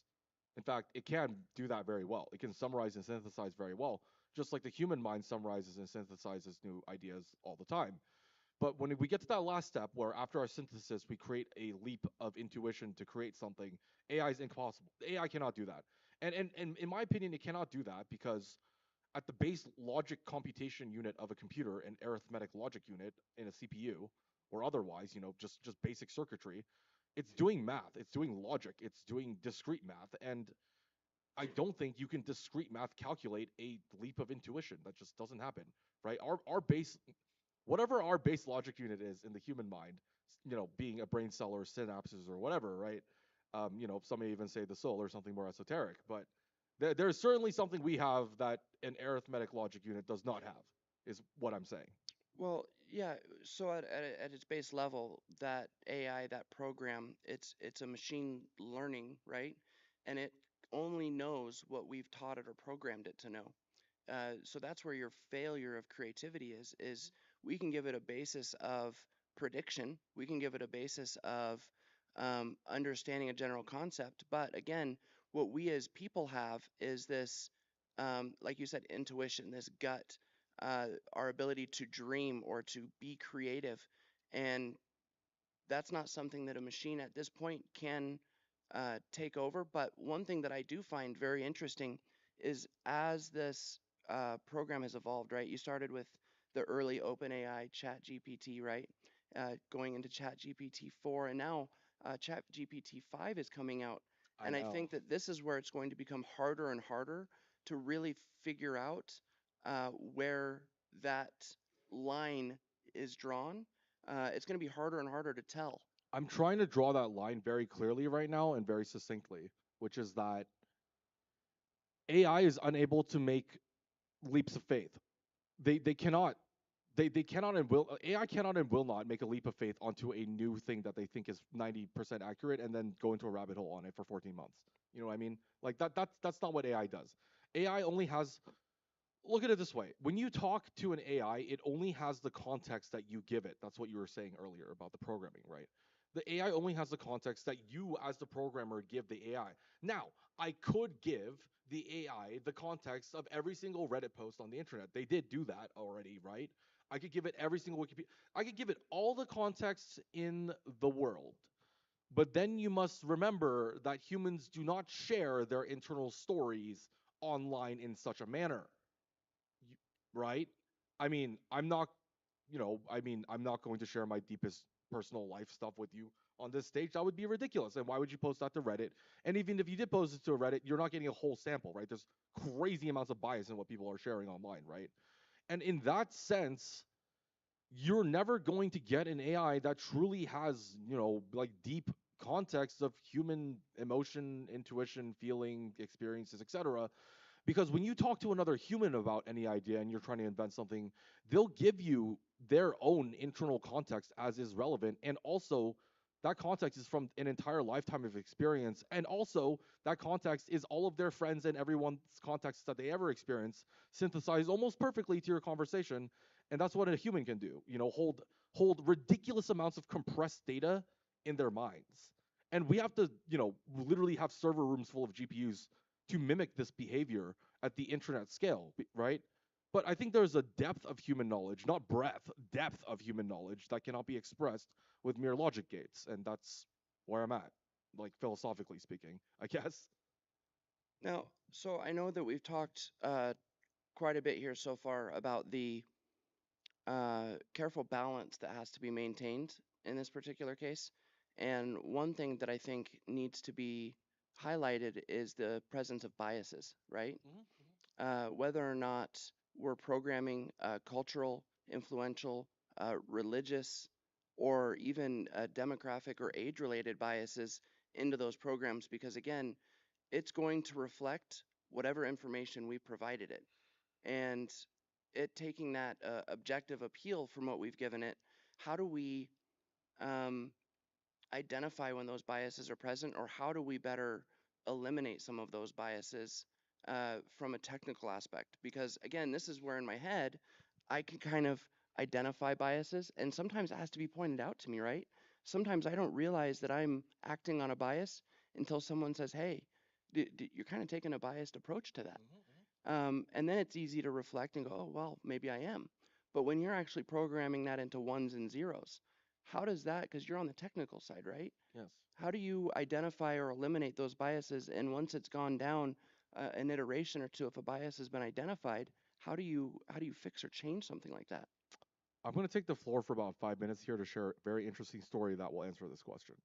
The interesting story is that I talk to ChatGPT every single day for like the last year.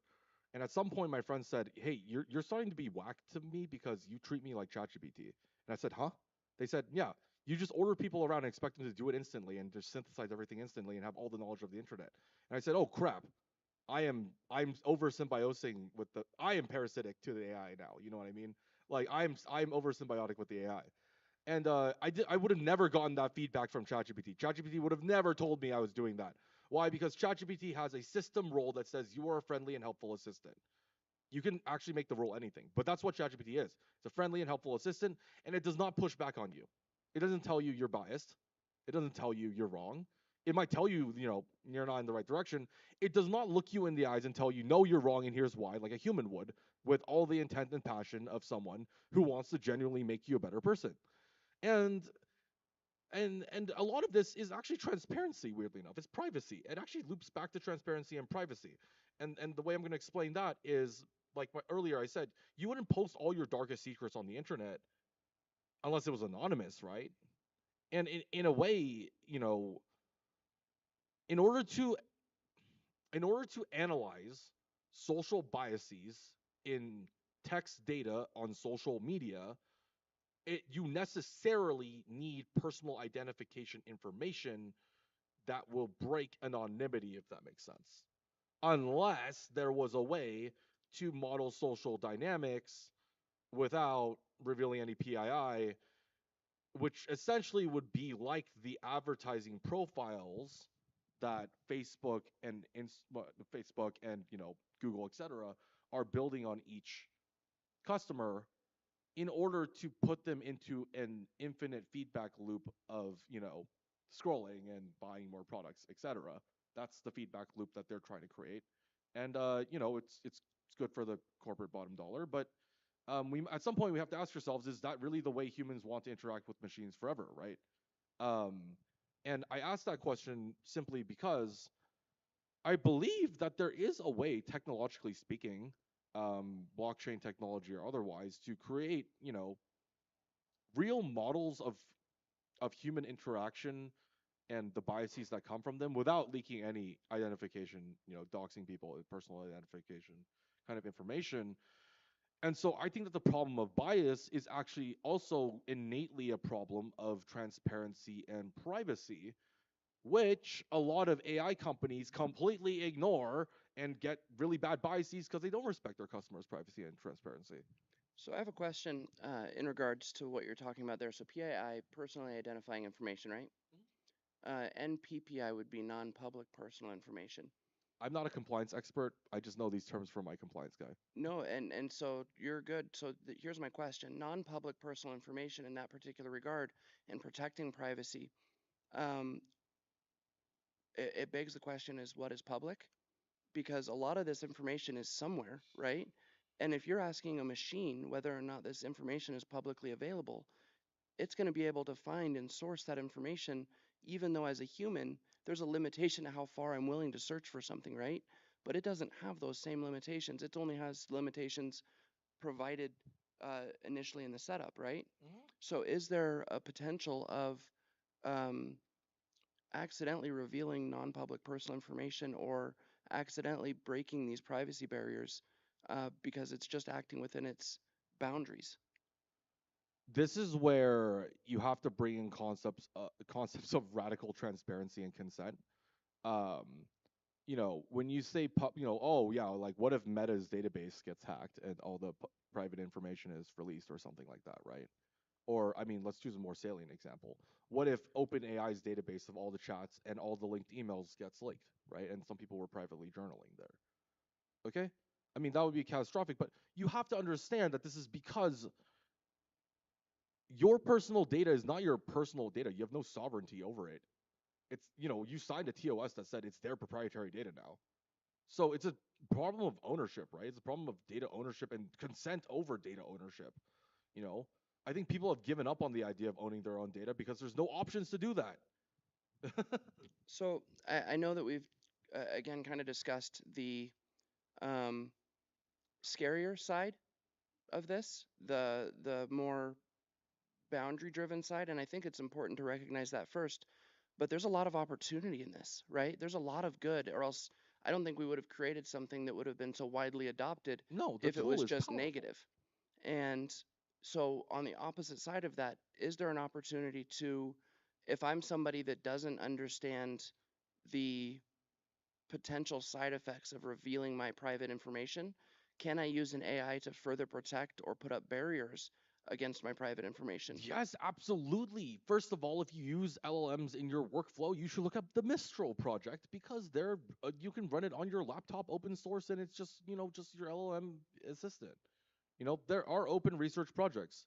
There are even wrappers around open resource projects to make it easier for users to use.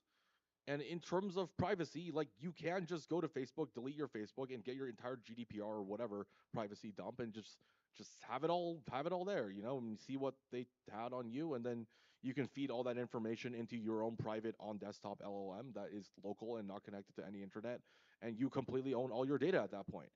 And then, if a company actually decided to buy users' data directly from the users instead of, just making them sign TOSs that give them like these TOSs. I mean, just look up a YouTube video of someone reading Google's TOS. It's about, what is it, like 24 hours, maybe longer. It's a speed reader too. Well, something interesting there, and we'll get back over to the human machine learning, but I think these two things are connected still, is there's a movie on Netflix, and it's called Social Dilemma. Are you familiar with it? So what it is you've got the heads of Snapchat and Facebook and Instagram, and first of all, they're asked a question: would they allow their children to use their products? Oh, I've seen that clip. Yep, I haven't not watched the movie, but I've seen the clip. And first of all, their answer is no. right? Of course not. No, no. These CEOs of these companies are taping their microphones and webcams for a reason. That should be telling, first of all. And the second thing that I thought was interesting there is, are we the consumers, right? I don't pay for Google. I don't pay for Facebook. I don't No, pay for we're Instagram. not consumers. We're the product. We're the product, right? The consumers, the advertisers, the consumers, the people that are footing the bill and turning these into mega billion-dollar companies, right? And if we're not the ones paying for it, that means we are the product, and the product really is our data. It's our private information that we think is protected, and it's all of that stuff that's in the TOSs that you're talking about. And before we move on to this topic, I actually just want to say I don't think any of these corporations are even at fault for doing this because it was highly lucrative in the advertisement space to have, some form of consented PII through TOSs, right? To better advertise products to people. I just think they've scaled it out. It's just been scaled out of hand, Like the board is of these companies are just going, "Oh, this is the biggest profit lever ever. Let's just crank it all the way to 11, right?" And without the technical knowledge that their children, they themselves, society at large, the entire planet, every person with a smartphone on it, is in a negative feedback loop.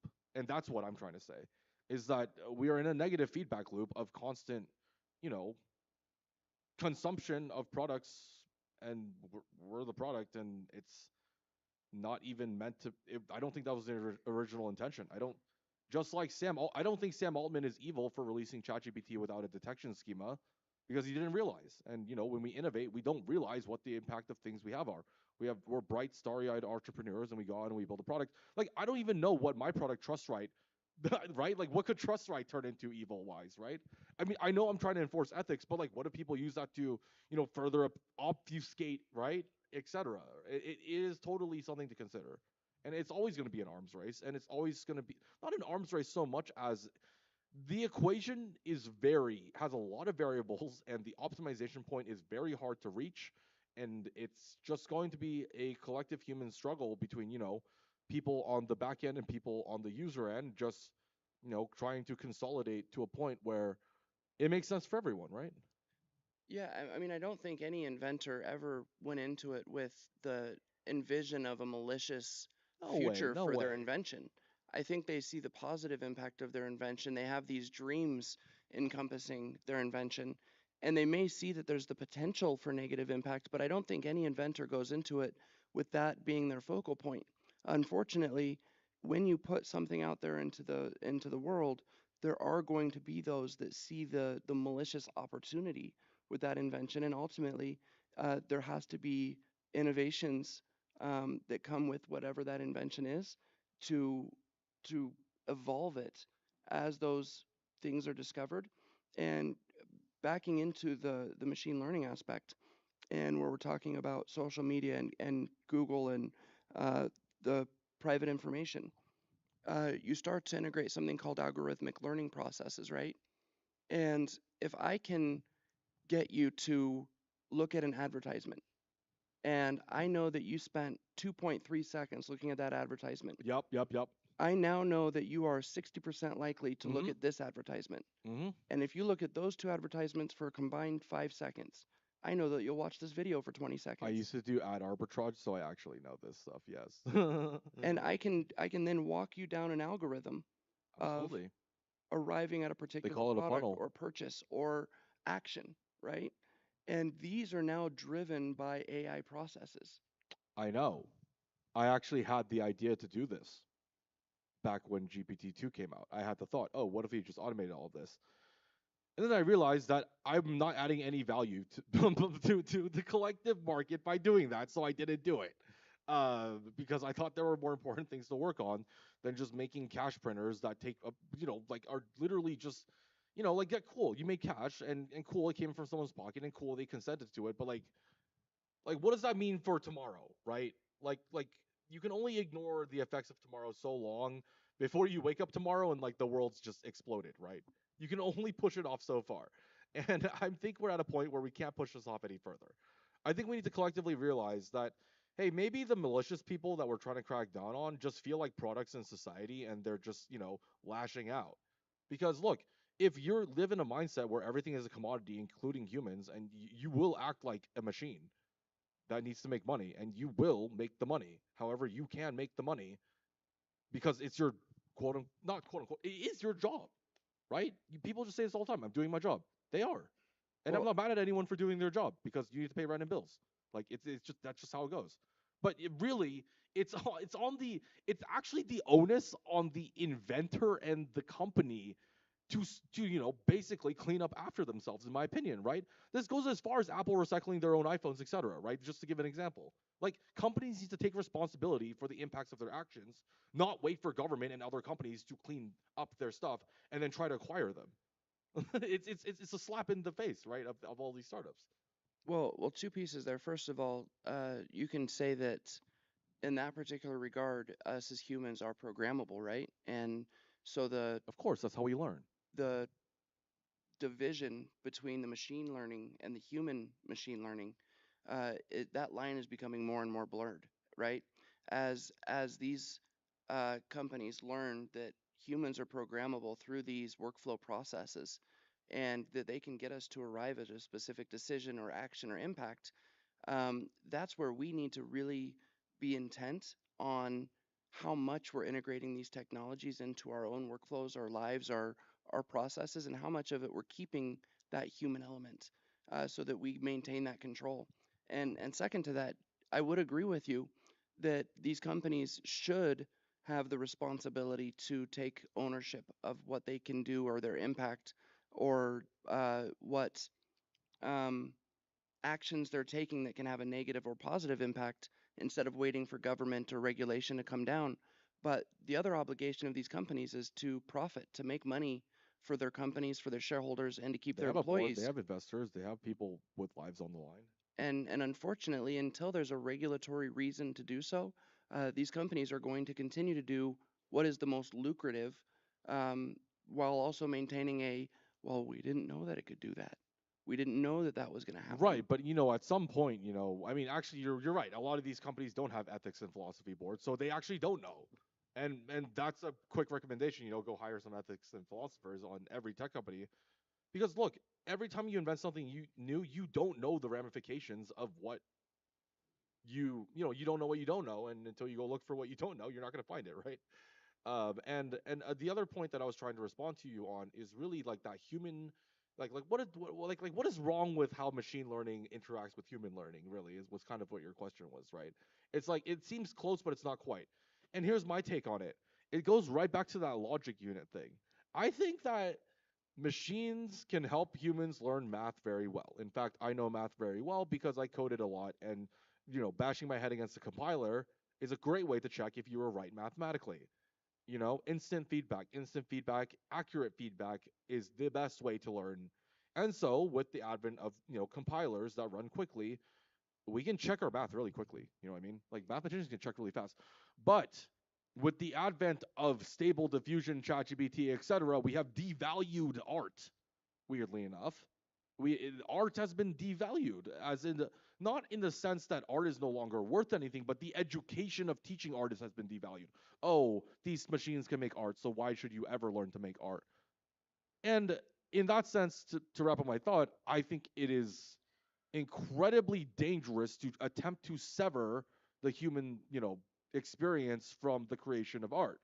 Because without the creation of art, it goes back to how do you express the innermost thoughts that you would not share on the internet in a palatable way? You do that through art, music, and writing. Okay? And if we don't let people teach people to express what they may not ever post on an internet forum in another way, we're in for it. Like this, nobody is going to have a good time. Is what I'm saying. In society, online or otherwise, if this goes on for another 5 to 10 years, we're at an inflection point.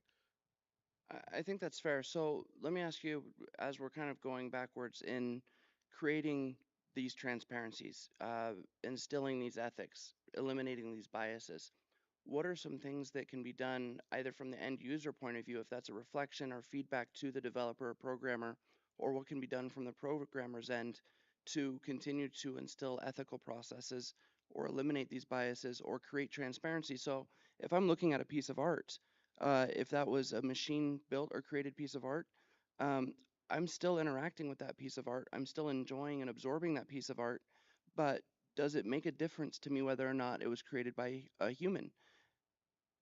Well, it goes back to my idea of, did a human AI generate that image to express something to you? If so, then it probably means something. But if it's just an image that was created to get your click into a funnel, that to buy a product that was not even really that related to what you were interested in, you know, no, no. That no. Just no to that. Okay. Moving on to my next point. In response to that, what can the what can let's start with what the programmer can do.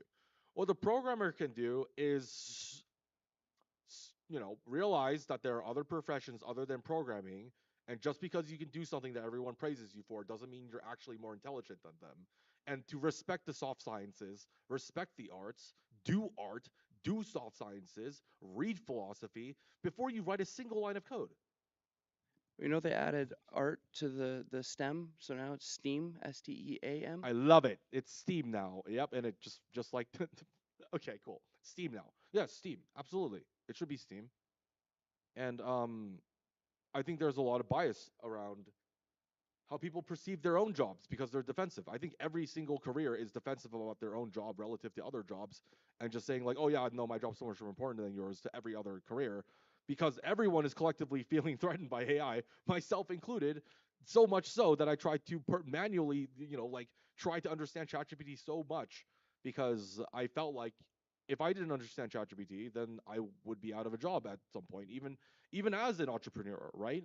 Even as someone who is a creative, as someone who I consider myself creative and a visionary, I thought even I would be replaced by AI at some point. Maybe, right? It was not a main fear of mine, but it was a nagging thought in the back of my head that caused me to even explore this in the first place.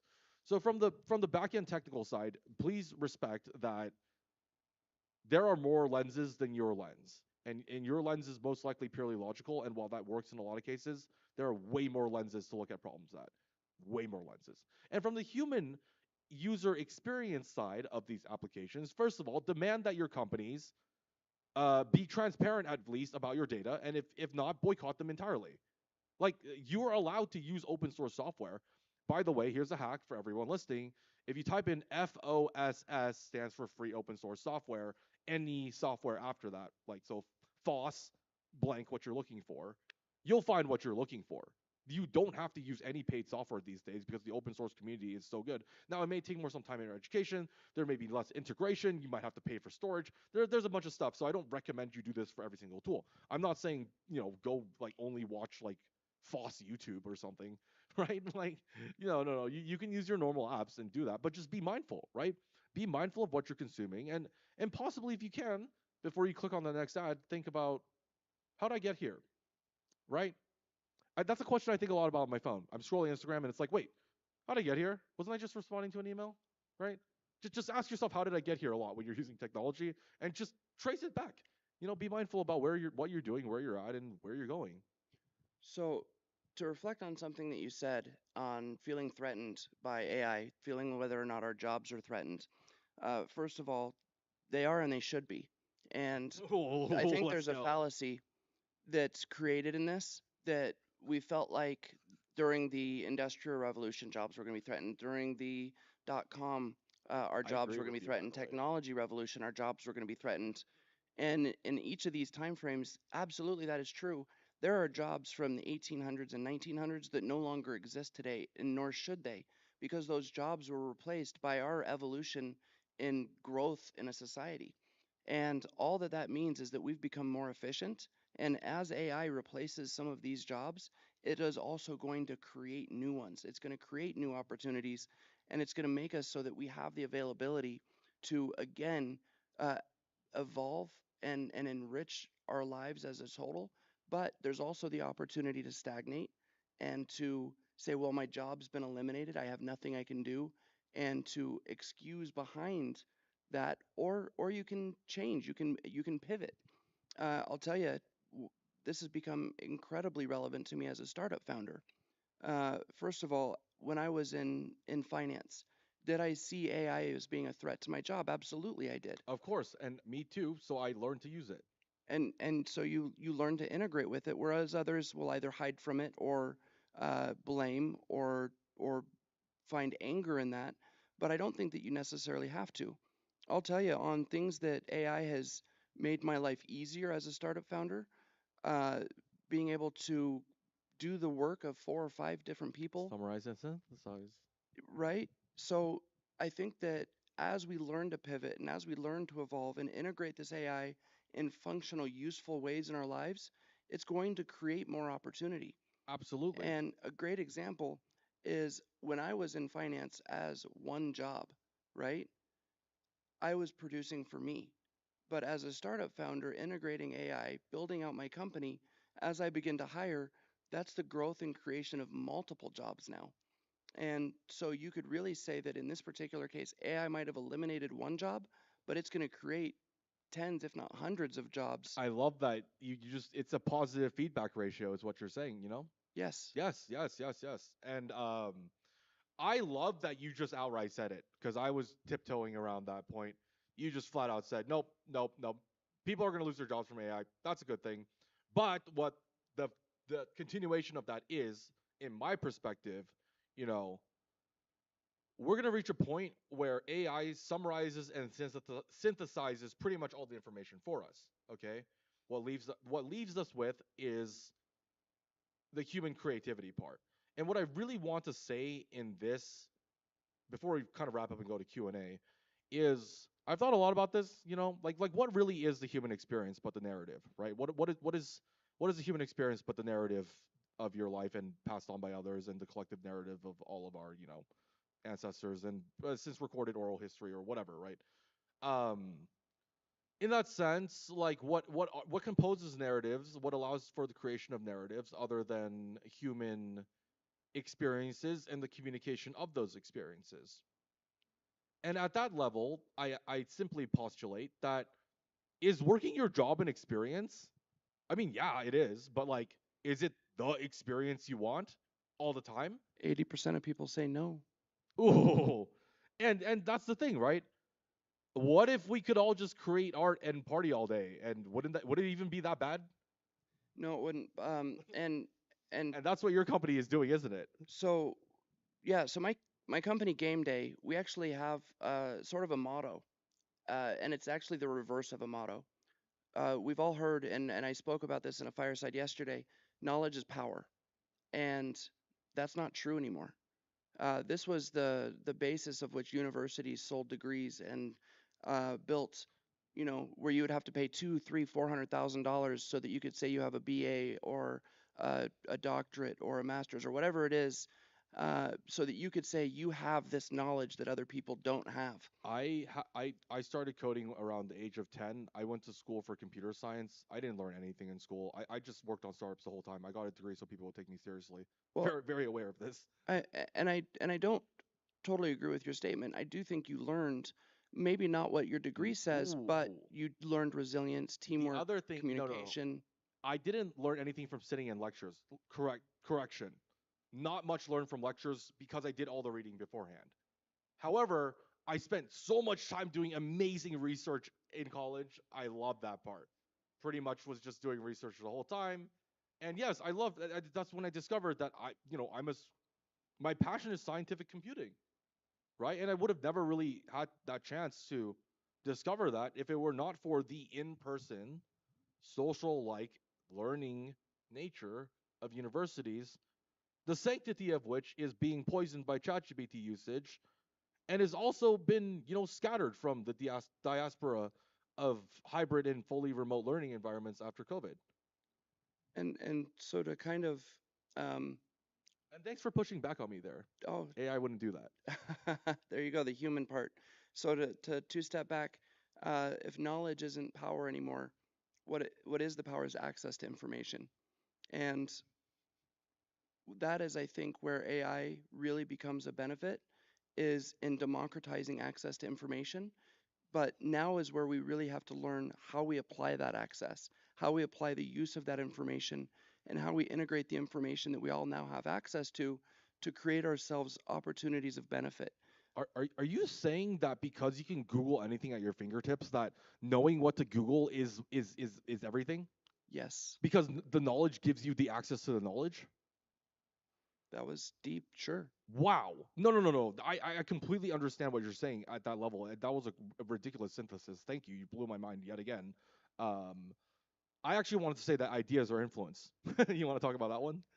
You know what? I think we could probably continue down this road. You're our moderator. What is our time?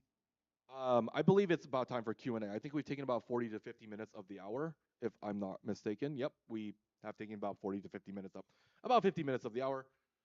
And we're pretty much trailing off into non-human machine interaction stuff. So yeah, let's open the floor for any questions that anyone may have.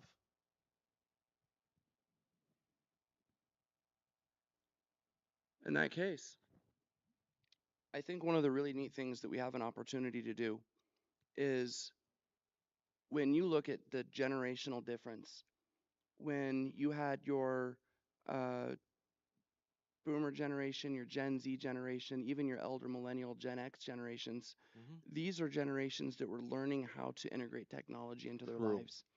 And it was a new thing. I still remember I was in school when, iPhones and stuff came out. It was not I wasn't born when iPhones were out, right? Is what you're Right. saying. I had a brick Nokia, and then the I love Razor. Nokias. Yeah, Razors. Oh man, you're throwing me back to yeah. So so as we learned how to integrate technology into our lives, our younger millennial down to our Gen Alphas, these are generations that actually have always had technology in their lives. It's true because my dad was a software engineer in the Bay Area. I had access to computers as young as 3, which was not common for the time. But now it is. But now it is. In fact, it's available in a tablet form for $50 off Amazon. And I think that there's a really easy pitfall that we can fall into, and it's one that you just did a minute ago, which is I didn't learn anything from that. I didn't gain anything from that. I'm so sorry I said that, by the way. It's okay. I think it It actually, was definitely an exaggeration more in the sense that I felt bored. I was expressing my boredom, really, so more so in the lecture settings, right? And I failed to highlight the very strong um desire to seek new knowledge at the higher education level, and that kind of social dynamic is extremely good for learning and inventing, while me not paying attention in class is my problem. Yeah. well, it's not your, and that's what I'm trying to highlight is it's not your problem.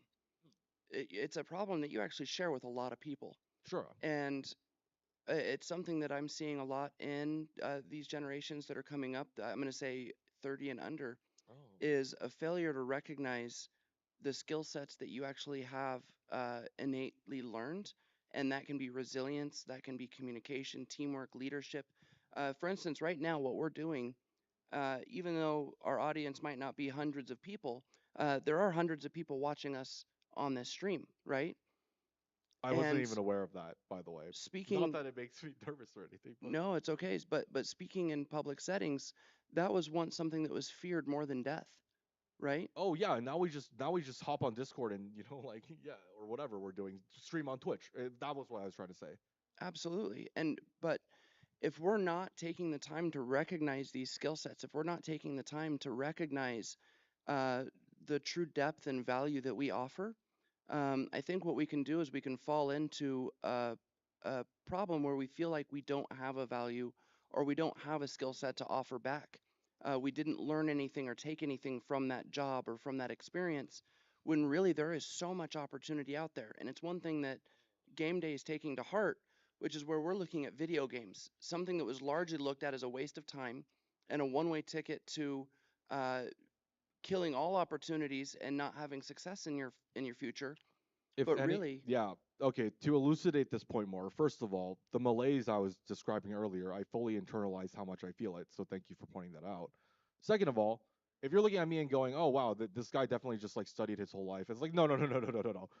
You don't want to know how many thousands of hours I have in Dota alone, okay? Like oh, I definitely believe you. But even Dota, you learned something from that. team coordination, different languages, strategic planning, on the fly thinking, theory crafting, mathematics on the fly, doing math quickly, combat scenarios, etc., memorizing things. I play ability draft if anyone knows what that is, which is even higher amounts of synthesis, etc.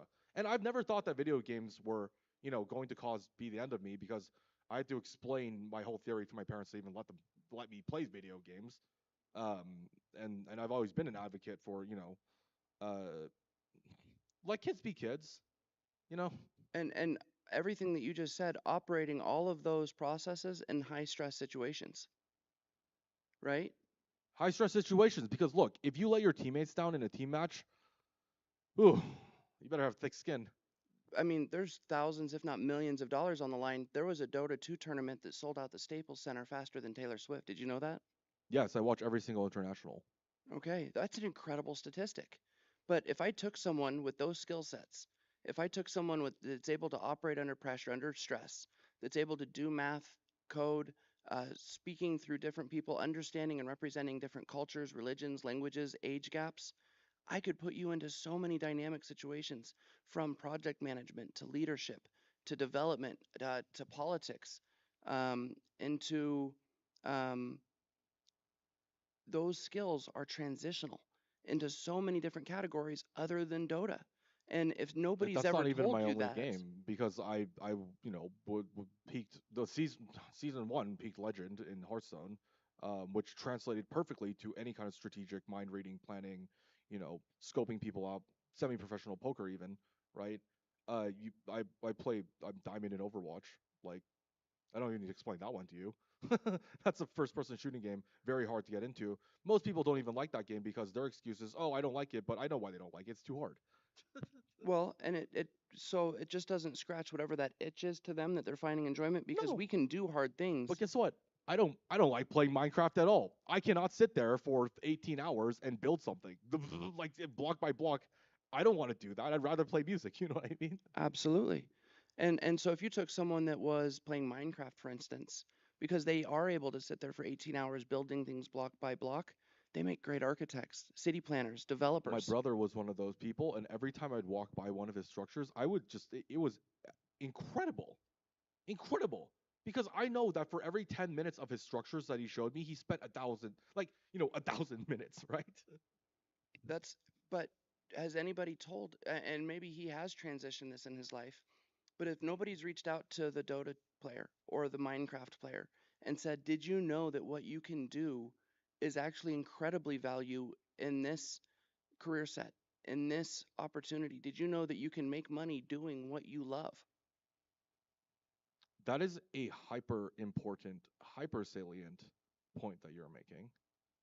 And while I have had that thought, I have not thought about how to do that at scale. But that's cool because your company's doing that, huh? That You already got that all figured out, huh? that is Yeah, what yeah, we're yeah. doing at Game And, Day. and to wrap up, if you guys have any problems with ChatGPT detection, you feel like you're spam, you run a forum, it's just getting spammed everywhere. For example, you're a teacher, can't figure out if your students are cheating, etc. Reach out to me, Alvin Liu at ethicable.ai. My email is alvin at ethicable.ai. If you have any questions concerning AI whatsoever, happy to hop on a call with you guys, figure out what is going on in your use case. And Daniel, if you also Is like to there a limit to the number of times I can call or email you? I just want to establish that right up front. Oh my gosh. Okay, look, if you email me, by the way, my number is not on my business card or anywhere. Okay, so you have my number. Um, my email, of course, I will check. If I think you're a promotion, I will throw you in the promotions box and you'll just live there forever. I might check it every 3 weeks. Well, I think that's phenomenal what you're doing in integrating the ethics into chat GPT and AI models, so that we can recognize the transparency of when AI is being used and implemented, and that we can create these ethical processes in integrating AI into our lives and into our workflows. Um, if you want to learn more about what you're doing, where can they go? Uh, Website or Oh yeah, no, it's just ethicable.ai. The word ethic and then the word able.ai. That's fantastic.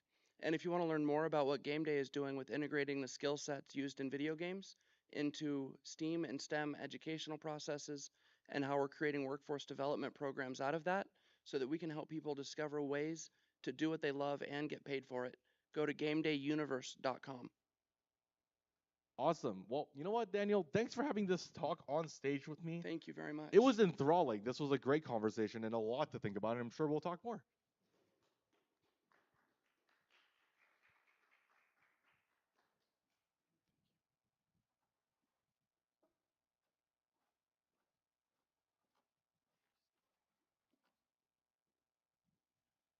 Alrighty, we are almost done. I promise. This is our last panel of this edition, and we're diving into how businesses can smartly combine different cloud services, on premises solutions to achieve greater efficiency, flexibility, and cost savings. Think of it as creating a custom tech strategy that perfectly fits your unique needs, using multiple cloud performers to avoid dependency on one while keeping essential operations in house for added security control. This is what our next session is about. This fireside chat is titled Multi Cloud and Hybrid Cloud Architectures, Leveraging the Best of Both Worlds. Please put your hands together for our speakers, Dr. Humberto Noguera, President and CEO of Management Development Systems Corp. Thank you.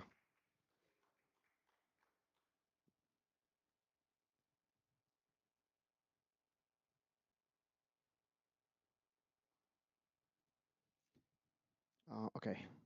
How are you, Satya? Let's uh, let's talk about this. It's a great topic.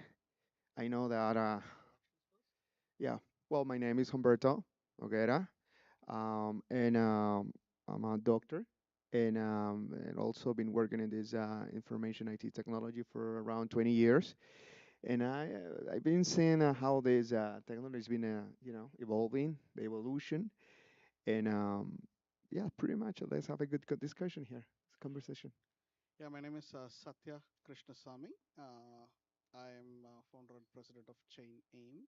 Um, my background has been I'm a developer turned architect and executive in the traditional IT space. Last 5 6 years, I've been working on emerging technologies, and I've been working on multiple verticals, including supply chain, trade logistics, academia, and recently healthcare and innovation. And I've also done some work on public blockchains and private blockchains as well. So Absolutely. So, cloud, infrastructure, architecture, let's say hybrid or multi-cloud or blockchain. Interesting. So, do you want to elaborate? yeah, so yeah, I saw the panel discussion. Yes, we would like to talk about cloud strategy, multi-cloud strategy, and hybrid cloud strategy. But I also want to extend the conversation, not just in the context of a organization, but what happens when you also work with your counterparts in other organizations. And typically, that could be closed loop systems, or it could be blockchain based systems. And on the other end of the spectrum, we have public blockchains as well. So let's start. Can you touch upon some of your experiences and the environments you have been working on? Yeah, And what absolutely. are your thoughts on Thank you. multi-cloud and hybrid Yes, cloud? Satya. Well, you know, I forgot to mention that I'm a founder and president of Managed Development Systems Corp. And I've started working on in these technologies in very early stages. I Okay. was a very young person, and I had the opportunity to see this, as I mentioned at the beginning, this technology growing. And I do remember the first time we had virtualization was a virtual PC. Do you remember? With Microsoft. Microsoft developed that virtual PC, and that was kind of a sandbox. It was developed that for us to like a lab environment, like a test, Okay. a testing environment for whatever changes, whatever. So nowadays we have a from that point now to that was a couple of years ago. But it's been a while. But now I can see that we have a lot of different technology. We have VMware, for example, just as I mentioned one, virtualization, and then we have a hypervisor, and we have Hyper-V, etc. I mentioned this because from there, we used to work with, we used to have all our servers on premise, we have them on site, and take care of those servers and the whole infrastructure. What happened that, as we understand, we have some demographic situation or geographical situation, like hurricanes, for example, back in Florida, and other places. You have different, like natural disaster that can occur. So we start thinking. I do remember taking backup with Acronis, Okay. and taking one backup home, right? One drive home, the other one then, and I was replacing it. That was my cloud system back in the Okay. days, and that was a very interesting moment. Anyways, we continue with this evolution, and now we have the cloud systems. Yeah. We have a couple of companies there, Microsoft, of course, Azure, which is a Azure. great Okay. platform, AWS, which is an amazing platform too, and we have a couple of more other there. So, um, but yes, it's interesting. Every time I have a client, for example, a customer that is, hey, Humberto, we need your help. They call my company, and I have this is my infrastructure. What do you have? Mm. Okay, routing, modern router Mm. from the ISP, and that's it. And I have this amount of data. I have this amount of computers. I have this amount of servers. I'm talking about service 20, 23, 28. I'm talking about 2012. And we got ransomware. Okay. Or I got this later loss. We had a share folder, and I don't know. Suddenly, everybody delete everything. We didn't have any shadow copies, any disaster recovery strategy or standard operation procedure in place. Mm. So now we're gonna talk about governance. We're gonna talk Yeah. about policies. Yeah. So just long story short, now we have these interesting options. We have basically we are arriving to a third option right now. So we have the hybrid. Okay. You can still have your servers and manage and your domain controllers and your systems on site, but also you have this hybrid option. Like for example, if you have people working in other parts of the world, you want them to access your servers, your applications, your network. You have obviously your VPN, but you can also allow them to access your network um, information through Active Directory, SSO, through Microsoft Azure, which is that was very amazing. Now AWS have something called AM. I am. Yeah.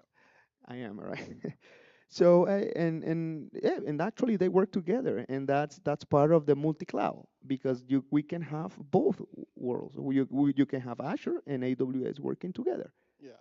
So in my traditional jobs, this was pretty much the same trajectory as well, right? So to start, I think 2003, 2004, completely in-house systems, slowly explored multiple cloud offerings, and then eventually it was predominantly AWS that we decided on. But it again depends on the kind of application, the kind of your geographical jurisdictions you work on, the compliance requirements that they come along with it. And in my experience, anything that is not very sensitive in the application area, the public clouds are will solve the purpose. And even if you want to have that connectivity, and if your customer base uh, needs to be into another cloud because of how your offerings is interacting with their offerings, and the diversity of your client base, and the kind of products you're putting out and its governance structures, maybe the multi-cloud strategy has worked. The question really comes where what is your control plane you're going to look at for to say, where are these applications, what is the end-to-end flow, what are the observability angles of it. But once you get past that layer into sensitive data, regulatory data, there, uh, you know, uh, uh, I would say if people say private or enclaved data, right? That they kinds of they basically are saying even if I do have an AWS system, it's the virtual private cloud. which is completely controlled by the infrastructure and the DevOps people of the company. They need that control structure to make sure the checks and balances are in place. Share responsibilities. Right. AWS. Yeah. Yeah. And secondly, over time, AWS matured as well with the zoning capabilities, your business continuity plans, and things like that. And they also matured from this business associate agreements type of a thing that is very important in regulated environments if you're dealing with data in some situations like healthcare data and things like that. That is typically the situation now. Most companies are moving to cloud in a cautious way, and that technically constitutes a hybrid cloud. Indeed. Right. Indeed. And if you allow me to elaborate a little bit, there is the hybrid. It's interesting because and this is because of compliance. For example, in finance, if you're in the financial industry, and as an example, talking about infrastructure and the architecture of this, um, let's say that you have a management document system, Mhm.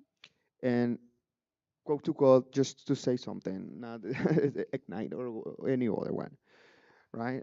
But you are under this finance institution, you are under the PII.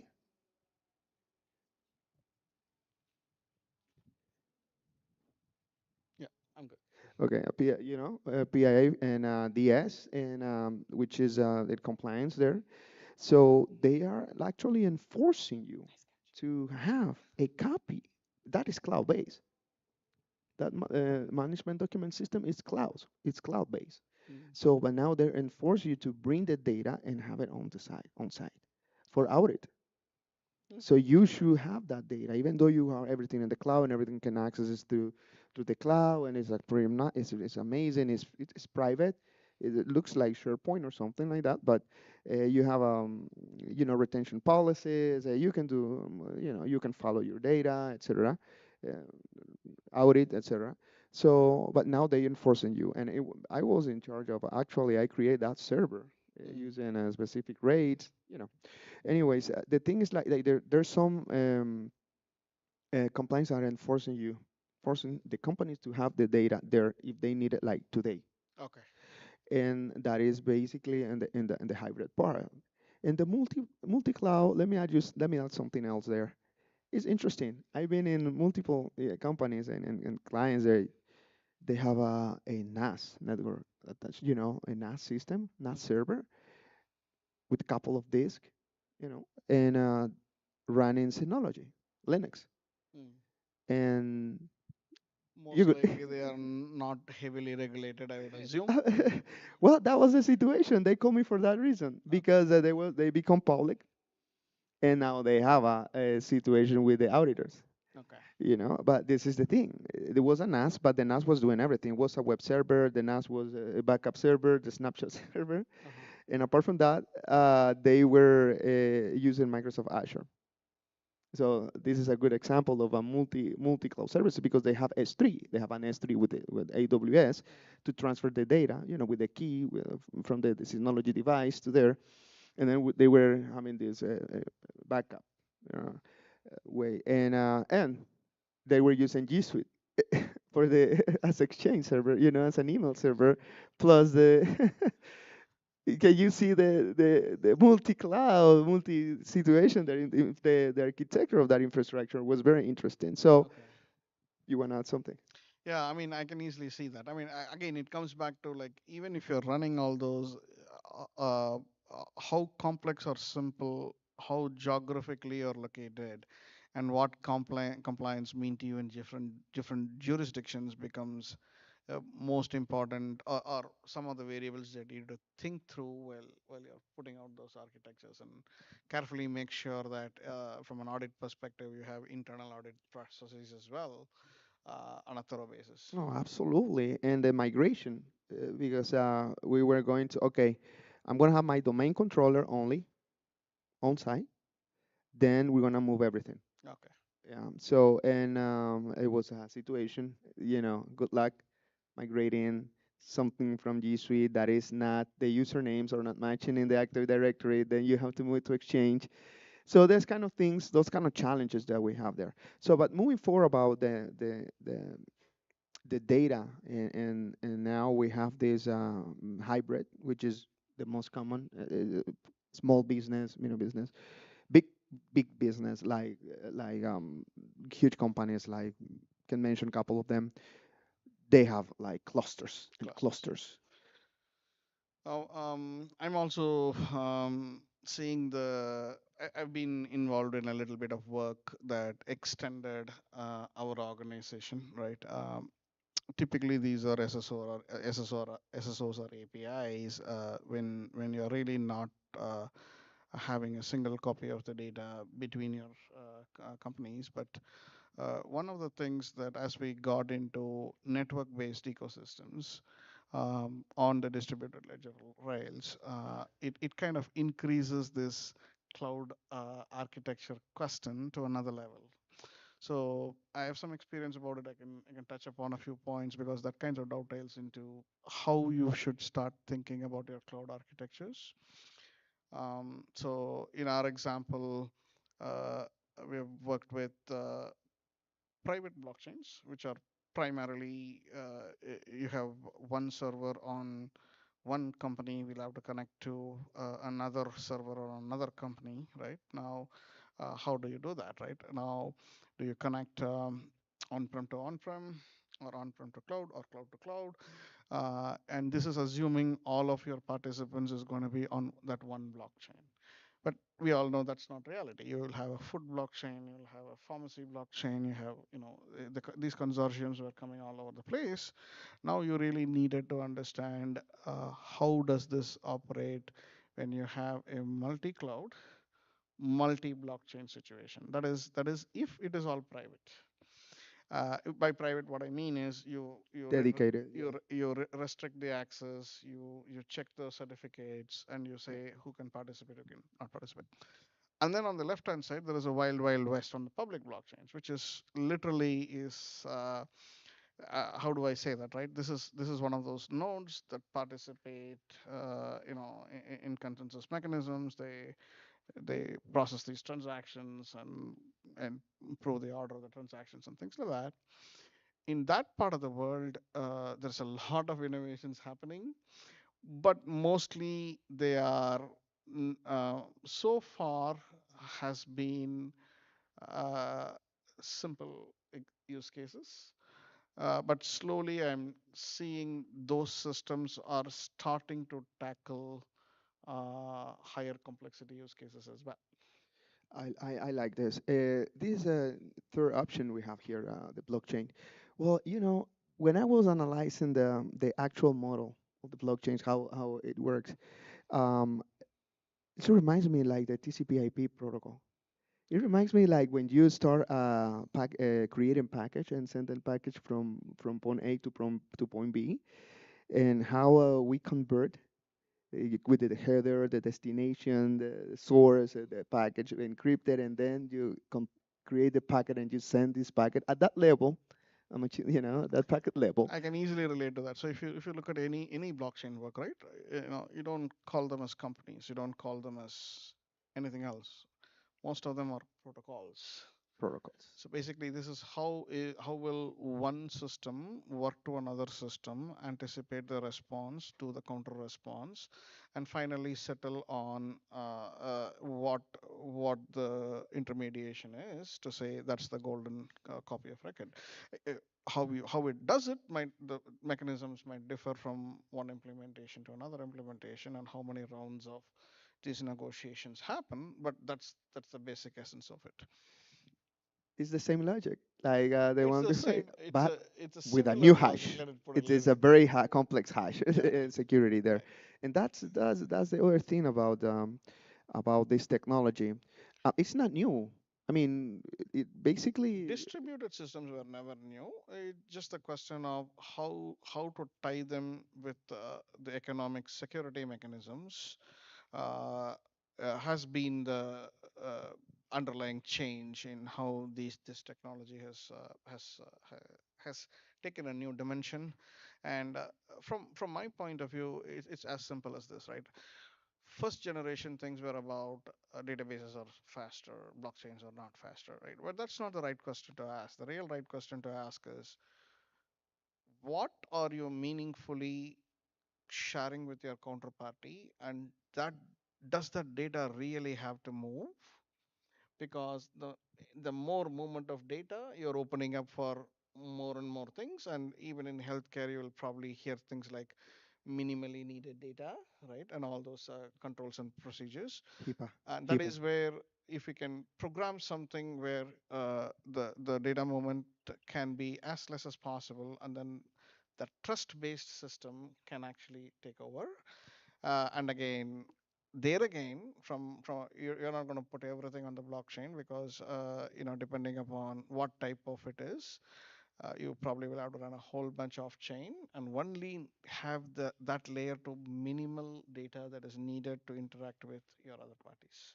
Absolutely. I've been reading a couple of articles about, and I'm familiar with. I know that it started with a Bitcoin, and there was everybody was oh, but blockchain. Yeah. That is the same concept, and I strongly believe, and I was reading some important and validated, qualified documents there that it's the future. It's the Yeah, future. those technologies and economic models will evolve, but my focus for this panel is really bringing it back to the cloud architecture behind it. The problem with the current state of the blockchains is, even if you look at the Ethereum implementation, the infrastructure they rely on internally are still the AWS systems wherever these nodes are running. Indeed. So that means there is still a chance of a centralization potential, even how centralized, how decentralized are these truly are these blockchains? That becomes a question even on the public side, right? But then there are protocols that are now coming up at every layer. At the storage layer, you can, instead of storing it in one place, right, it is truly decentralized across a number of computers. The only issue is latency right now, but slowly improving. But the idea is, think of every layer to be really decentralized, and once the scalability improves, you will have much robust systems possible out of it. And one other thing is the regulated environments questions, coming back to it. It is technically, I think it is not the private blockchains, it's not the public blockchains. I think people are still going to graduate step by step. And I think subnets are the next thing I'm expecting to make a lot of buzz in the next 6 to 12 months. Yeah. Okay. That word, decentralized. Decent Yes. subnets where you can start in a private mode, but then if you want to be private, you can be private. But if you want to really extend it to the public blockchains, these subnets will be in a position to Yeah. help you design it in such a way you are flexible enough to move forward. Yeah, and we were talking about some industries earlier. We were saying, oh, we have a different industry, for example, pharmaceutical. Yep. We have a situation there. If you go to Title 21 CRF, you will see that that's a FDA regulated environment, and that regulate data integrity, that regulate all the systems that actually are in the production manufacturing area, and how are you going to manage that information? And they have audit trail, they have audits, and basically the whole control and controls actually for the data. So now you have that situation there with that compliance. If we move a little bit with HIPAA, or if we move a little bit with the PII, and PCI, with the POS, etc. So the thing is decentralization. I like it, and you mentioned two things: decentralization and delay. So we were talking earlier about the AWS or other platforms that there's some sort of situation that what happens if you need your data now? You will have to request the data. They have different plans for that, and the decentralization part, Satya. where is your data located? Yeah, so if you're so worried about the latency, I will have to say these systems have some more ways to go to get to that thing. But I'm looking at it's it's uh, it's a compromise between your decentralization, scalability, and security type of things. But different implementations have done it in different design trade-offs, and we are seeing how much if you want to have a faster system, that is possible. But how you communicate and how you arrive at that common understanding of the data that you're putting onto the chain could be having different flavors. It's interesting how this area is emerging. Uh, that economic security between what you're putting on chain, but I still think this is not a silver bullet on anything. It has to stay with all the other data that you have, and the privacy enhancing technologies, and being able to do the computation on encrypted data. These will be the next layer of innovations that we can expect to see. And in that context, my great suggestion for people starting to think about this cloud architectures is to be able to not just think about what we have now, and also think about what the systems might look like. And this space is emerging very fast. No, absolutely. Yeah. Actually, AWS, everything it's encrypted. In AWS, everything Yeah, the is centralized encrypted. cloud systems are encrypted, but the same kind of things is now possible even on the decentralized systems. And even with all the progress AI is making, I do see a day where the distributed AI becomes much more important of a topic, because meaning, let's say you are one entity and I'm another entity. I run my models on my data, you run your models on your data. But then if you have to double corroborate the data, or if you don't want to move the data but move the weights to understand the insights, right? It still has to be done in a privacy protected way, and it has to be done so that you don't re-identify the data.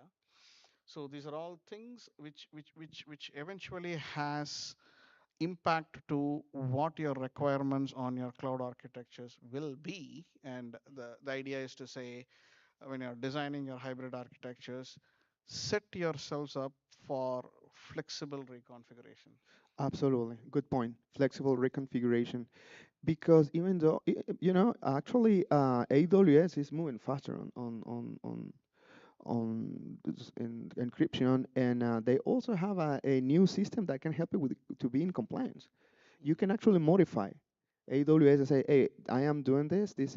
I belong to this industry, and my compliance is Templating. PCI, is a Yeah. PCI or PII, and yeah, they have the template and everything. They can help your system to be in compliance." Yep. Indeed, I have a concern.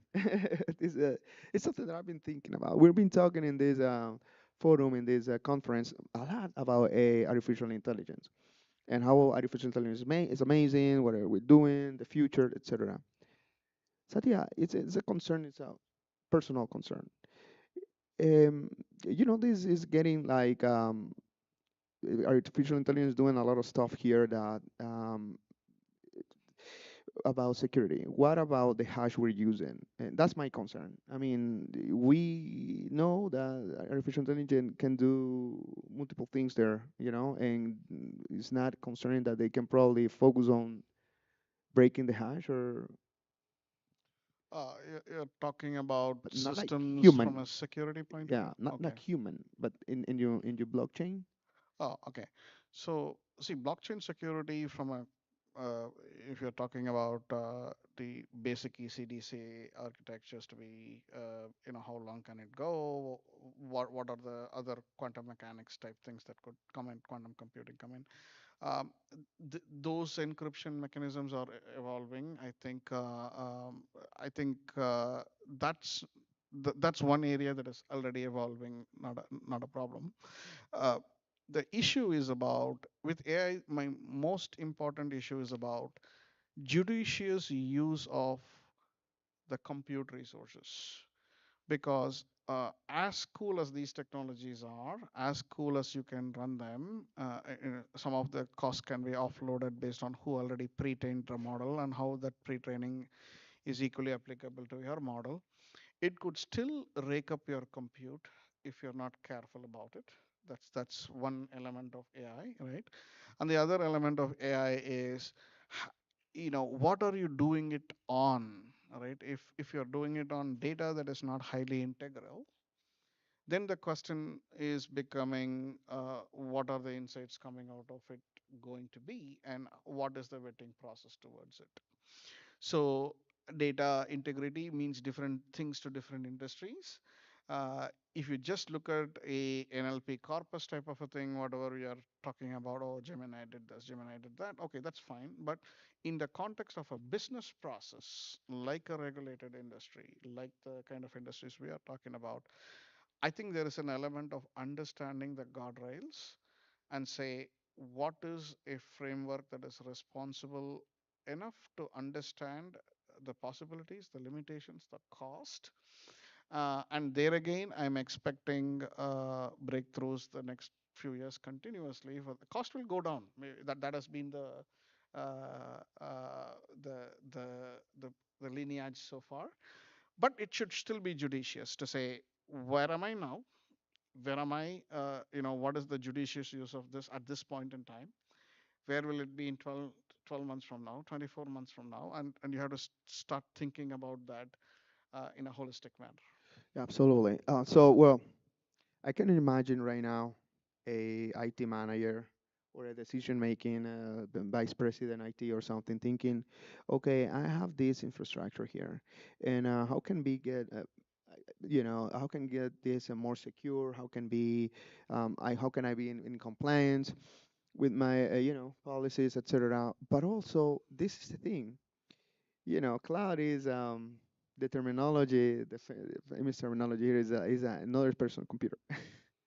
You're moving all your data in I agree and disagree because even that's the thing, right? In regulated environments and the hybrid setting, it is still your checks and still your balances, right? And it's still your cost. and that's my point because and I'm glad you say that because if you go to AWS sharing responsibility, etc., they tell you, okay, I am responsible if the data is if my servers, I mean my platform, but if you're sending something, you are responsible to encrypt it. I mean, you are responsible to actually, if you are working actually in some ECM elastic servers, EC2, so you are responsible for the encryption between It those is true. communication. It is true. It is true that that is what the omnibus rules in healthcare says, right? In other words, if you are a covered entity, then you are as liable as the primary entity if you're a person providing service. Um, but I think the point is the onus of the governance is still within the DevOps organization or whatever governance structure, cloud governance structure that you have, that is really going to be ultimately responsible. And they are the ones that can even say, I mean, there are some basic governance you'll get from off the shelf stuff, but particularly in hybrid environments, you are taking the primary ownership. So, Yeah, most of the time. Yeah. Well, and let's see. I think that we can agree that we agree that this is hybrid is probably or the hybrid gives you the multi-cloud. flexibility because we are, in my mind, we are in a very interesting phase of time. Again, it all depends on which industry you are in and things like that. But I'm assuming most complex businesses or regulated businesses, there, what you might have done, cloud migration or on-prem cloud or on-prem cloud VPC and another VPC, right? A type of thing. Yes. Be prepared to extend this to the next layers of your whichever ecosystem or supply chain you're going to touch, because the emergence I see on the blockchain side of things is whatever started in public blockchains, they are gravitating towards enterprise blockchains. Whatever came out of private blockchains, they are saying, oh, I still might need some portions of it that I need to rely on public blockchains. And then the institutions are getting serious about this now, right? So they really want to harness this technology as well, but it is going to be a long road. But you'll have to be prepared. You will have to be prepared to participate in that kind of an advancement, be it a big company, be it a small company, or be it an individual. You'll have multiple ways of interacting, either uh, operating your own nodes or looking for other participants that provide that node service, because you have to eventually look for where your customers are going to be, and they might not be where they are now, because these communities that are forming, we are seeing a big shift in where these communities are going. Absolutely. Actually, after now that you mentioned that, it's interesting. After COVID-19, I remember before COVID-19, everybody, no, I have my servers here, I have a router and modem. Well, small companies, other companies, they're always, being very responsible. I connect this through a MPLS or SD-WAN, and we are connected. We don't, that's my own. Actually, I don't know if you remember, they started like something called like a private cloud system that basically was a server like a SharePoint server Mm. that you had in another in a call house center in a call center, and you will be able to communicate, right? So that's uh, that's the situation. So the point is that I used to work with one of those systems, and it was a complication, because you cannot upload, download, or something because of the rules, etc. So yes, cloud's been, helping us a lot on this one. But now after COVID-19, things change. Yeah. Many companies, they were calling me, they were getting crazy. Hey, everybody is remote, and I have a firewall, and I have a VPN and ASA firewall, and I don't have license. And so, how can we connect all these people working from home? Where is my data? I don't have a federation or configuration server. I don't have a radius configuration. How can they RDP or remote connect, etc. Remote control the, getting to the actual Yeah. network. So that's why they started moving slowly to hybrid. That's what I can see in the market right now. Okay. You can.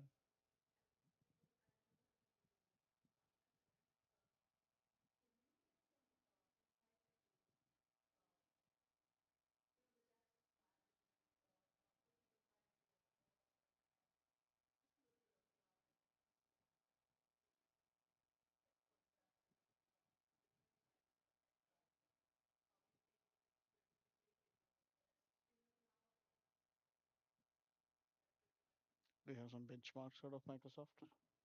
Yeah, they changed the name. They actually got the SSO. It's working with AWS. Um, yes, Entra. Okay. So, can you repeat your question? I'm sorry.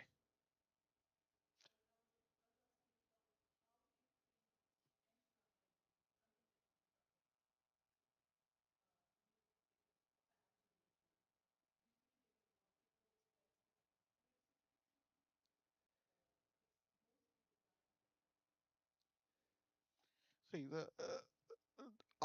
the definition of the hybrid concepts, are the way to think about it, right? It would be, even if it is a virtual private cloud that you're putting out, right?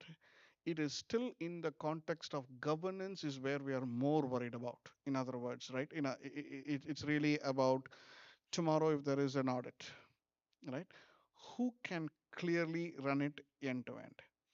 Whether you kept it completely on prem, or even if it is your cloud service that, in particularly your cloud latency is depending upon how you measure whether this identification system is good or bad, right?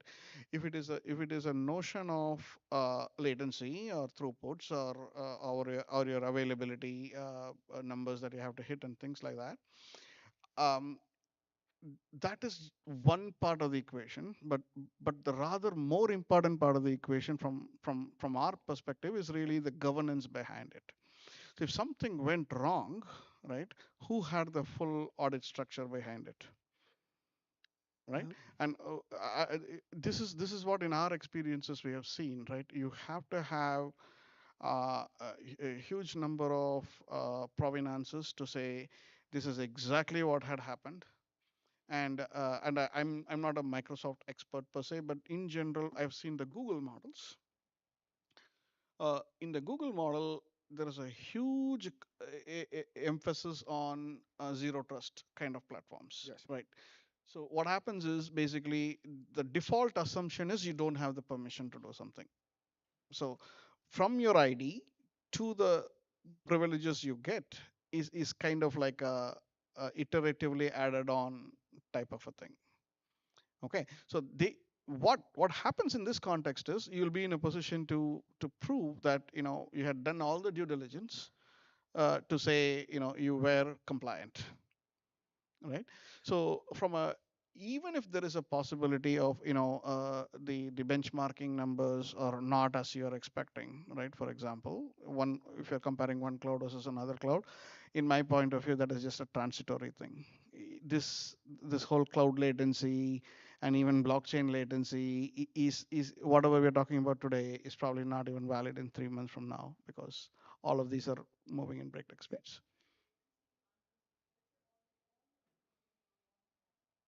Okay.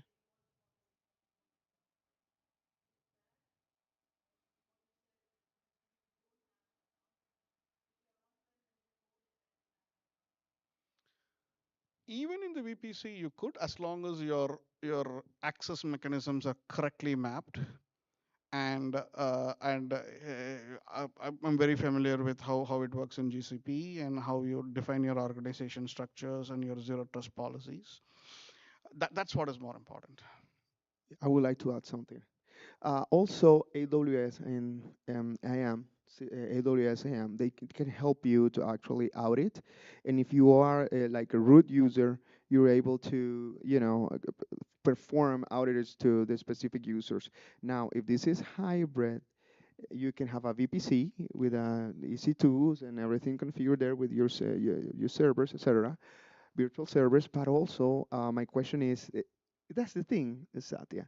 Every single case is different. It's a single, situation, singular situation. For example, are we talking about you have Windows servers, for example? If you have in your infrastructure, you have a Windows server, so you have a domain controller, Yeah. you can have an Active Directory, and you can control the actual, authentication and authority and the whole members and permissions and groups, etc. Which also you can use Microsoft Azure to do that and can help you very well.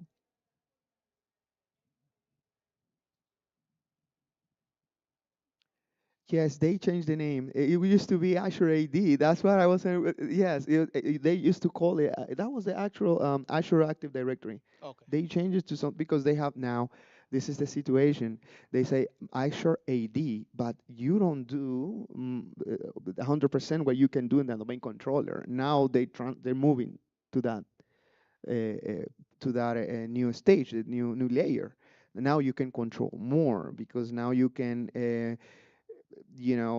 work with Exchange directly. You don't need to change password here or there or to the email. You just change password in one place and your Active Directory on your domain controller if you have it on premise and it's on your site, and then it's going to replicate and then it's going to change everywhere.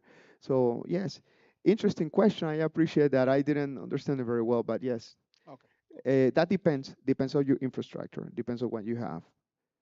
And So talking about IDs, I want to say add one more point there. Okay. We have seen system IDs, network IDs, right?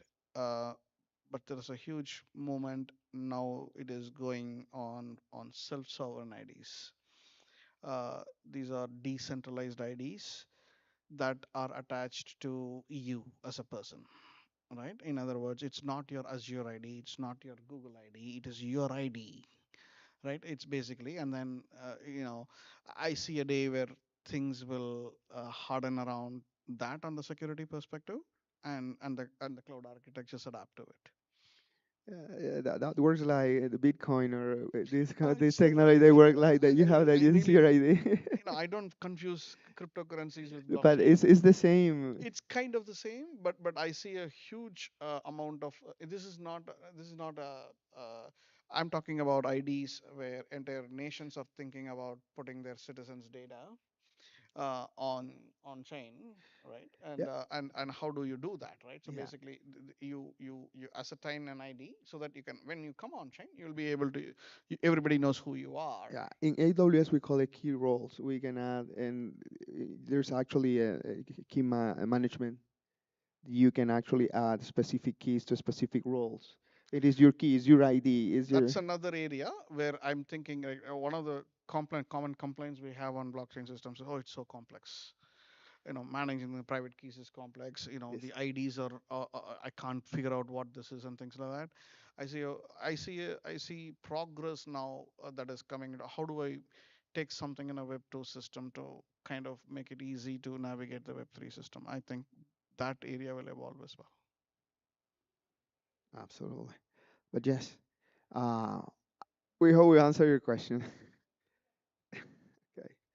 So yeah, as I said, it's different. Every single client, every single company has a And different if you are needs. in that IT architect, ID management roles, I think um, the one takeaway I would suggest is, uh, look at today's needs, but also look at tomorrow's needs and possibilities, and keep it in such a way that, believe me, these are systems are moving at a very very high rate, be it on AI models developing or on-chain systems developing, or a combination of what you have in your enterprise systems to communicate with either other cloud systems or blockchain systems, and take it to the next level, how your AI models are going to talk to who your other parties that you're working with, their AI models in a regulated environment.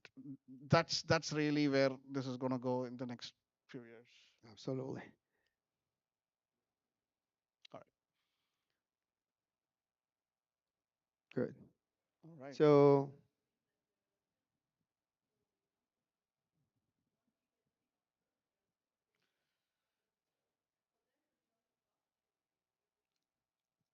Um, that's a good way of thinking, right? So, if you really, I, by no means I'm saying this is all going to be available very soon, but these are all where what has to fall in place before serious use cases can realize their full potential. Otherwise, we are just talking about, hey, this can be done, that can be done, right? And it will work in point cases, right, here and there, right? But it will not move to the point of saying I can onboard 1 billion people on these systems. not now. Not so. So well, conclusion: hybrid. People is moving to hybrid. We have a couple solutions there, platforms that are very useful, and Maximum flexibility. That's yeah, the one. maximum flexibility. Maximum flexibility, highly compliant. Exactly, That's and really important. security. And security. Security. Well, thank you, Sayed.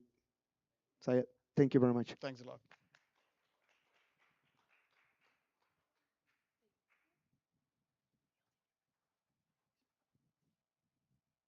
Awesome. Give it up for our speakers one last time.